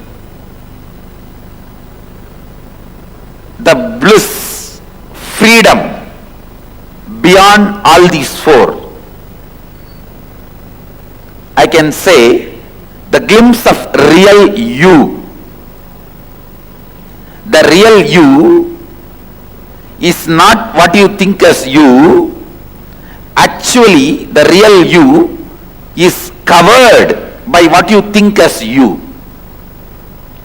So whatever you think as you, your body, your breathing system, your mind, your cognition. When you penetrate all these four, then you realize the real you. You experience the real you. These 5 layers, in each layer you have certain mental patterns, incompletions. I can say that when you travel in city, if you are going from here and want to cross the city, so many diversions. Suddenly one political rally, take diversion. Then road is cut by PWD, take diversion. Road is cut by BSNL, take diversion. Traffic jam, take diversion. Finally, instead of crossing the city, you will end up back in the same road. Now that's what exactly is happening in our life. When you try to cross layer by layer and reach your core, please understand, every day, every one of you are struggling to experience your core. When you are back from your work, the way you throw your shoes, throw your clothes, lie down on the bed, even in that moment, you are trying to reach the real you. Unfortunately, constantly you are facing the boards, take diversion, take diversion, take diversion. Each one of your mental pattern is take diversion board, no entry board. Take diversion, no entry, road closed, maintenance work going on, sorry for the inconvenience. These are the boards you are constantly facing. Every pattern, every incompletion you are carrying is no entry board which stops you experiencing the real you. The real you.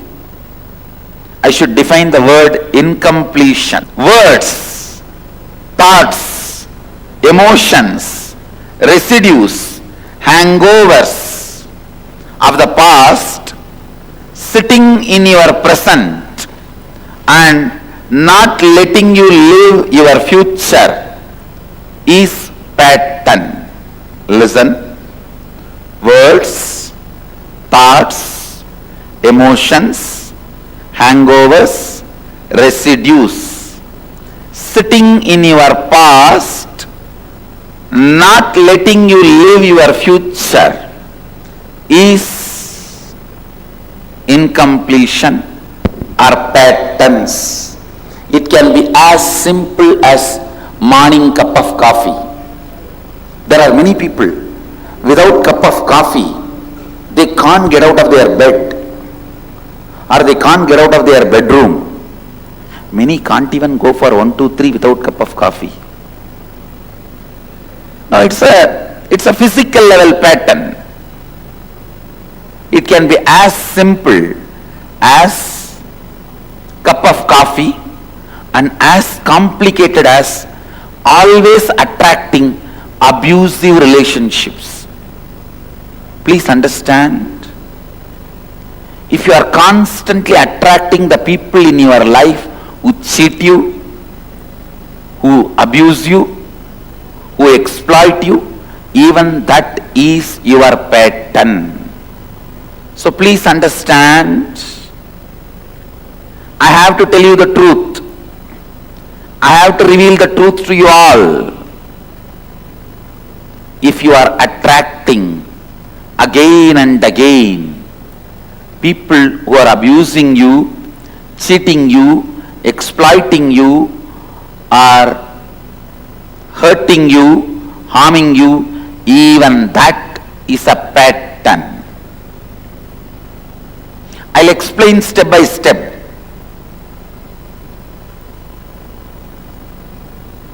It can be as simple as morning cup of coffee to as complicated as attracting, abusing, hurting people in your life.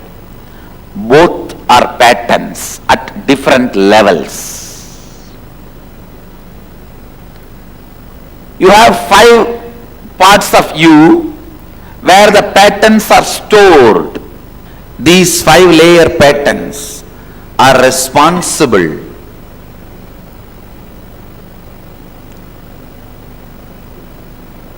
for you not experiencing completion. Once you experience completion, you will simply know how to rewrite your life.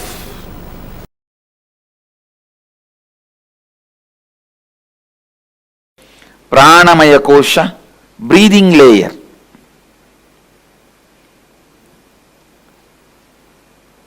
See, prana is the energy which your body absorbs while you are breathing. Please understand. Prana is the energy your body absorbs while you are breathing.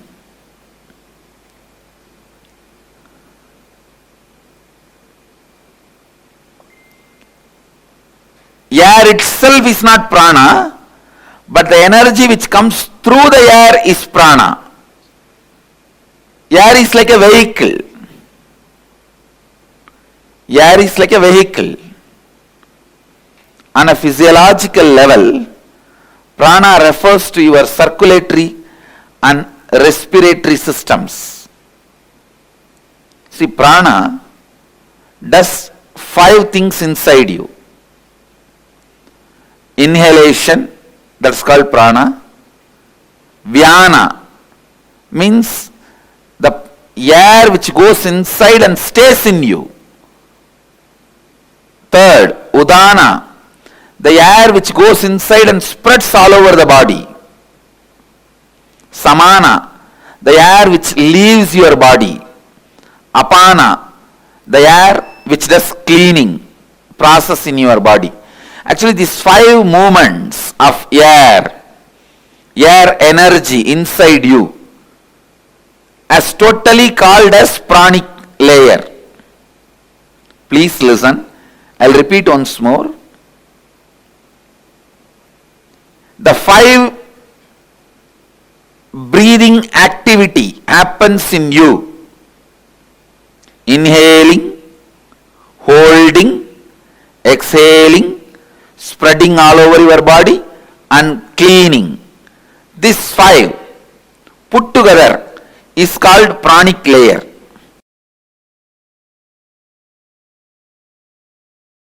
The purpose of power manifestation is to make you more and more integrated to the life. My prana is very powerful. Please understand. Power of your prana is power of your health, power of your life. Few days before I was telling, in 11 dimensions of the universe, the forms I use is different, the names I use is different, the language I use is different, but the breathing I do is same.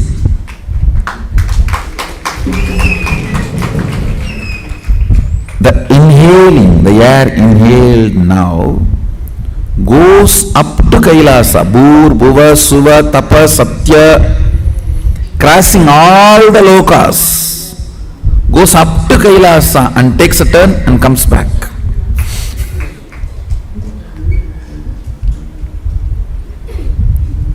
When it is very powerful, the mantras released through this breathing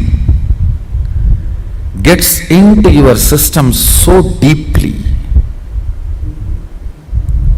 awakens your system so powerfully, it is like The moment the sacred syllables are given, immediately it becomes part of your cognition.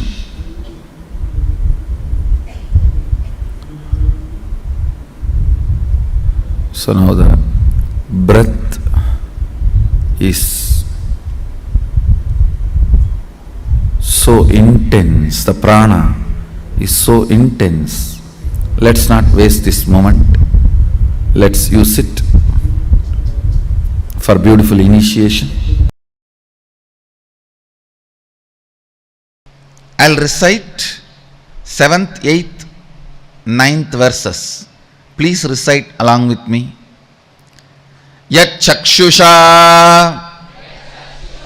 na pashyati yena chakshumshi pashyati tateva brahmatvam viddhi netam yatitam upasate. Listen.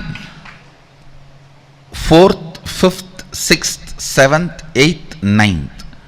All these 5 verses are powerful repetition, especially 5th, 6th, 7th, 8th, 9th. These 5 verses, same word. Viddinetam yatitam upasate, viddinetam yatitam upasate, viddinetam yatitam upasate, viddinetam yatitam upasate. The full line, Tadeva Brahma Tvam Viddhi Netam Yatitam Upasate. That full line is repeated 5 times.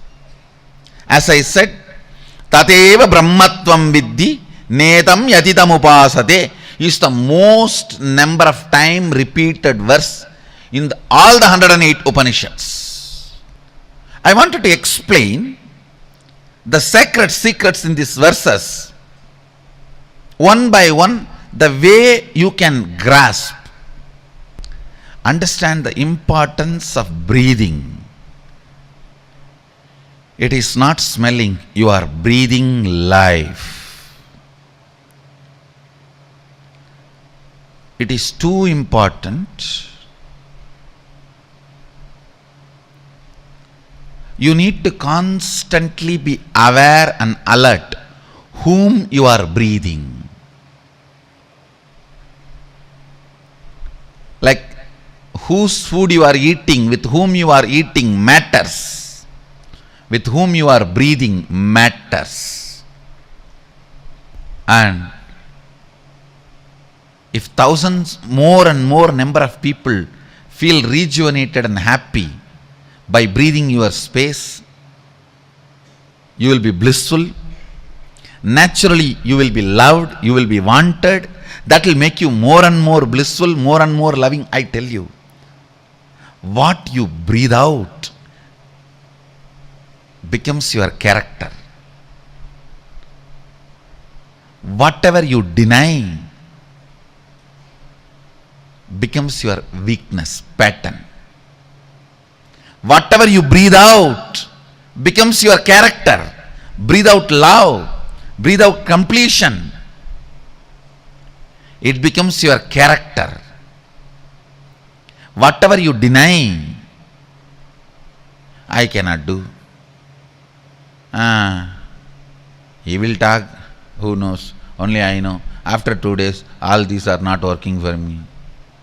One day I have this ambition and activism, second day I don't know where it goes.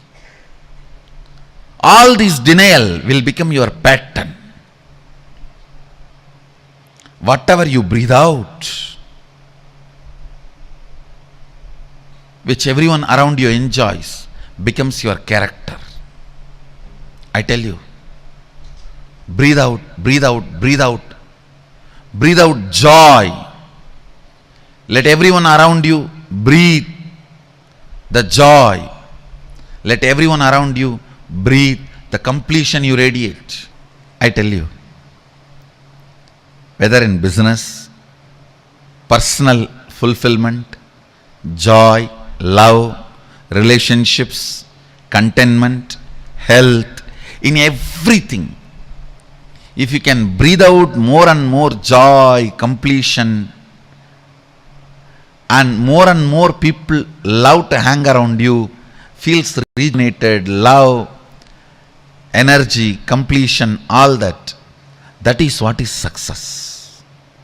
That is all is success. It is not some cunning, technical, strategical planning. No. No. Ramakrishna never had a strategy. Till he was in the body, he had only 2-digit number of disciples, not even 3-digit. For his own, when he left the body, the number of people gathered is 2-digit, not in 3-digit. That is also lower 2-digit, less than 50, not above 50. Higher 2-digit means 50 to 100, lower 2-digit 50 to 99. Lower 2-digit means 10 to 49. It is lower 2-digit, less than 50 people. See the photos taken when he left the body. It's less than 50 people. But he created those 50 people, 40 people, such amazing, powerful completion space. Everyone who came in their breathing space breathed Ramakrishna. That did the job. I tell you, more and more people enjoy your breathing space, more and more they will want you. When you feel you are wanted, you will start expressing more and more of this, and that will become your character. That's all is the virtuous cycle for completion, fulfillment, success. When something becomes character, you start living it, believing it as you, and that leads to enlightenment itself.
Nithyanandam.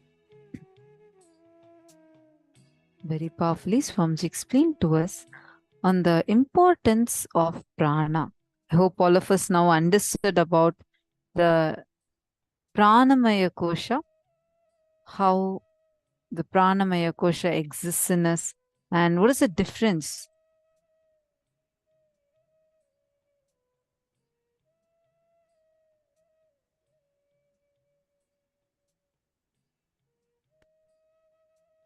between your breathing and the pranamaya kosha itself. I hope all of us understood that. Can I request all the participants to take a few minutes and post what are the things that you have understood so far?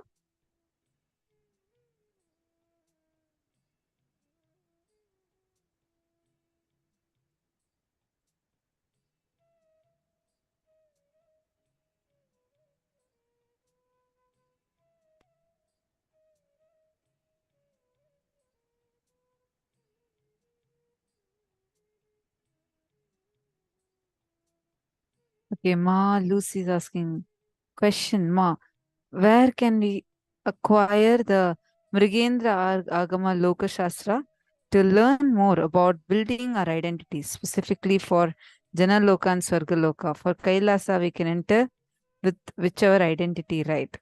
Sorry, I'm just seeing your question now. First thing, Ma Lucy, the identity for Swarga Loka gets empowered in you when you operate from win-win strategy. The identity in your in Kailasa gets empowered when you are empowering the identity, your space of Tyaga and integrity to Guru. You understanding?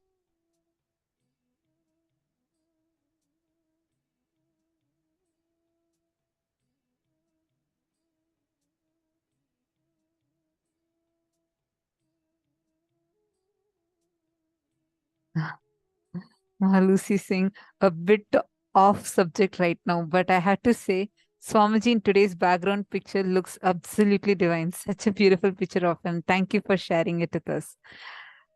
Ma Lucy, you can get this on the Facebook page, Kailasa's SPH Nithyananda Paramashivam Facebook page. Don't miss out. There are stunning pictures of Swamiji. And I'm also going a bit off subject. I read your comment and I just wanted to add. You can go to the Facebook page. You'll get so many such beautiful pictures of Swamiji.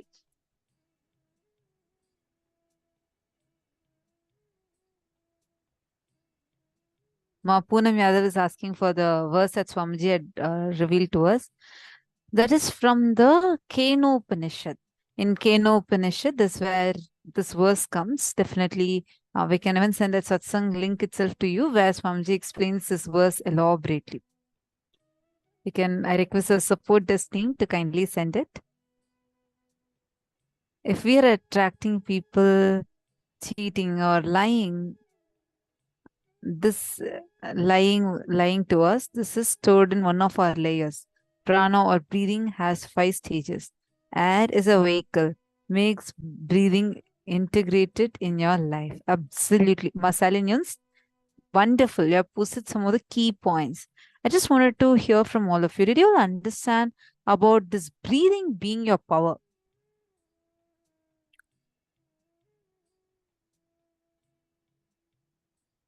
See, breathing, prana. Prana is not just air that goes in and comes out. Prana is that life energy. What is that which gives life to us from the air is prana. It is not just scientifically, biologically, when you study, all you see is maybe oxygen molecules. If it's just an exchange of carbon dioxide with oxygen that happens in our cellular level in our lungs, then how can that alone give us life? Prana is, like how Swamiji explained, there are 5 stages. How Swamiji explained about prana, apana, upana, all these 5 stages of prana, where it you inhale and how you hold the breath, how it gets assimilated in you, and how you exhale. The whole thing is prana. That energy is so powerful. You have a layer of pranic body in you. Panchakoshas, that's the first clipping we started with, where Swamiji explained to us about the 5 layers of our existence. Physical body that you see is only Sthula Sharira. There are 5 layers. Annamaya Kosha is this that you see. Then Pranamaya Kosha is your whole breathing, the entire breathing pattern, the breathing system that you carry, and the prana, the life energy itself.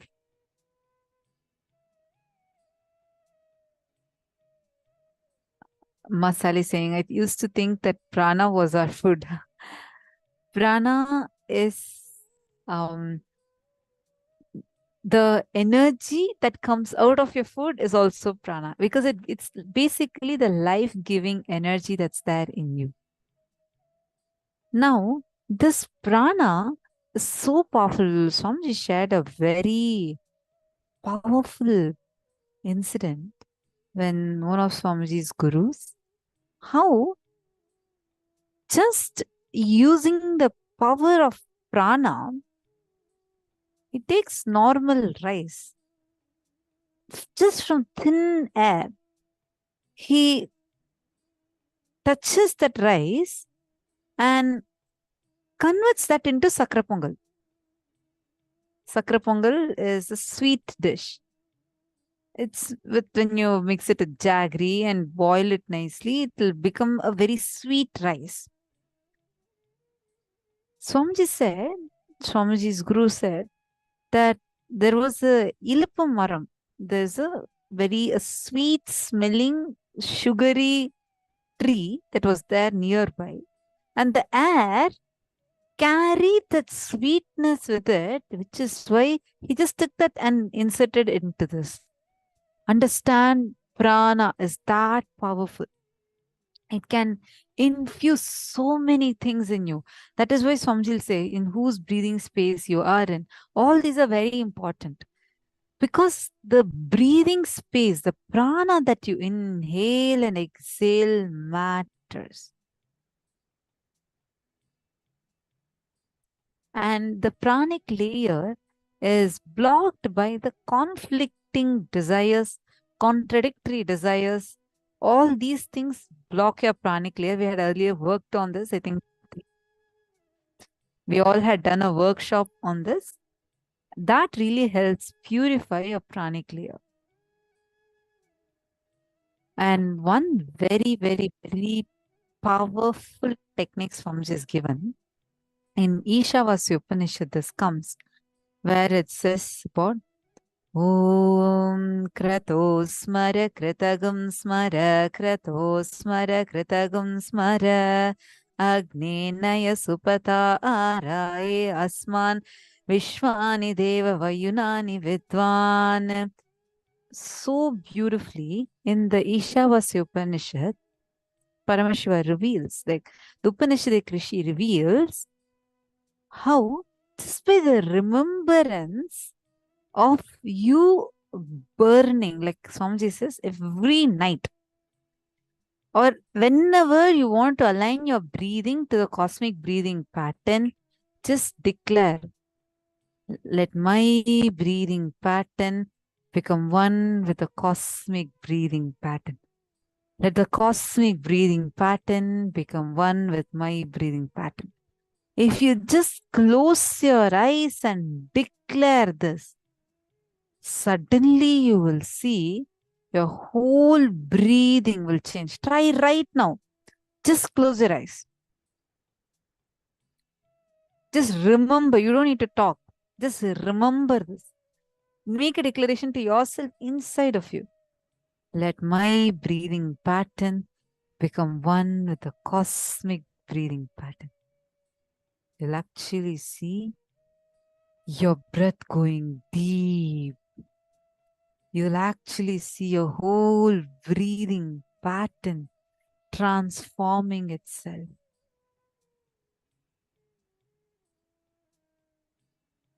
How many of you are, the moment you declare, how many of you feel it? Like your whole breathing pattern changes. Yes, I feel it. Okay, Masheriga, Uma, Diana, Spolev, Lucy, wonderful. What about Makranda, Manitya Naresha, Wei Huang?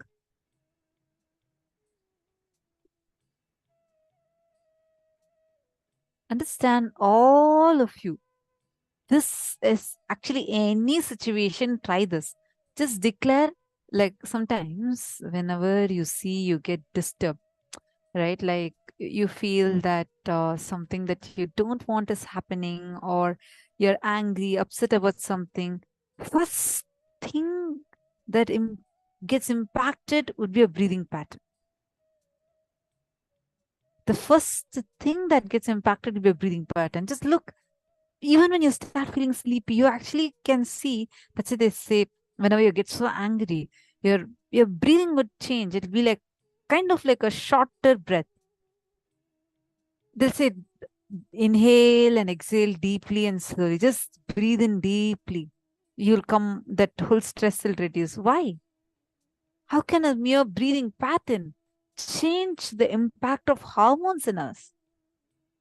It is possible because your breathing is a power. Prana is powerful.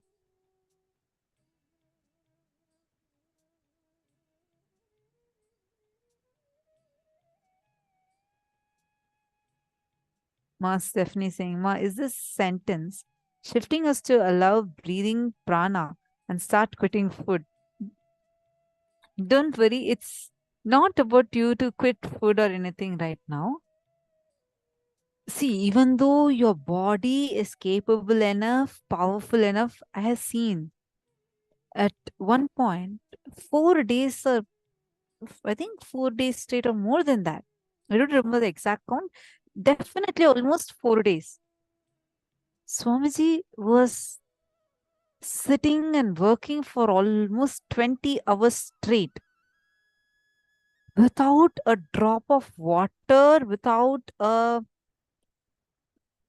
grain of rice or anything, no food, no water. Continuously 4 days straight. Swamiji was in such high, powerful samadhi space. 4 days. I remember 4 days. I think it's more than that for sure. You will see, your body has that intelligence. See, just understand your breathing is powerful. Next time onwards, whenever you get agitated, you get angry, just remember this. Close your eyes immediately and say, let my breathing pattern become one with Swamiji's breathing pattern. Let my breathing pattern become one with the cosmic breathing pattern. And you will see your whole being just aligning. That one declaration, remembrance is so powerful. Yes, Madiana Spolev. I think one more person also asked us, is cosmos actually breathing? Swamiji says there's a cosmic breathing pattern that exists.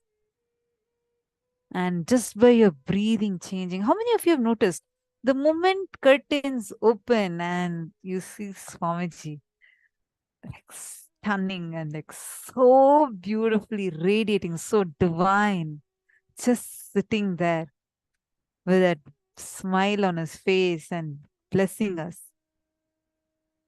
You're just seeing that, but you notice your whole breathing changes. So much bliss that's oozing out of nowhere. Understand? Because that is the power your breathing pattern has. That is the power. Whenever you connect to the cosmos, your very breathing changes. Tanja Devan is saying, no words to describe. Absolutely. That's the power. Do you see? that smile, and then the space that you get transported or teleported to. Mail Olivera, Jing Wong, Pradeepa Krishna, Fei Fei Shen, Yali Peng. Can I request all of you to come on camera, please? Ma Jayalakshmi, please come on camera and settle down. Sri Lakshmi is posting, Swamiji's smile never gets old. Yeah, I think all of us keep talking more than the session about Swamiji's darshans. It's just so beautiful. I mean, we can't stop it. See, that breathing pattern, just understand this one secret. So that next time onwards, even anyone tells you anything, you get so angry, you're about to react, just close your eyes. Let my breathing pattern become one with Swamiji's breathing pattern. Let my breathing pattern become one with the cosmic breathing pattern. Really, it'll change. Jayalakshmi is posting deep silence. That is the effect of this declaration. Just your thoughts affects your breathing and vice versa. So by changing your breathing pattern, why do you think there is pranayama? Pranayama is specifically for you to align to the cosmic breathing pattern.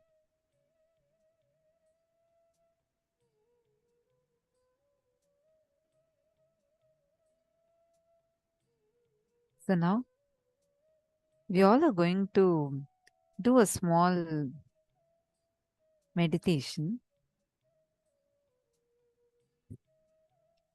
First, let's understand a little more about this prana that is there in us. Prana is not the air, but the energy that your body absorbs when you are breathing.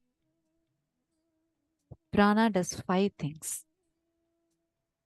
Inhalation, vyana, means the air which goes in and stays inside of you. Next is udana, the air which goes inside and spreads all over your body. Next is called samana. Samana is the air which leaves your body. Then apana, the air which does the cleansing process in your body.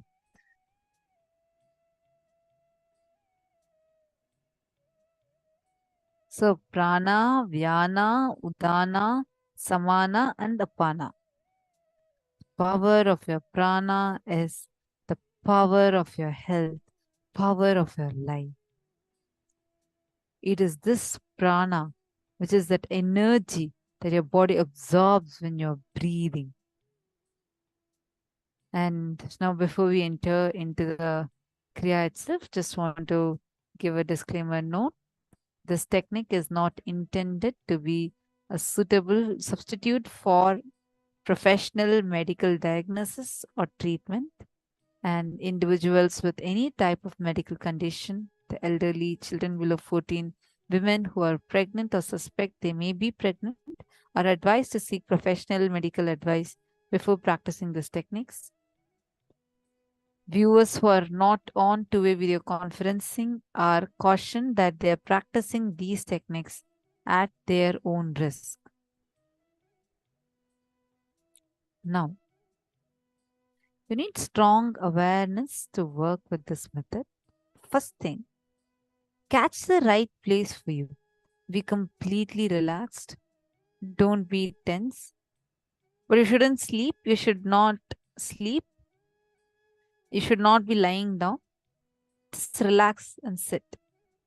If you wish, you may sit on chair, otherwise you can sit on the ground. Please close your eyes.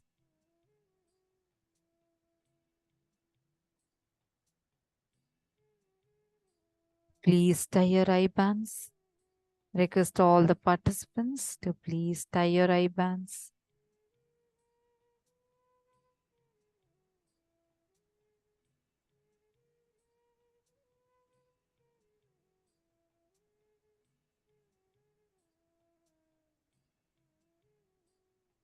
Come on, Maha, Antusaha, Nitya Satantra. I request all of you, please tie your eye bands.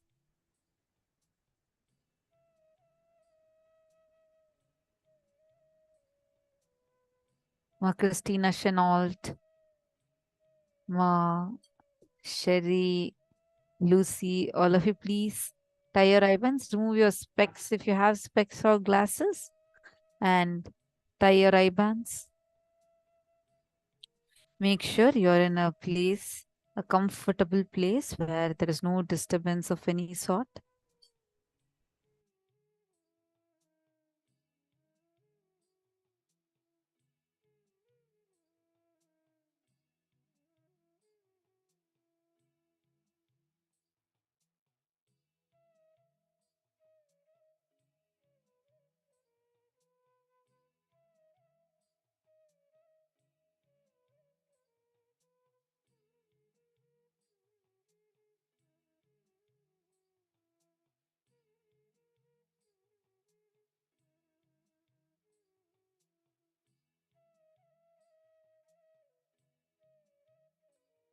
Now, close your eyes.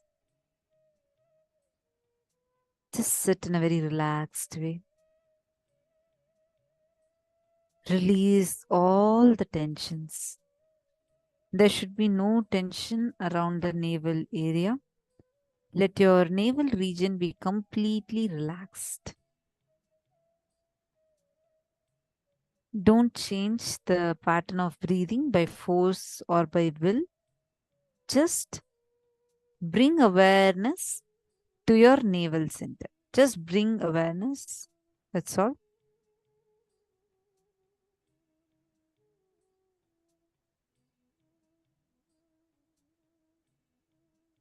Now, bring your awareness to the inhalation. Please listen carefully.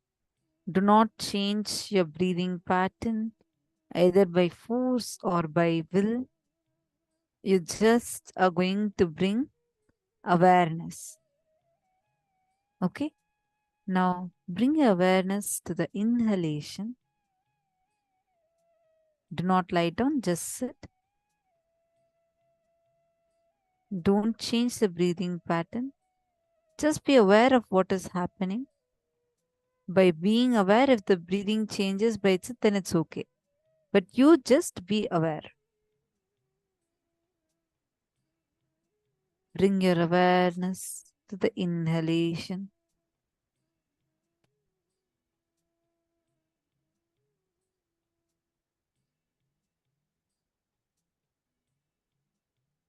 Be aware of the air that's going inside of you.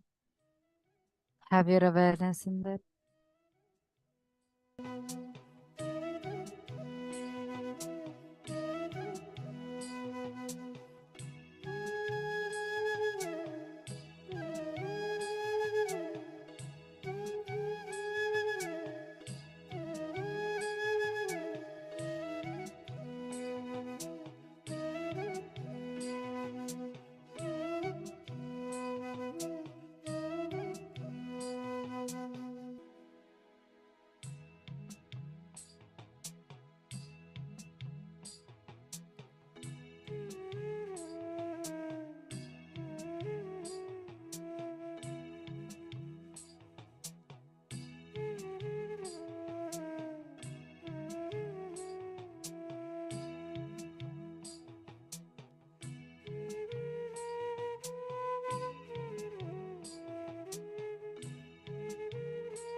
Just bring your awareness on your inhalation. Do not try to change your breathing pattern. Just bring your awareness on your inhalation. Do not try to change your breathing pattern.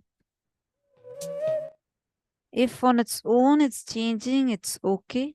But just focus, be aware of your inhalation.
Be aware of the gap between your inhalation and exhalation. Bring your awareness to the gap between your inhalation and exhalation. Bring awareness between the time you inhale and you exhale. That time, bring your awareness between the time. See how the air is entering inside you, the prana staying in your system, turning and exhaling out.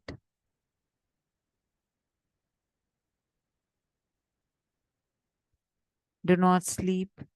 Please sit. Just be aware and identify.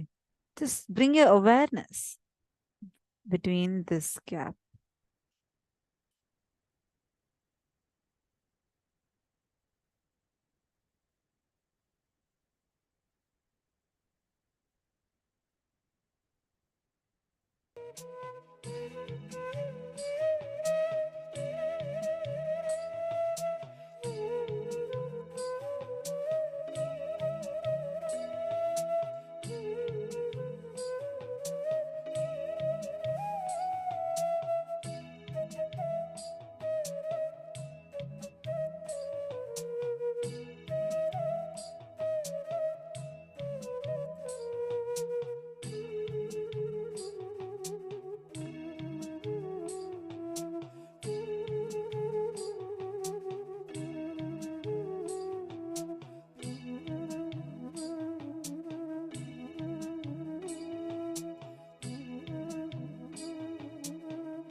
Now, please bring your awareness to your exhalation, the air that you're breathing out.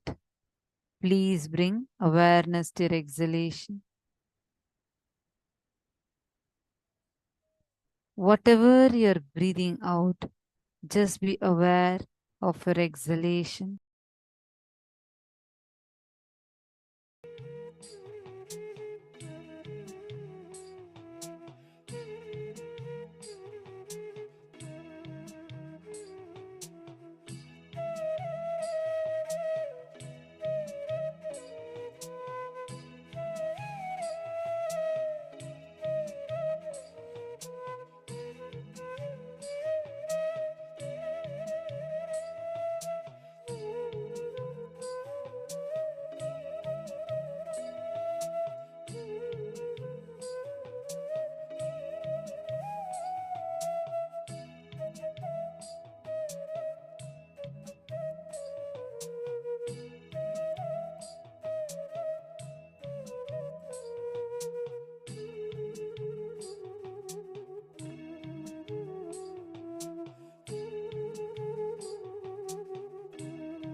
Now, slowly bring your awareness to the space between inhaling and exhaling.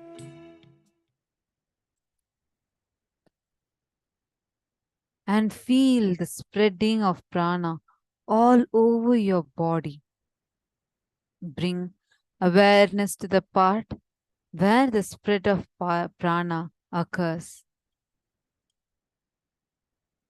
Prana spreads all over your body and makes you alive.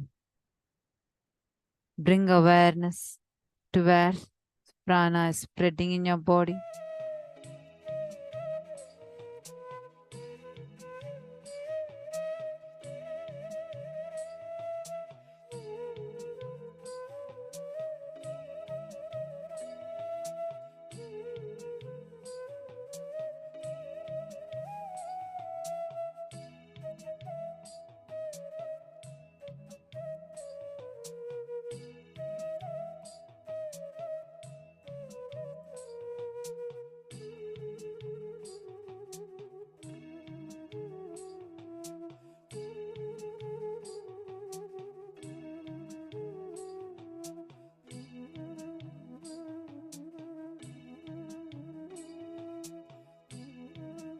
Bring your awareness to all the four paths.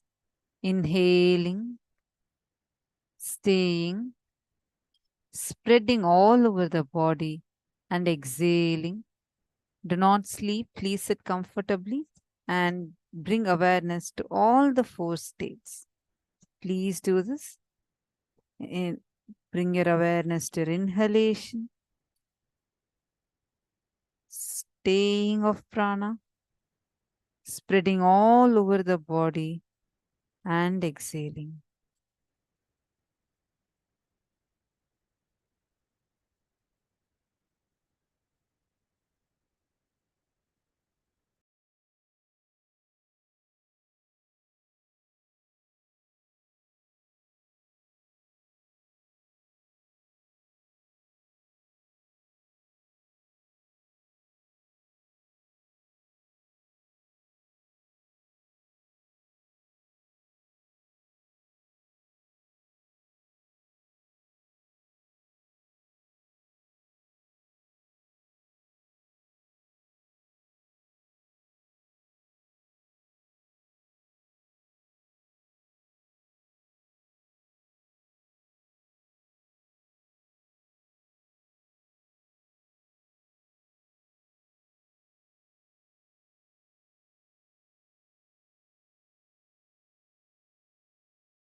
sleep.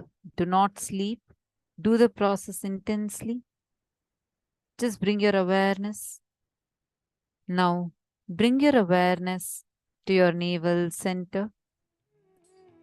Your complete awareness to your navel center.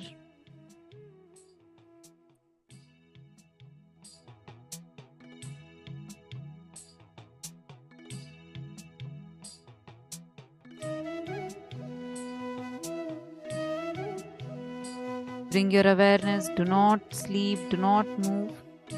Just bring your awareness to your navel center. Do not create a tension. Just relax.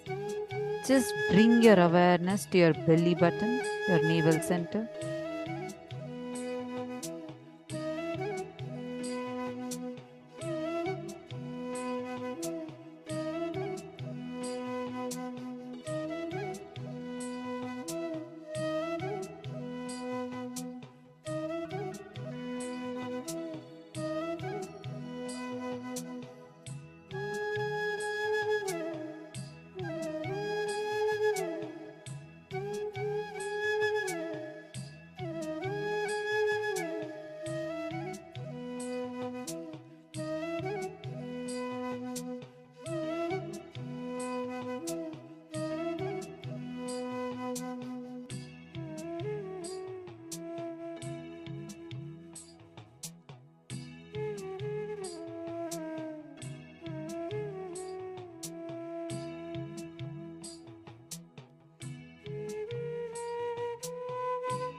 Bring your awareness to all the 5 movements: inhaling, staying, spreading, exhaling, and cleansing.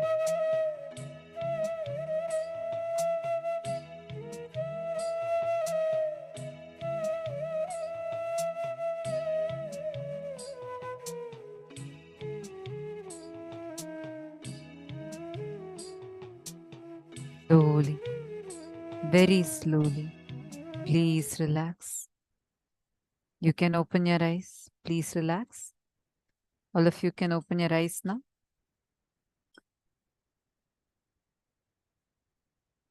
Please relax. Settle down. How do you feel?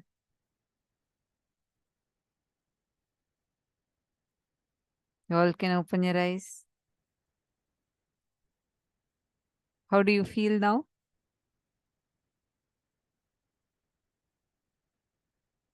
Understand? Just go with this very feeling that you are connected to this entire space. Wherever prana exists, you are there. In reality, you are connected. That is why air pollution affects you, or pure air gives you that fresh feeling. Just feel connected to the prana.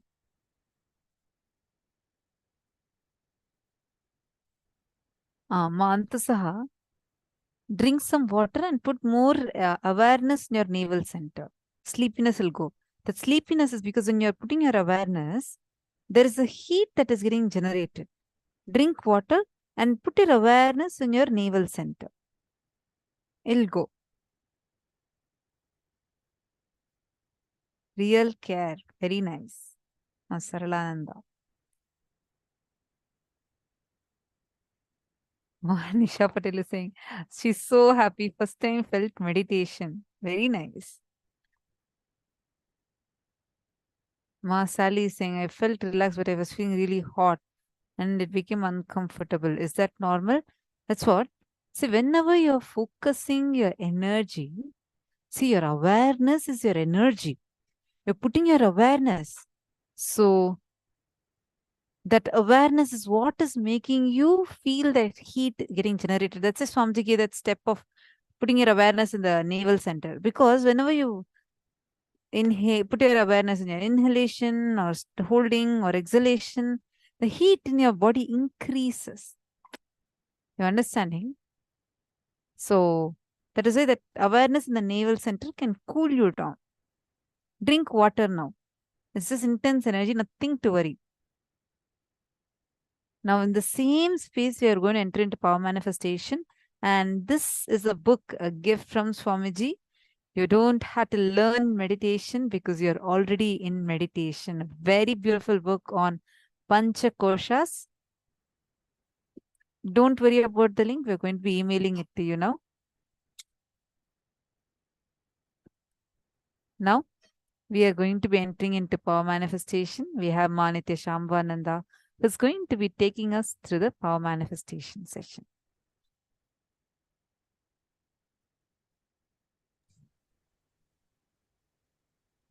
Yes. Let's now enter into the power manifestation session. We're going to be entering further into the power of silicon, where let's do in this round charging a silicon device. So in the previous round, we started with moving an object on a silicon device. Now in this round, you can take any silicon device and we're going to be charging it just through the power of the third eye. Meaning, you're not going to be having any external power source for the object to get the charge within it. How are you going to do this? As we just saw. See, you are a source of energy itself. See, every atom, if you actually put a voltmeter next to an atom, if you take an atom, you see one side will be positively charged, one side will be negatively charged, but the overall charges cancel each other out. But an atom has a natural spin of itself. So when you keep a voltmeter next to an atom, when it's rotating, when it goes towards the positive side, you see a positive current. When it goes to the negative side, you see a negative current. And like this, It keeps going like this. Now when you chart it, it creates waves. It creates energy. Now you are made up of atoms. You are constantly generating energy. Actually, as we were learning about the whole pranic layer, right? The amount of food you eat, if you actually do a calculation of how much energy your body consumes for all its processes, whether digestion, walking, living, breathing, circulation, the nervous system, the amount of energy your body consumes and the amount of calories, the amount of joules, the amount of energy you get from your food do not have any matching at all. It's like you're trying to fill a swimming pool of water with a dropper. It's like you're saying that because with this dropper, I'm putting a drop of water in the swimming pool every day. That is why the swimming pool is full. That is the amount of energy you're actually getting with you from your food that you're thinking is running your body. The actual energy you have, that source of energy, is from all the 5 layers, not just from the Annamaya Kosha, not just from the food you eat. The next level, where we get prana from, where we get the life energy from, is from the breathing. Swamiji says that just the breath, based on what action you do, your breath deepens, it changes. When we, whatever routine that Swamiji has given us, the morning routine, the yoga, puja, kirtan, satsang, power manifestation, all of it works on the breath, Swamiji has said. So are we ready? We're going to now, with that inexhaustible source of energy within us, that's there present all around us, that modern science calls the quantum vacuum fluctuations, the Planck energy, which is infinite, literally. That is what we're going to be using, which we know as Paramashiva, as consciousness. From that energy, from that inexhaustible source of energy within you, you're going to charge the silicon device. So I request all of you to keep your device in front of you now. Click a screenshot so you can turn off any apps that are there in your phone. You can, you can just remove all the running apps and clear up your phone and take a screenshot of the percentage of your battery right now at 2:10 p.m. So when you take a screenshot, you'll get the time and you'll get the battery in it. Just take a screenshot at 2:11 p.m. EST, Eastern Standard Time. So if you're in India, it will be a different time. If you're wherever you are, you'll have a different time. So take a picture with the time shown very clearly along with your battery percentage. So let's start. Can I request all of you to quickly pick up the device that you're going to be charging, and preferably a separate thing than what you're watching the program on. So you can take maybe your phone or a tablet that you're not using for watching this program and clear up all the apps and take a screenshot of the time of the current battery charge in your phone.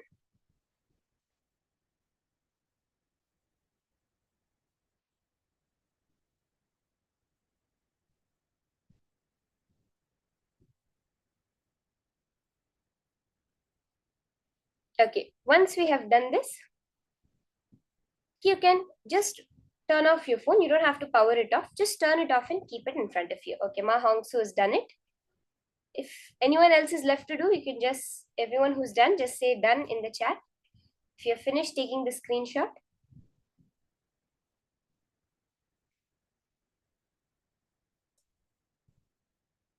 Now, once you have taken the screenshot of the object, you can just keep it in front of you.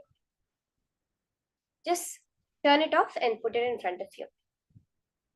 Now, by connecting to Swamiji, you're going to infuse life energy, that same prana within you. That prana is what? Nothing but the reflection of the consciousness. That part which carries Paramashiva within us. Prana is not the air you breathe, nor it's any physical component. It is that part that keeps you alive. when we say when prana has left the body, that is when the person is dead, not just the air leaving the body. When Swamiji says very beautifully, when the prana intake is more than the prana which is coming out when you breathe out, that's when you're in your ascending phase, when you're growing. And then when the prana takes a turn and more prana you're taking in, but you're taking in less prana but releasing more prana, that is when you start to age, when you start to move towards death. Ma Hongsu, you're asking prana is not oxygen. No, ma, prana is not oxygen. Actually, Swamiji has once said that through breathing, the only thing you take in is oxygen, is prana. You do not take any oxygen. Swamiji has actually said that when you breathe, no oxygen composition of the air changes. Science is yet to catch up with this. Modern science is yet to understand the science, but very clearly in one satsang, Swamiji has revealed that when you breathe, there's no such thing as your intaking of oxygen and outtaking of carbon dioxide. There is no such thing like that which happens. The air is the same air, only the prana changes, because the prana is held in the air. The vehicle for the prana is the air, and when the prana, only the prana is entered into your body. So we do not yet medically understand this. Science has not yet caught up with this, but eventually, as Swamiji says, I'm ahead of my time. So at the right time, when modern science catches up, we'll know the science behind this. But Swamiji has very clearly said that when you breathe in or breathe out, the oxygen or carbon dioxide composition of the air does not change. It's only the prana which goes into your body. Yes, Ma Priyatma, it's a very new revelation. We have no clue how it is, but this is exactly what Swamiji has said. Okay, so that prana, that life energy, which is the reflection of consciousness, we all have a, see, Swamiji says the only thing that is constant in this universe is not even light. We keep light as a constant usually in modern day equations, but Swamiji says even light is not a constant. Even space is not constant. Only the reflection of consciousness on space is constant. That reflection of consciousness that we have within our body, which use to live as a living being. We're not a dead body, but what makes us living is the prana within our body. That prana, you're going to now just deeply connecting in the space of oneness with the silicon object. For that, put that life energy. See, that energy is what modern science understands as quantum vacuum fluctuation, or as the Planck energy, which they say that vacuum, empty space, is not actually empty. It's full of tiny fluctuations of energy, of pure energy, which is much more energy than even if you take all the matter of the world, combine it together. How much energy was there in the Big Bang? More, many times more than that much energy is present at every point in space. So we do not need an external source of energy. Just by connecting to that field, that Paramashiva, that's within you, within the object, within everything around you, you can make the battery charge. So let's start. Sit with your head, neck, and spine in a straight line. You can close your eyes and intensely chant the Mahavakya, the vibration. Every breath, Swamiji says, the mantras that are infused with prana, that happen through his breathing, is what causes the shift within us. Let the Mahavakya coming out of you have the energy that you keeps you alive, that life energy in it. Let's start the power manifestation. Unclutch. Remember Swamiji in your third eye. Enjoy the beautiful form of Swamiji. And chant the Mahavakya. Let's start. You're going to be charging your silicon device.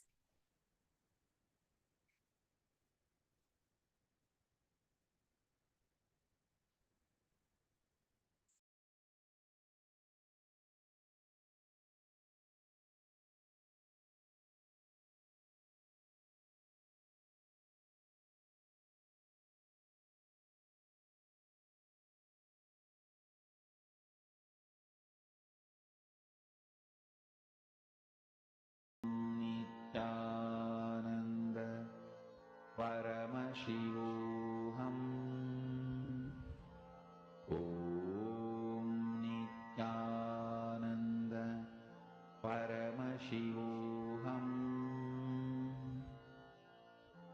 Om Nithyananda Paramashivoham. Om Nithyananda Paramashivoham.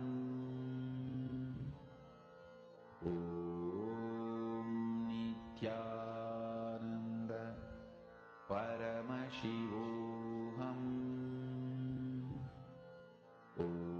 Om Nithyananda Paramashivoham.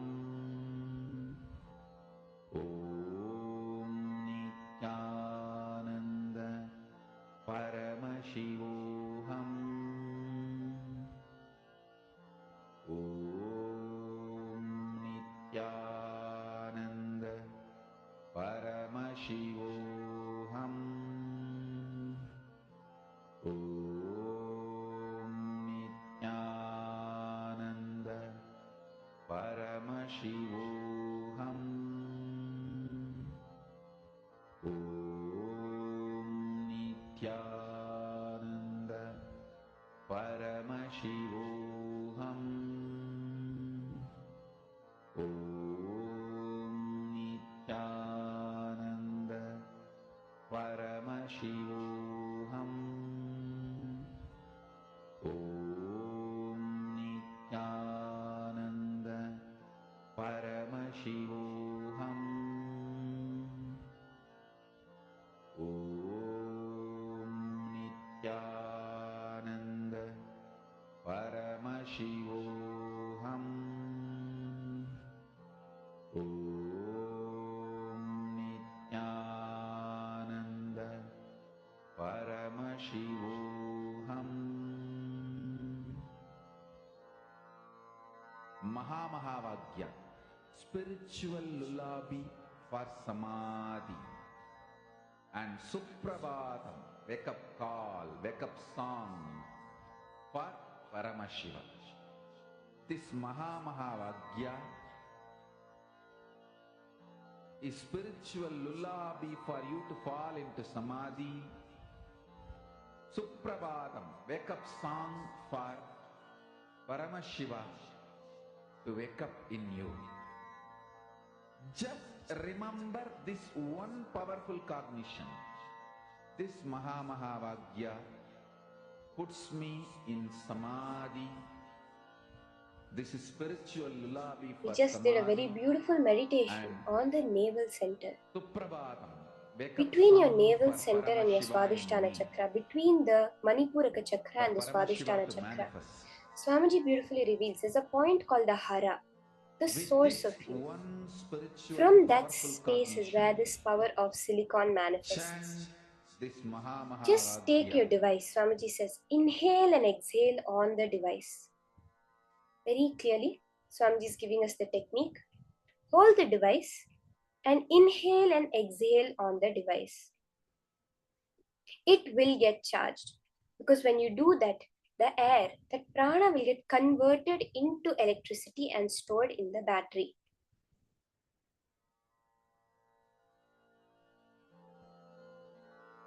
Mahamahavagya, spiritual lullaby for samadhi, and Suprabhatam, wake up call, wake up song for Paramashiva. Actually, Swamiji revealed this power in the courtyard very beautifully to all the Balasans, where he gave for each power the exact science and technique behind it. Swamiji says that for this power of charging the battery, it comes from your hara, from that center at the base, and goes up to your third eye and manifests. So very clearly, just inhale and exhale onto the device that you're charging. That air will get converted into electricity. like I said, the life energy in the prana will just charge your phone right now in front of your eyes. You can hold your device and just breathe in and breathe out. The battery will just start increasing. Don't keep opening your phone and checking it. You can keep your phone off and breathe deeply on your phone or on your tablet. It's going to charge. Do never underestimate the power manifestation. You are now experiencing the science of creating electricity without any external source. We have the age-old quest in the modern day for a perpetual motion machine. A machine that will continue producing energy without consuming, or will produce more energy than it consumes. That is what the whole world has been searching for, but we never realize that our own body, our own life is a perpetual motion machine. It goes on producing energy without any external source. We have the example of so many people, the breatharians, so many people, so many sadhus, so many great masters, as Swamiji himself has lived and showed us, living on a bare minimum of food or no food at all. But yet, living so alive, interacting and experiencing the whole world. You are a perpetual motion machine. You are a organism, a living being that can produce an eternal and infinite amount of energy. Just breathe in and breathe out on the battery. That air will just get converted into electricity.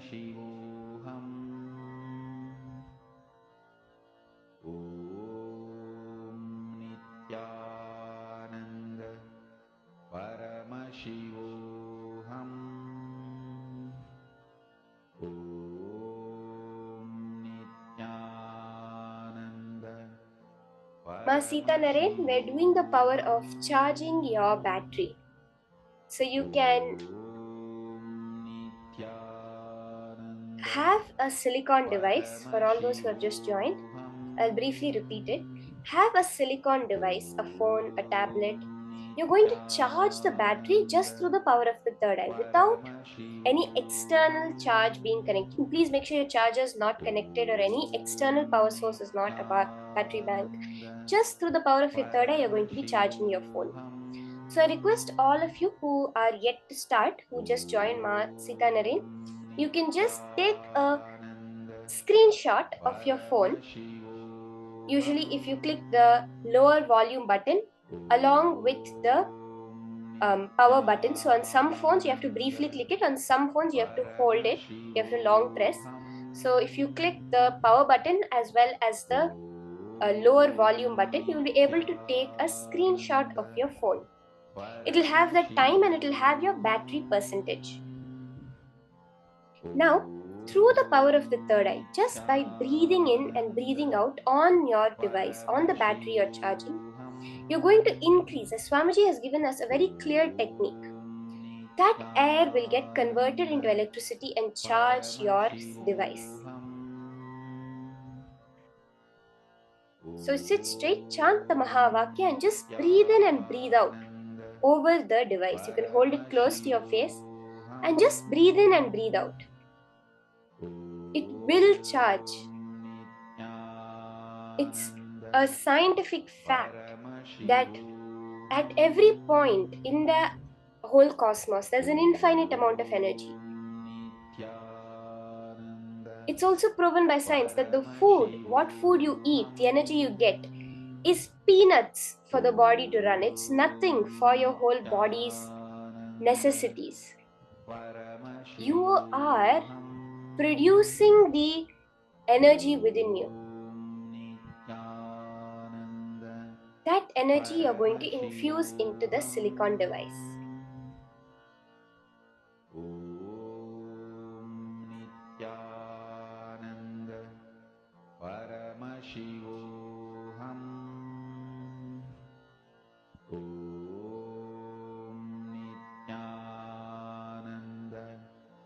Paramashivoham.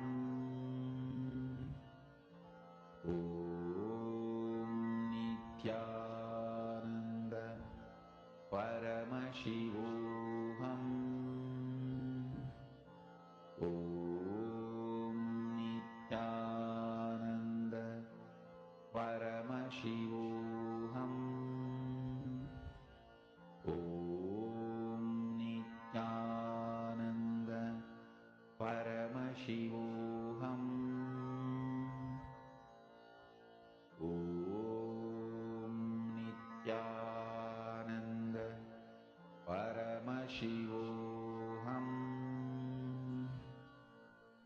Om Nithyananda Paramashivoham. Yes, Ma Priyesha, you can do that, Ma. You can turn around your phone and blow it on the battery, because the exact process Swamiji has given is to breathe in and breathe out on the battery. So don't use your mouth if anyone is using your mouth. Just through your nose itself, breathe in and breathe out regularly on the battery. That's all. Ma Soni Rao, whatever you feel will help. If you really feel that Atmalinga has energy, you can always keep your Atmalinga and do it. See, anything which we do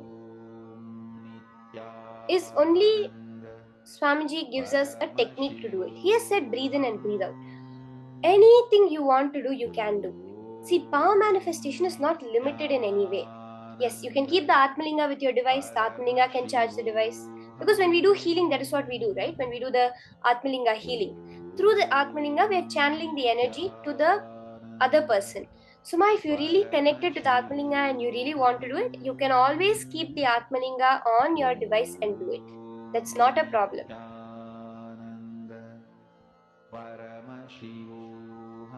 Masil or which chakra do we use? Do we concentrate on a chakra? Ma, you can focus on the third eye. For most of the power manifestations that Swamiji has given, always Swamiji says keep your awareness on your third eye, because when you keep your awareness on the upper part, on the either on the third eye, on the Agnya chakra, or on the Sahasrara chakra, there is a very intense energy produced. The thoughts automatically start to fall, and it is in the space of thoughtlessness, the space of oneness with Paramashiva, where power manifestation happens. So yes, Ma, you can keep your complete awareness on your third eye or on your Sahasrara. Swamiji has told us you can keep the awareness on the third eye, especially when we do any power manifestation. Paramashivoham. Om Nithyananda Paramashivoham. Om Nithyananda Paramashivoham. Om Nithyananda Paramashivoham. Om Nithyananda Paramashivoham. Om Nithyananda Paramashivoham. Om Nithyananda Paramashivoham.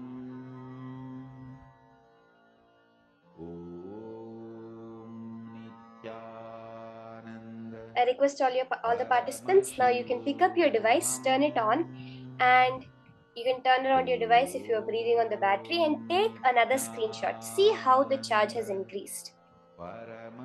So let's take a few seconds and quickly take a screenshot, a quick another picture, and post how much your charge has increased on your phone. You can go back to the previous picture and verify the start charge, and now see the charge, how much has it increased.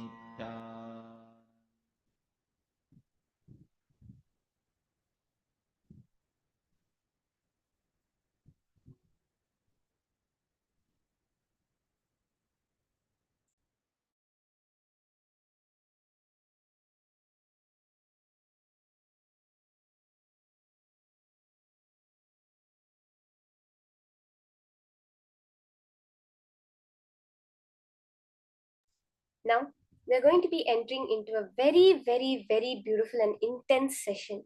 Swamiji is going to take us back to the depths of how we define ourselves. Is it the I that defines what is mine? Or is it what I think as mine which defines I? When we understand this, very, very easily you'll be able to define who you are. You want to be a rich person? Very easily you can become that. You want to be a healthy person? Just by one cognition shift, you can become healthy. Because we'll understand now the science of what defines us to ourselves. Let's now hear about this from Swamiji.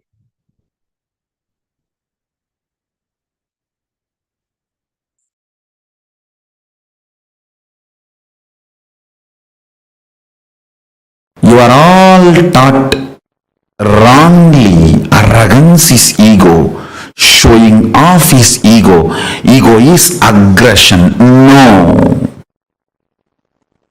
I want all of you to realize, please understand, showing off, aggression, activism is not or cannot be thou hold into the concept of ego. That is not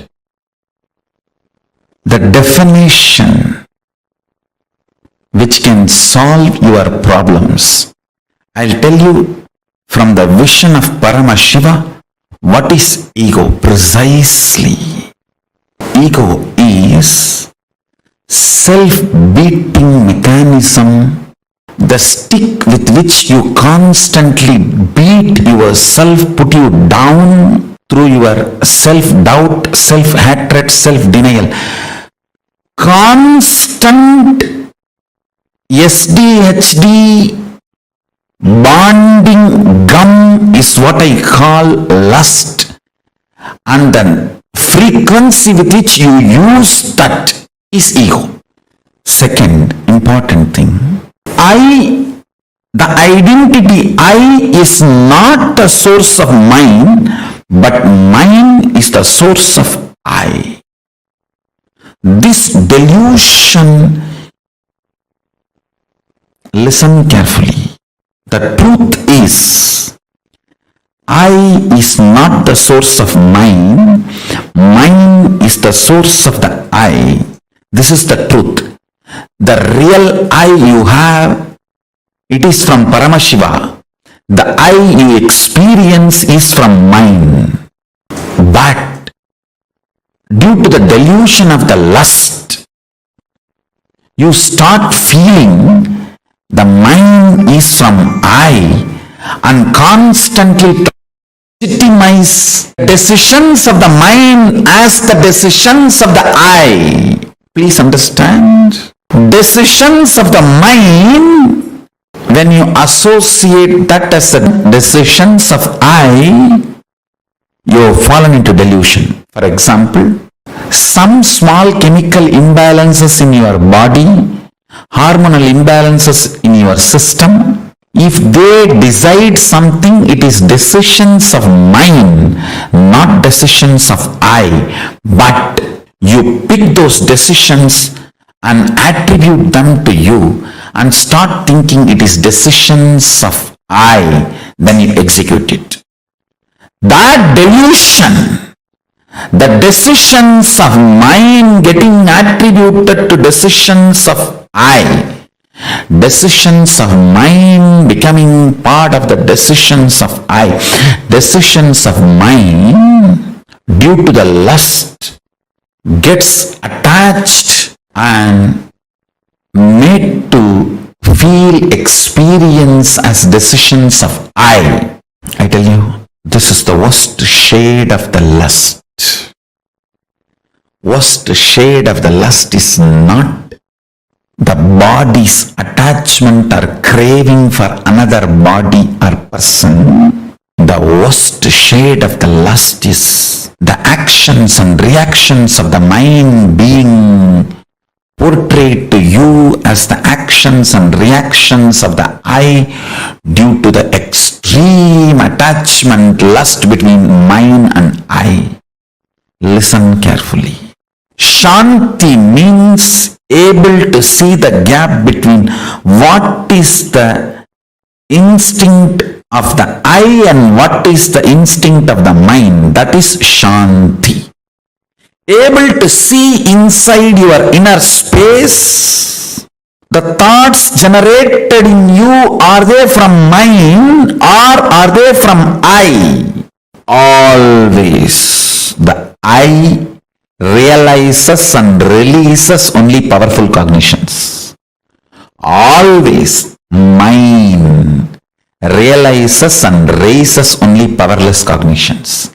It's an eternal law of life. Ability to see the gap is Shanti.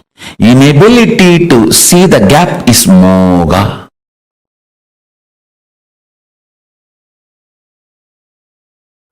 The I and mine, these two are the root of all your incompletions. I and mine. People always think the I comes first and then mine happens. No. Mine comes first, then I happens. Based on whatever you cognize as yours, you cognize who you are. Listen.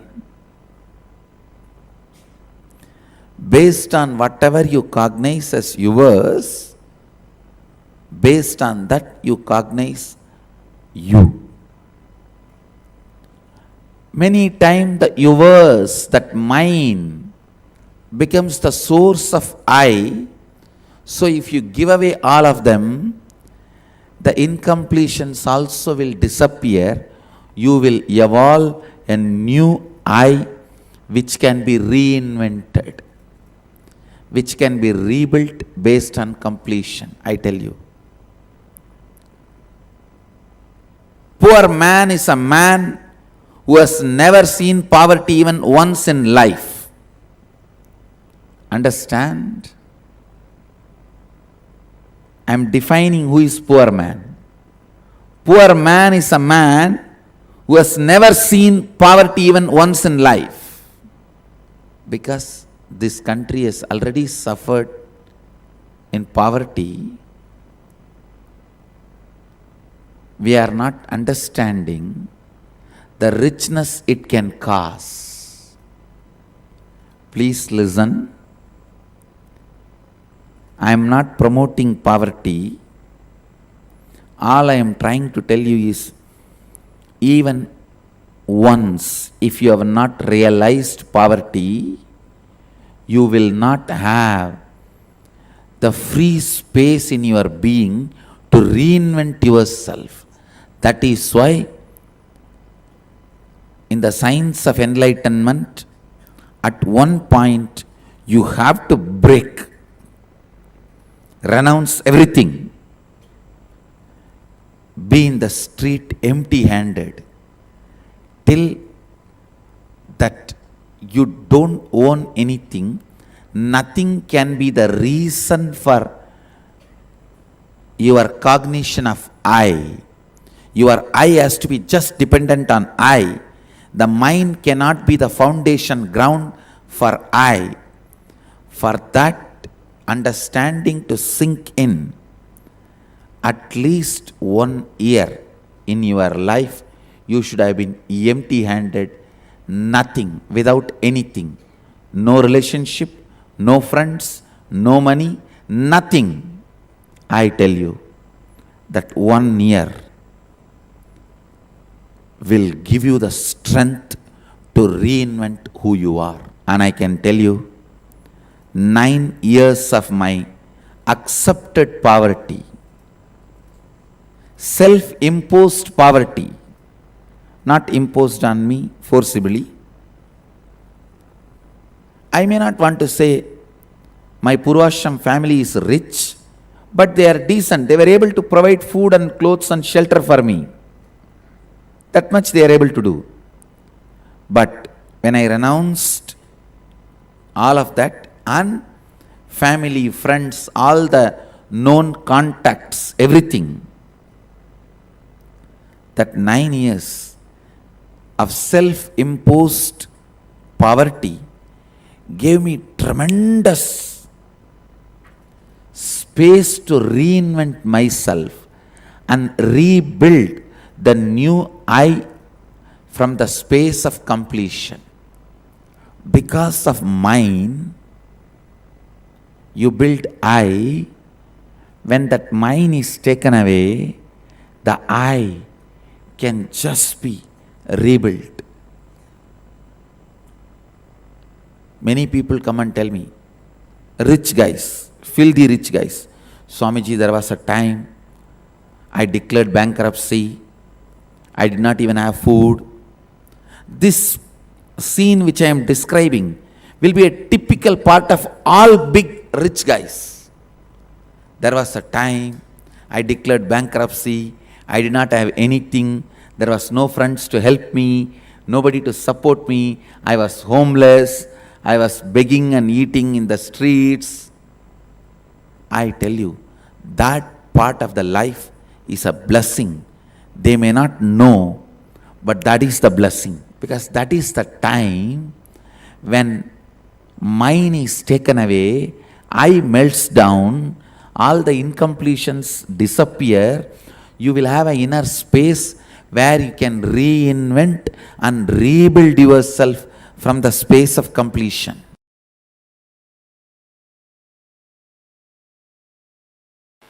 Biggest delusion you need to handle in life is there is something other than you. Underquote, there is something other than you. Everything exists is you.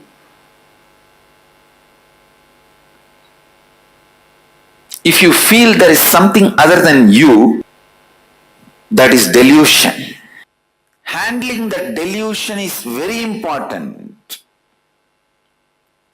For that you need to know what or whom you feel as other than you and why you feel that or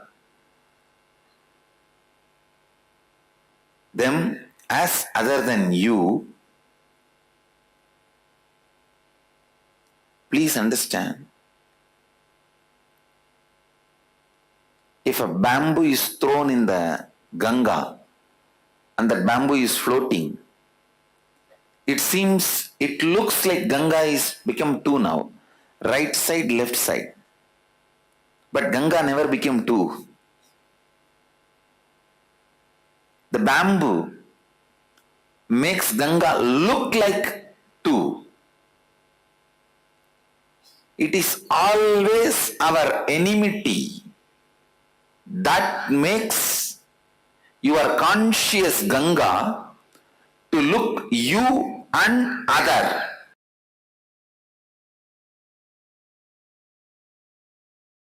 Tena tyaktena munjidam akrita kasya sviddanam. Celebrating everything by renouncing everything. Isha vasyam mitam sarvam. Yatkincha jagatyan jagat. Tena tyaktena munjidam akrita kasya sviddanam. Kurvannevega jijivishecha daggum sadaha. Whatever is, by renouncing, celebrate it. By renouncing the idea of I and mine, celebrate whatever is.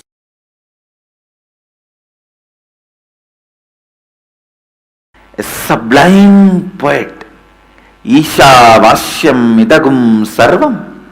Yatkincha jagatyan jagat tena tyaktena munjita makrita kasya sviddanam. What a subtle, sublime truth. See, everything exists, is energy. Stop identifying as I and mine with something separate.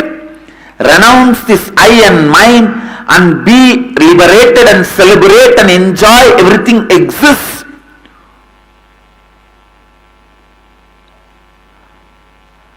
Are just remembering this verse without food and water and sleep, I can spend days together.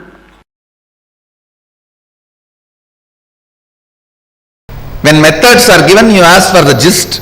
When conclusions are given, you ask for the method. It's a human mind. Ishavasya Upanishad gave all the conclusions. Ishavasyam idam sarvam yatkincha jagatyan jagad tena tyaktena bunjita makridam kasya sviddanam. All conclusions.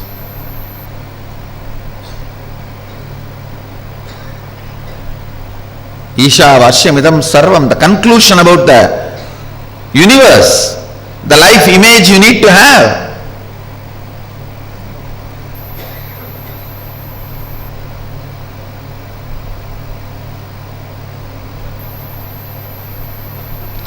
Ishavasyam idam sarvam yatkincha jagatyan jagat tena tyaktena vanjita makrita kasya sviddanam. Means the second statement is the conclusion, the relationship you need to have with the universe. Everything is part of you, be part of it. Not having an individual I and mine, celebrate the whole. The whole Ishavasya Upanishad, if you see, conclusions, that's all. Conclusions. If you just pick up the conclusions declared by Ishavasya Upanishad and start living, cognizing, you are done. Nothing more need to be done. You are a Jivan Mukta.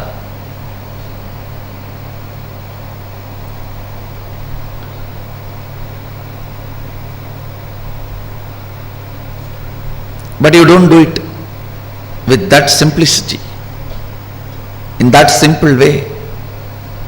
You ask for a method. How everything is God. How?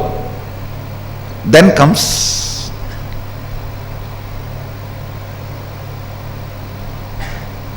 the answer from Upanishad.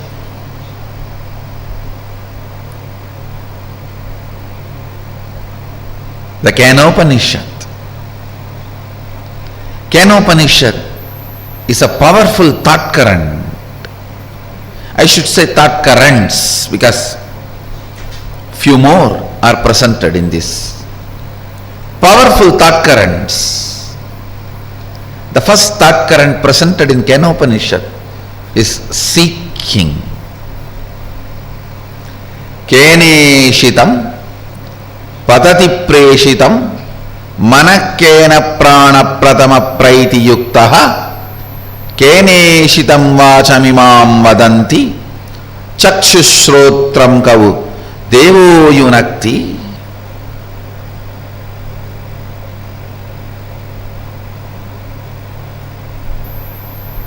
By whom, willed and caused, does the mind go towards its object? What a question.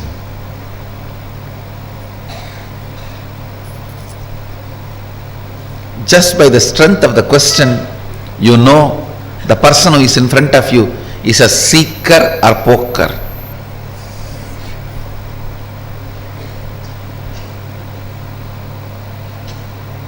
Or just an empty cooker.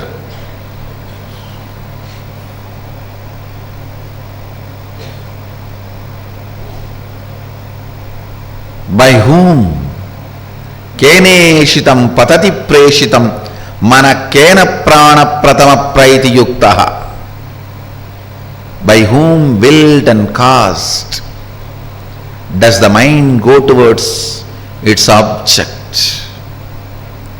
By whom, directed and united with which, does the first vital life energy, the chief cause, comes forth towards its activities?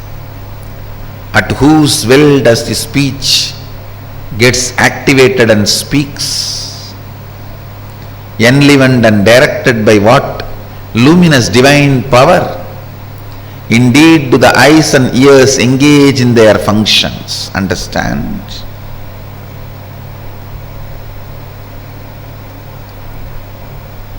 The moment you remember you, what all you perceive as part of you, start questioning them. Start questioning them. Questioning, putting questions about those basic things. Putting questions about those basic things is seeking. Don't assume anything. Understand? The more and more you assume, more and more it shows your ignorance. People who answer for their questions are fools. People who understand when I question their answers are the most intelligent beings. Understand, I do two things when people come with question. Sometime I give answers to their questions. Sometime I question their answers. When you put a question, you have certain answers in that question. You have certain conclusions. Based on those conclusions, you put the question. I question those conclusions. I question those answers you have.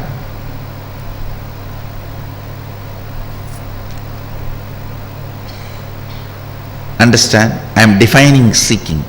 Seeking is having questions without any assumptions as foundation. Non-assumption questions, non-assuming questions is seeking.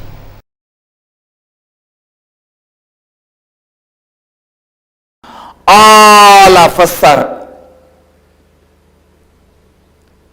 completely connected in the space of oneness. I am not saying all of us are one. All of us are in the space of oneness. All of us are in the space of oneness. If you see goodness from outside, you are in the space of completion inside.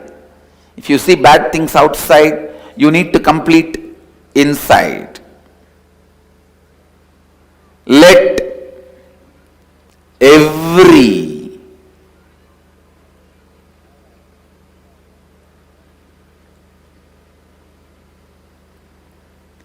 decision you make, let every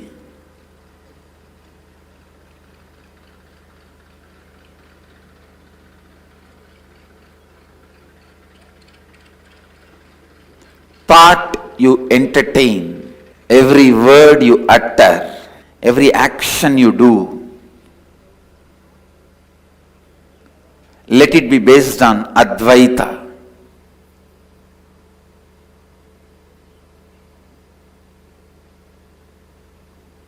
Let it be completely based on Advaita. Understand, living Advaita means your self-drive, your inspiration, your energy, your experience,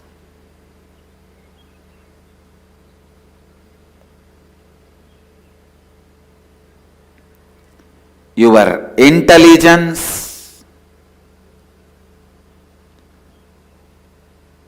everything operates from Advaita, from that truth and fact, sacred secret of the oneness.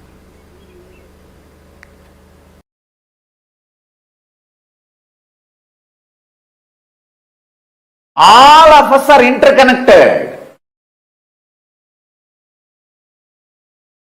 We are all not islands. These are all fundamental truths. I tell you, when you start unclutching, Kailasa experiences the joy, bliss of your unclutching.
Yes. How many of you were able to relate to what Swamiji said about how it is the I, that it's not the I that is defining the mind. It is actually the mind that is defining the I. Let's take a few seconds and just quickly pen down, and you can just post in the chat, what do you think as you? If you think me, I am a very great boss. I am a successful business person. I am a rich person. I'm a healthy person. Or else you feel I am very poor. I am not intelligent. I am not beautiful. Any thoughts you have about yourself, whether good or bad, whether something you like, something you don't like, just take a few seconds and put down in the chat. What do you define yourself as? I'm a seeker, or I'm a materialist. I am whatever you're able to define as yourself. Quickly pen down and just post in the chat. Can I request all the participants to just put a few words that how do you define yourself? A good sister, a bad brother, a great student, all these. Can you just pen down quickly?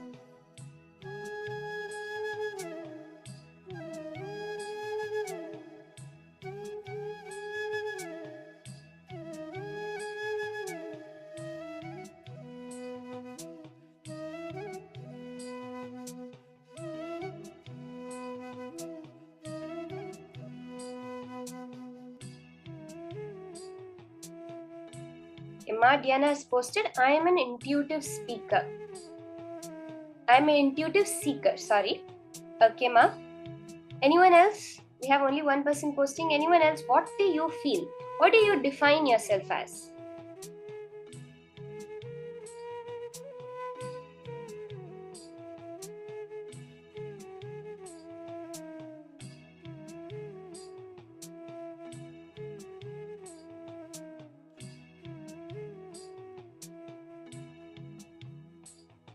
Can I have a few more people post?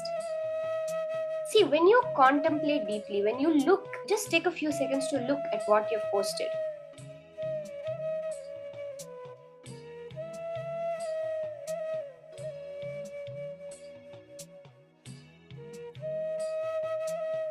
Okay, Ma Stephanie is saying that I'm a truth seeker, I'm a bad woman, okay? I'm not the body, I'm a good student. So we have different people posting different things. Now, if you look in, just generally what you think about yourself, I'm rich, I'm poor, I'm beautiful, I'm intelligent, I'm not intelligent, I'm ugly, or I'm unsuccessful. All these basic ideas that we carry about ourselves. If you look at the root of it, it will only be because of the outer world happening. As Swamiji said yesterday in the Superdeterminism Satsang, why is free will not the ultimate truth? Because you come to that conclusion based on the external happenings. Now, when we define I am a rich person, how do we define it? Because I have a lot of money. All the money is mine, therefore I am rich. When you define yourself as, even as basic relationship, I am a mother. I have a daughter, therefore I am a mother. I have a father, that's my father, therefore I am a daughter. Like this, everywhere when we define ourselves based on what we have, on what we assume and understand as mine.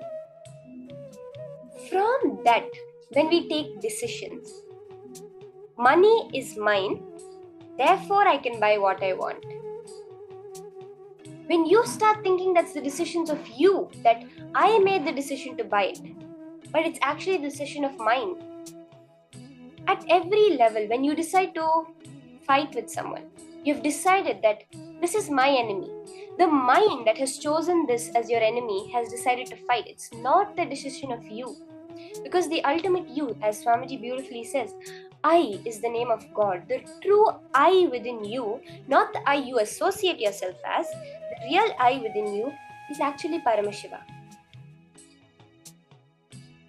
Swamiji says, for example, small chemical imbalances in your body, hormonal imbalances in your system. If they decide something, it's the decision of mind and not the decision of I. Like I said, if you get angry at someone, it's just a sudden surge in some hormone, some chemical in your body which made you take the decision. When you decide to go and eat, just by the smell on the street. Actually, a lot of restaurants use that as an advertising thing where they spread the smell, like for example, of coffee or of a certain spice in the air around the restaurant so that the minute you smell it, you feel like eating. Why? Because it immediately triggers a certain chemical response in you. Contemplate for just a couple of minutes. Where do you see this in your life?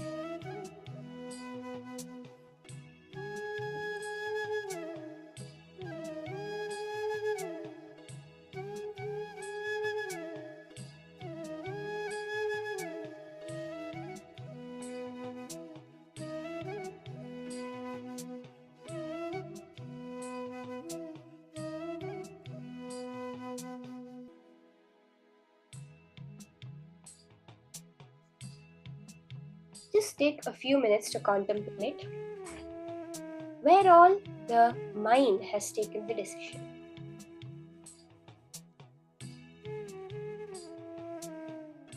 You can pen down. Look in at every instance, day-to-day things that happen. When you decide, when you get irritated and take some decision. The decision to break off a relationship, the decision to quit a job, or the decision to take a job. When someone praises you, how you suddenly feel so good towards them when you do something for them. Because of that small chemical change within you. Where all we have taken decisions from this space of mind, not from I.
When you look in, you will see that all the problems you experience are within you. Swamiji says that if you are perceiving some problem, 90% of your problems are internal problems and the remaining 10% don't exist. Because the minute you have a problem in your perception, it's already from inside you. Ego is a self-beating mechanism. The stick with which you constantly beat yourself. Your self-doubt, your self-hatred, your self-denial. This I that you have created, the limited I that you perceive yourself as. Swamiji says the I and mine are the two root of all your incompletions. But this comes from the wrong understanding that Swamiji says where you think that I comes first and then the mine happens. No, mine comes first, then the I happens. Based on whatever you cognize as yours, you cognize who you are.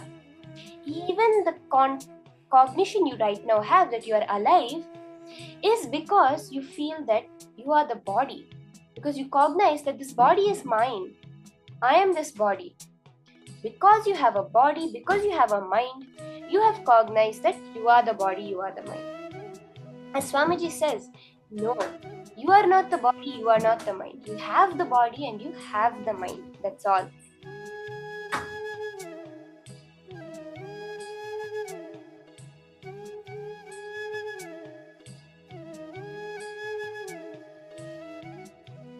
So let's start with a small exercise.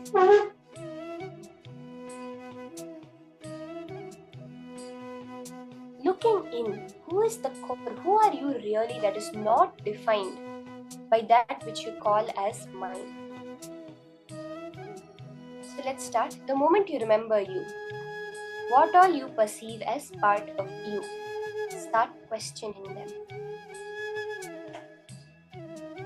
Put questions about basic things. When you think of you, I am a human, I am a girl, I am a mother, I am a daughter, I am a father, I am a sister, I am a brother, I am an employee, I am an employer, I am a American, I am an Indian. All these basic questions about who you perceive as you. I am wealthy, I am a seeker, I am on the spiritual path. All these things, start questioning. Don't assume anything. Don't even assume the existence of anything in this world. Go on questioning. Swamiji says the more you assume, the more it shows your ignorance. So don't assume anything. Go to the depth of it.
Random.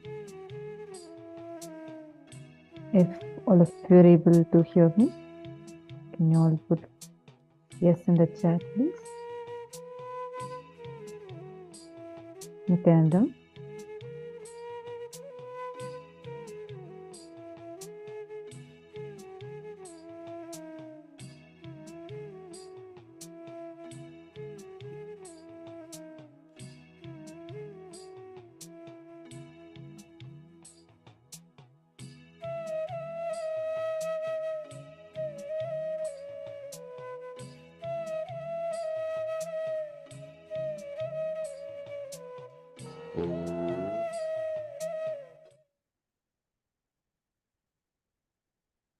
Nithyanandam, I apologize for, we had a small technical glitch, I think. So we had a delay in between, had a small audio issue. I hope now it is fixed and that all of you are able to see me and hear me now. Great. If any of you still have any questions or doubts with the previous exercise, feel free to ask. You can just post it in the chat and we can answer it now. Did all of you understand the most important thing we were just working on was understanding between what's I and what's mine?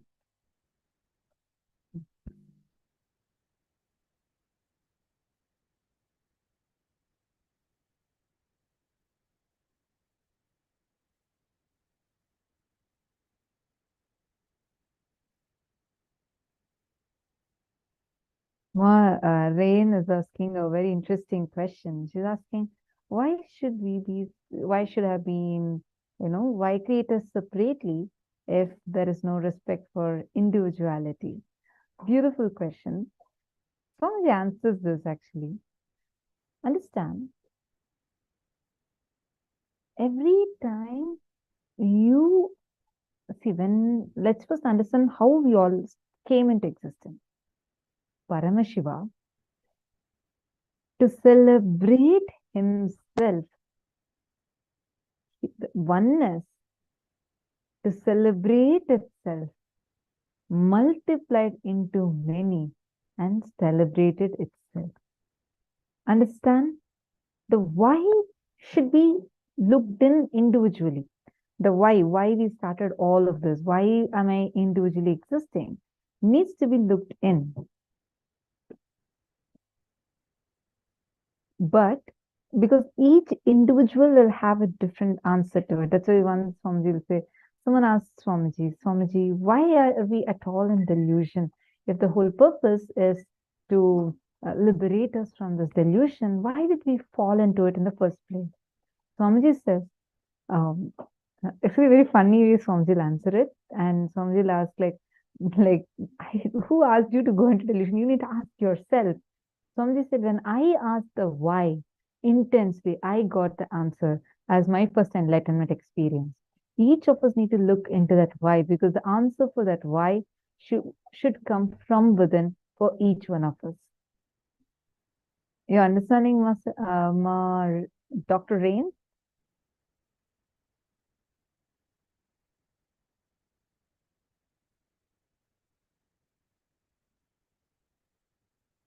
I misunderstood the subject. I understood mind and not mind. Could you?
Yes, sir. I hope now you're able to hear me better. Yes. So we were all understanding about the difference between I and mine.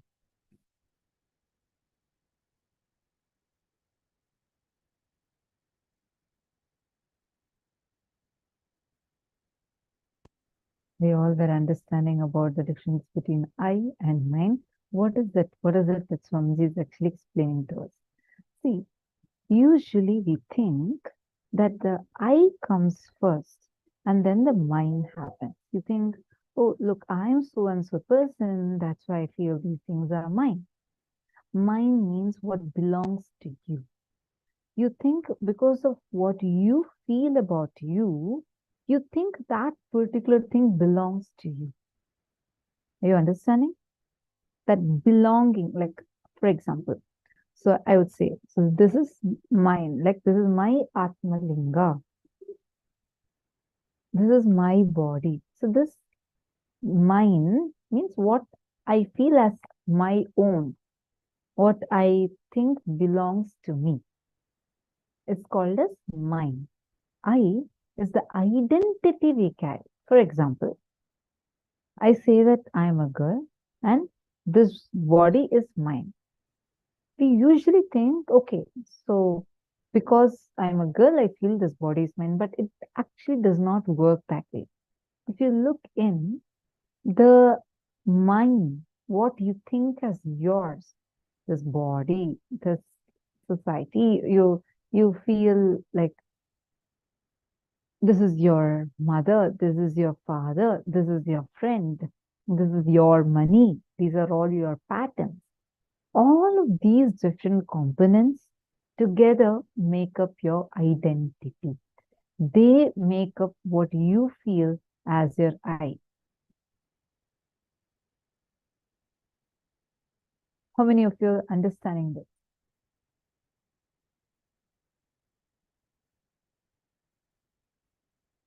Are all of you getting this? Mavirupaksha, did you understand this now?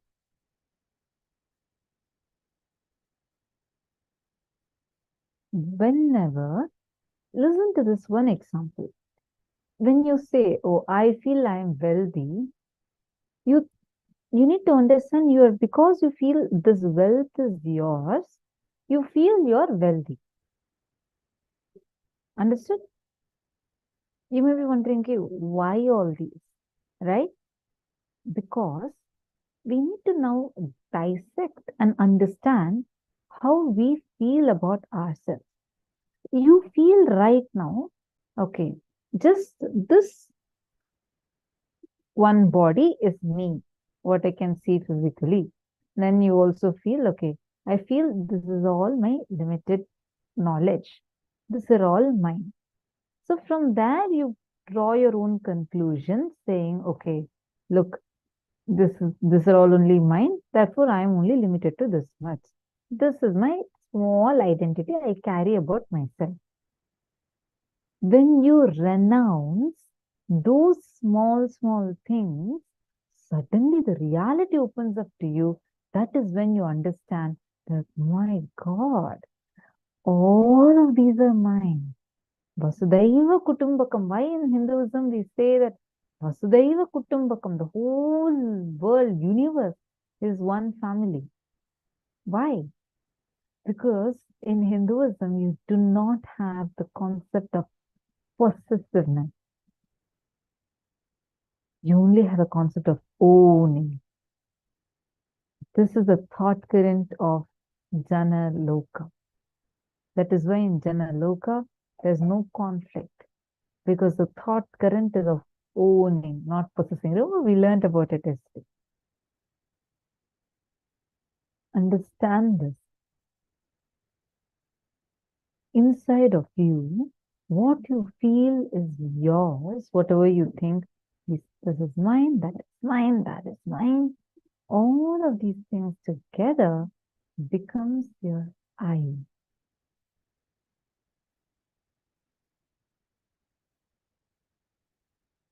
Are you all understanding?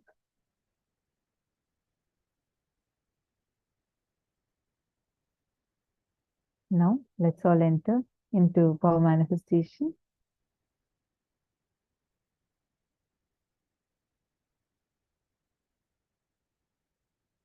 See, the power we are going to manifest now is a very exciting power. Listen to this carefully. We all have a place called as our Hara center. Right now, this power we are going to be manifesting is not from your third eye. This is going to be from your Hara center. Explain what is Hara center. Between your Manipuraka, navel center, and Swadhisthana. See, the root chakra, which is at the base of your spine, is called as Muladhara chakra. Just 2 inches above it is called as Swadhisthana chakra. And your navel center is called as Manipuraka chakra. Are all of you understanding? I'll repeat it slowly. The base of your spine, that chakra is called as the Muladhara chakra. Just 2 inches above it. Okay, just put 2 of your fingers right above it. It's just Swadhisthana chakra. The navel center, your belly button area, the navel center is called as the Manipuraka chakra. Now, the area from where we are going to be manifesting is from the Hara center. Hara center is below your navel center, below your Manipuraka, and above your Swadhisthana. Almost comes to your lower belly region. Are all of you understanding so far? Are you all with me? Don't worry. Just listen. Even if you have any doubts, you can ask. So, this circuit of manifesting through a silicon device, you're going to actually work on charging a battery. This circuit is not through length, breadth, and depth, which needs third eye. This is not through third eye. So Swami actually says, even with corroded, eroded third eye, you can do this power. Because this is not from your third eye. Anybody alive can manifest it because it is your consciousness over matter. It is directly connected to the Hara center, which is above your Swadhisthana and below your Manipuraka. So far, are you all with me? Now, this circuit can be applied for anything you visualize. You can download it in silicon matter much before, even before this artificial chip trying to be inserted in the brain, trying to see through your eye. All this came. Swamiji initiated us into this power. We even have a video recording from 2016. And much before that, Swamiji had revealed about it. When Swamiji initiated us into this, so many kids started manifesting this power. Much before this artificial intelligence even started, and way back, Swamiji had started making us all manifest this power.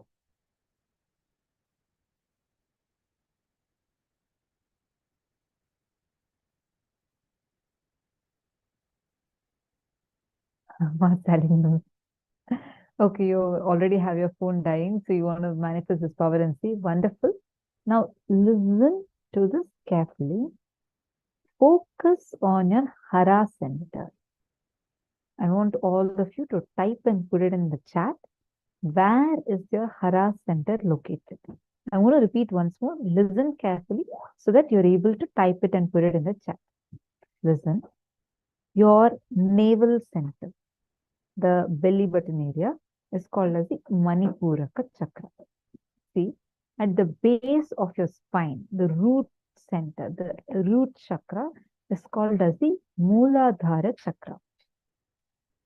2 inches above that, 2 inches above the Muladhara chakra, is your Swadhisthana chakra.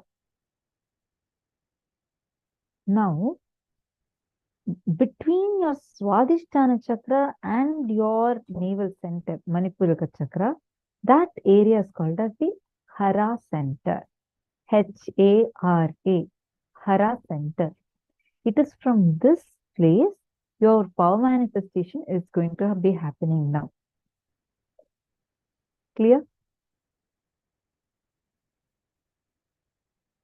Are all of us clear? Now, I request all of you to type and put it. Where is this Hara center located? Please type. All the participants, please type in a full sentence.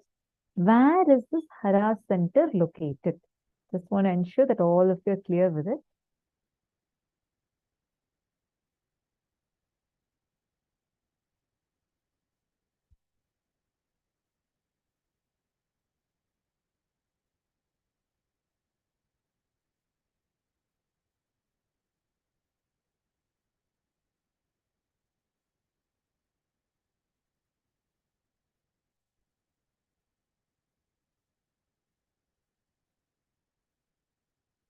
No, Sally Nunes is saying 2 fingers above the navel center. 0. Listen carefully. Between your navel center and your Swadhisthana chakra, that region below your navel center and above your Swadhisthana chakra is Hara center. Literally, almost you'll feel like your lower belly region, almost. Now, it is from this region the power manifestation is going to happen. One is typing its Swadhisthana chakra. Now, are all of you clear where it is located? Between the navel center and your Swadhisthana chakra. Now, Hara center is where this is going to be manifesting from. Now, listen to this. The technique is hold the silicon matter. For example, it can be your pen drive or your phone. Look through your eyes at a scene, like intensely look and just click, like blink your eyes, like tuck, like how camera clicks, like that. Just click it and put it into the pen drive. Click and put it into the silicon device. Intensely look at the scene, capture it and put it into the pen drive.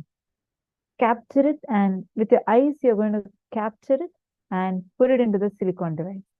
Like your eyes should be seeing it. You're going to blink. It's like you're clicking a picture with your eyes, and then you're going to be putting it into the silicon device. Are all of you understanding? This is how you're going to be manifesting for capturing a picture. Now,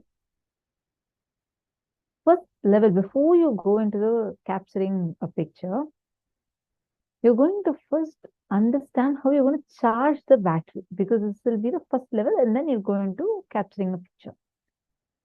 For charging the battery, hold the battery, inhale and exhale into the battery. Your air doesn't need to touch it. Understand? It will get charged because the air that you're inhaling will get converted into electricity and store it in the battery.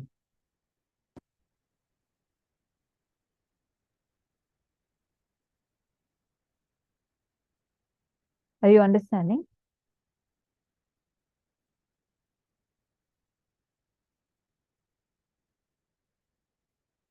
But so far, if all of you are clear, the first power that I explained, you're going to be manifesting it through a Hara center, where you're going to be clicking and putting it into a phone. First, let us all start manifesting that.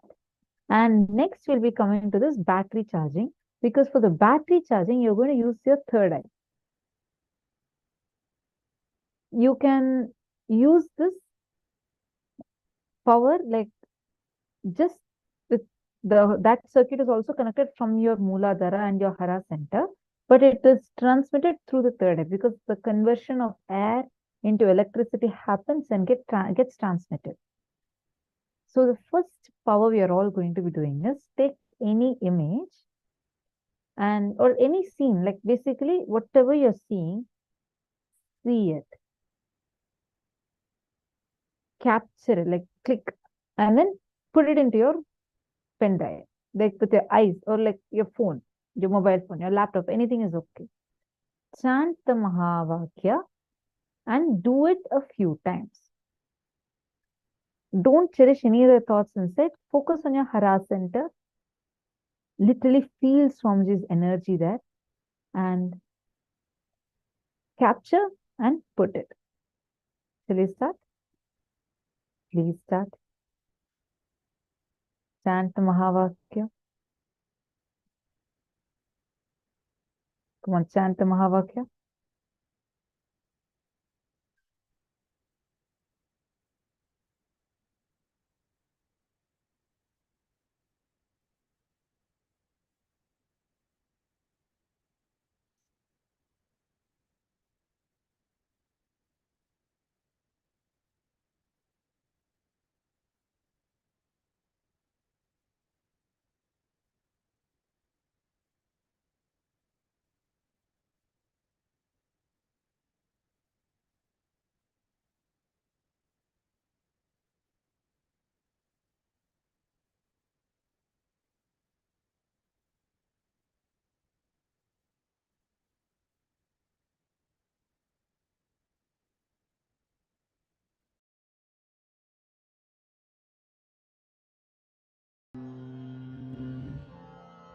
Om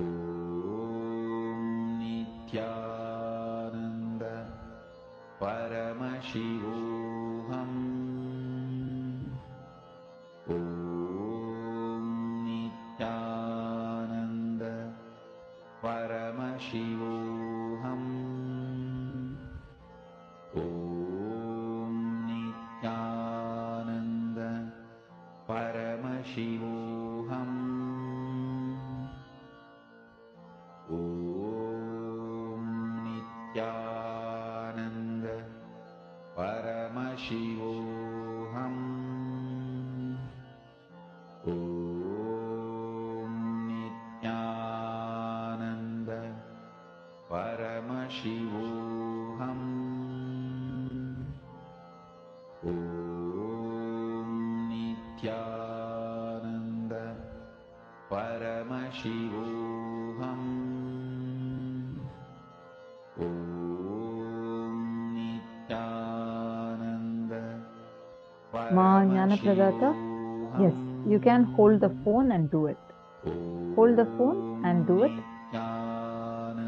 Chant the Mahavakya. Hold the phone and do it.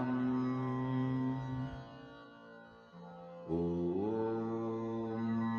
Nithyananda Paramashivoham. Om Nithyananda. You are not going to use the Hara center alone for charging, because charging you need to use your third eye also. First, try a few rounds where you look at something intensely, capture it, just like a click. Capture it and put it into the phone.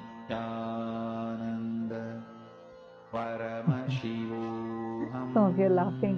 Yes, actually we did this power, and I remember so clearly, one kid had manifested like immediately. She was just looking at another kid sitting in the courtyard. She was like looking, and then she just looked at the phone near her. It went into the messenger of another person who she was sitting and manifesting with. She actually said that that's what she wants to do, and she just took it and put it. And when we saw that, the date, usually the picture will have a date in it, right? The date was actually backdated. I don't know why it happened like that. It was like showing some other date. You see the picture source, it was showing like it was taken as if 6 years before, but the scene is happening right in front of us. And Swamiji said it's a real manifestation. She was just sitting and looking, and same way another kid also, she was just looking at Swamiji. Swamiji is sitting in the courtyard, and she was just looking intensely, she was looking, and the person whom she was sitting and manifesting with held the device next to her. She didn't touch the device. So she was like looking at Swamiji, and when this person who's her partner called her and showed her the phone, she just like clicked with her eye and looked at the phone, and the image of Swamiji so beautifully just came in. And it was exactly from the angle of her looking. Not, you can't take like that as a phone. It's from the angle of however she was looking, exactly that. And that too, no, very focused, it was just Swamiji's picture that came. Like this, so many kids, same another kid had captured one more kid like sitting like this. The kid was sitting like this. And this kid also is like looking at her for something. And when she blinked her eyes, she had actually captured her and sent it on the phone. And that came in the gallery of the phone. Like this, many kids have manifested this power.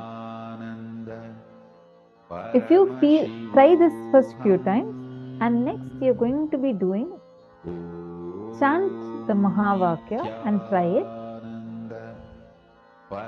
Once you finish at least 3-4 rounds, try it for a few minutes. Then you can work on charging the phone's battery. For charging the phone's battery, what you're going to do is you're going to hold your phone in your hand and inhale. Feel like you're inhaling even through the third eye. Inhale, and the air as you inhale gets converted into electricity. Exhale into the phone. You don't need to do all this. You just hold the phone in your hand.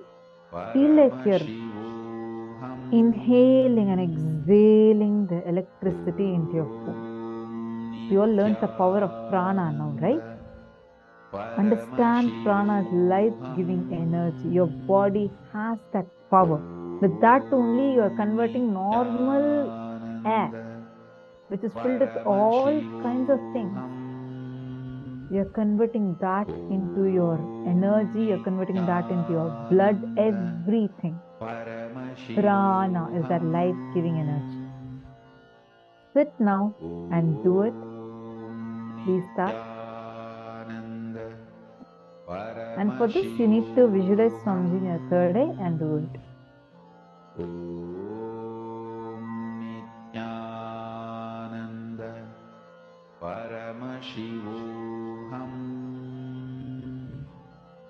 Zen Gau. That's right. What you see what you see and click and put it into the phone is going to come.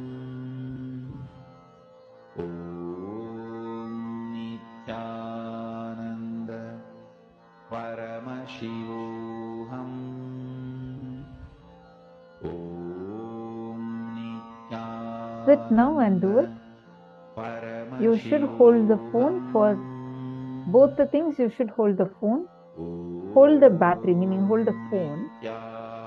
Inhale and exhale the air as electricity into the phone to charge it.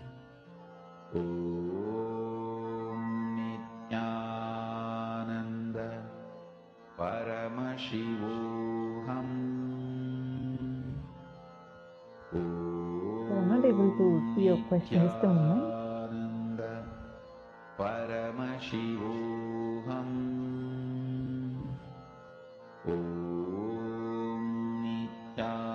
Oh, you're asking, should the phone be on or not? The phone can be on or off, that does not matter, but you're just going to, your phone should be on. I mean, do not switch it off. It has to be on. There's no need that it has to be on a particular thing. The screen has to be on, nothing like that needed. But the phone should not be switched off. Come on, chant the Mahavakya and manifest.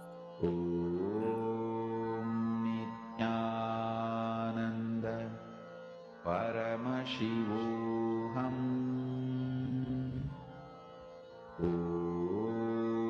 Nithyananda Paramashivoham. Nithyananda Paramashivoham. Nithyananda Paramashivoham.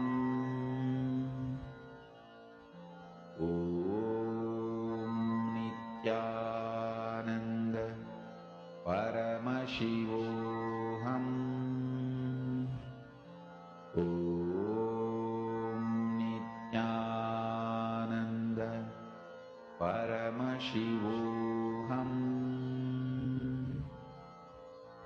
just seeing a post by Ma Priyesha on the Facebook.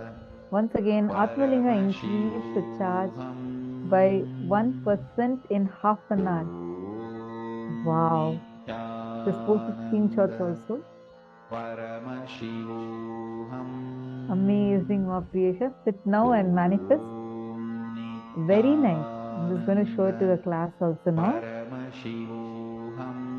I request all others also to please go to Facebook and post your power manifestation, what you're manifesting. That way, you also will have a record. You can share it with the class and with the other people that are there.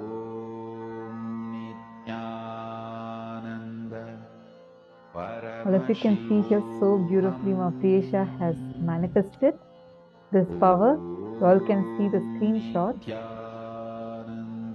The first one says it's 80% and it's at 12:59. And the second one is at 1:35 and it says 81%.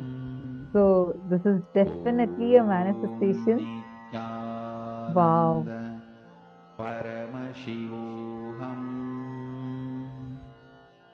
Congratulations. Amazing manifestation, Ma Priyesha.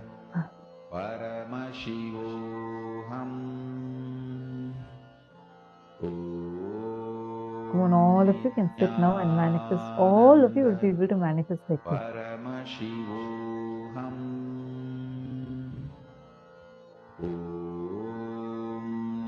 Nithyananda Paramashivoham.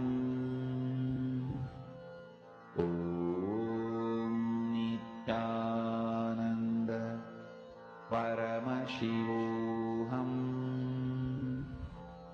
Om Nithyananda Paramashivoham. Ma Anand Sagar, yes, it will appear for you in the gallery, yes. Please do the power manifestation. It's actually fun. We all were sitting in, when Swamiji initiated us in the courtyard, so many kids were able to manifest this power. Just intensely look at something, blink the eye and capture it. Practice it a few minutes and then go for manifesting with the power of increasing your battery charge. If you have Atmalinga, just keep the Atmalinga, but that is Atmalinga manifesting the power. That will also help you to manifest, to increase the battery's charge. The technique is inhale the air, prana, convert it into electricity and exhale into the flame. Start. Use a third eye for this. For the battery charge power, you need to use a third eye.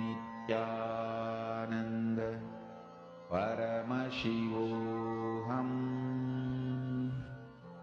Om Nithyananda Paramashivoham.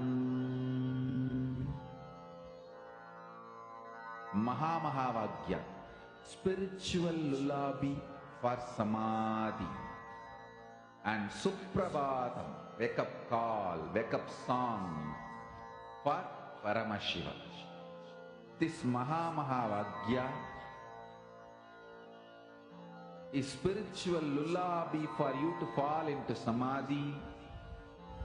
Suprabhatam, wake up song for Paramashiva to wake up in you. Just remember this one powerful cognition. This Mahamahavagya puts me in samadhi. This is spiritual lullaby for samadhi. And Suprabhatam, wake up song for Paramashiva in me. For Paramashiva to manifest. With this one spiritual powerful cognition, chant this Mahamahavagya.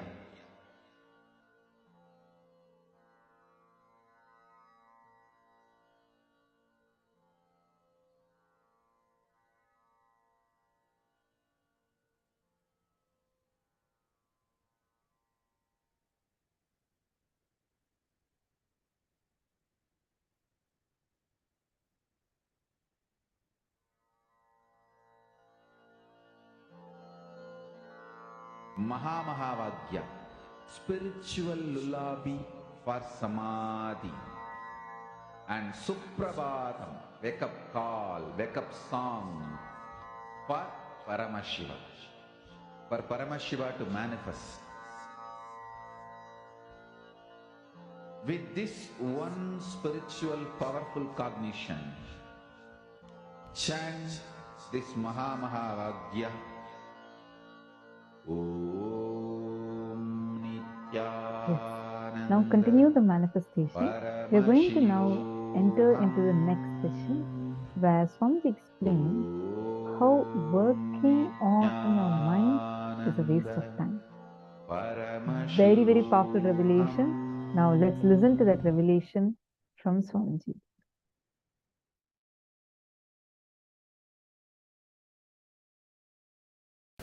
I'll just finish the whole thing in 2-3 statements. You are a hardware, this body. And thus there is a software, the programming, which operates this body. There is an electricity connection. Now, the software with which you were operating and the electricity, these two is completely screwed up. That is when the hardware also started getting destroyed. I am doing 2 things. One, again and again putting the powerful software. See, every powerful cognition I am giving you. When I say this static matter, dynamic activity, strategic existence is one and the same. And immediately, till you get into your old stupid screwed software, you will not have doubt. For a few minutes, because of my face value, I think this fellow must be telling only for my good. Some reason, it will be there as alive memory. Those few minutes when you decide to use that as your software, my superconsciousness, my electricity connects with you. Not the regular electricity with which you are working, bioenergy. No, Sadashiva's bioenergy, who gave me the experience and authority to transmit this experience, his bioenergy just enters into you. Once you start seeing that moving, you will feel, oh God, I think this fellow is right. Once 21 times you move, then this software cannot be taken out of your software. How many of you are understanding what I am saying? Understand? That's all is the whole game. It's all, see, the whole program is nothing but, I want to give you some 60-70 powerful cognitions. You are the consciousness, you cannot be killed. See, all the books Hinduism has 2 crore source books. All of you need to know. Hinduism has 2 crore source books. Hinduism has 2 crore source books. The whole 2 crore source book. And we have more than 1 crore temples. And almost billion followers. And at least I can say 10 million enlightened beings have lived on the planet Earth because of Hinduism. People who become enlightened because of Hinduism. And the chain is still alive, a living stream of Hinduism. Essence of all this is the 70 powerful cognitions. That's all. Once the 70 powerful cognition starts operating in you, you are the consciousness. These are all the side effects of the remaining. Listen carefully. When you understand you are the consciousness and you declare that as your powerful cognition. Hey, I am the consciousness. So, my ups, downs, mood swings, ideas, identities, which comes and goes, none of this can be my real cognition. As a side effect, many of the disturbed, screwed up software stops working. Means they all get slowly deleted. The whole Hinduism or the spiritual science in the world is this only. 60 to 70 roughly, powerful cognitions should manifest in you as powers, not just intellectually. If you just get intellectually, you will never believe. It is like a working on the mind. Working on the mind is equivalent to trying to change your spouse. Try.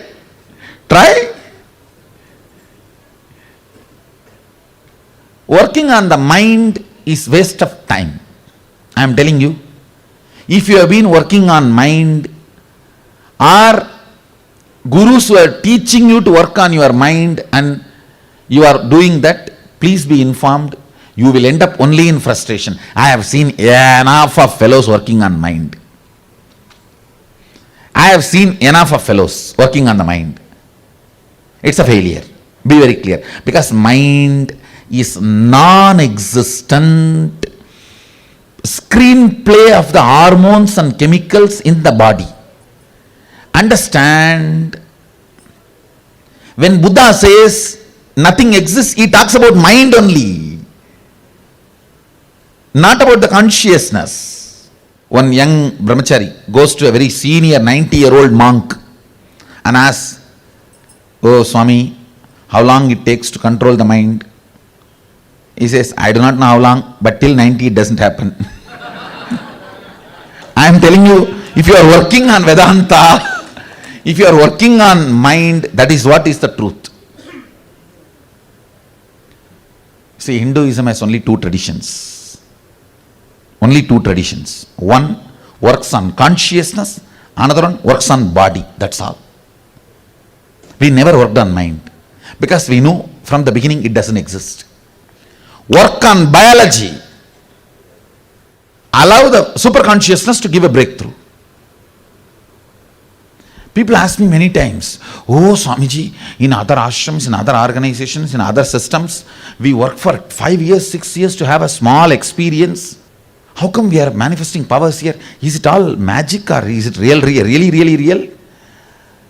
If you are working in the wrong direction, why will you not waste your life?" All working on mind is working on wrong direction. It's like you can go to Bangalore this way or this way. If you go this way, you will come after 25 years, rounding the whole earth. If you go this way, you will come in 25 minutes, that's all. Working on the mind is going this way. Working on the body is the real thing. Now, even when I give you powerful cognitions, I am not working on your mind, I am working on your consciousness. I am educating your consciousness, that's the right word. I am just making you ferocious, making you understand the mind is the chain. One beautiful thing, if you start tasting freedom of one powerful cognition in reality, like a few powers, suddenly the taste for that powers makes you ferocious and you start breaking the patterns. You even start forgetting you had addictions. Sometimes not only you walk out of addictions, you forget you had addictions. You had those problems. So the whole gist is again and again inserting powerful cognitions. Even while you are dealing in your day-to-day life, before dealing, insert a powerful cognition.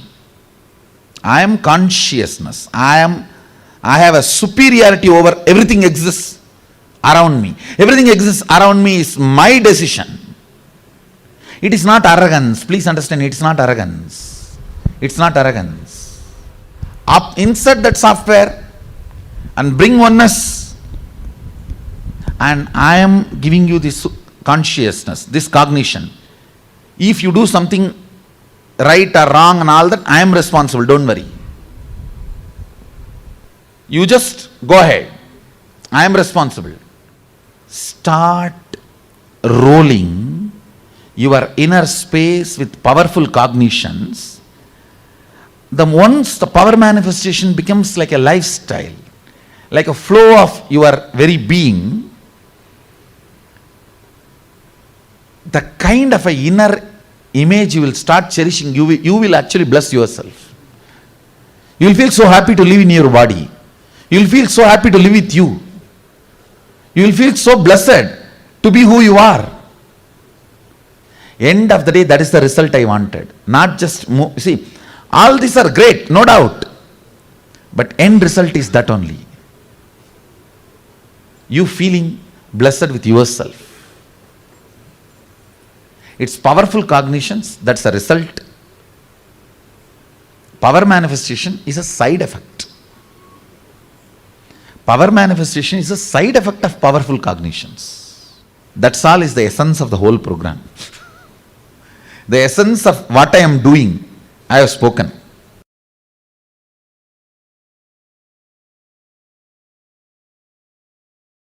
This possibility of conscious manifestation is given only to human beings.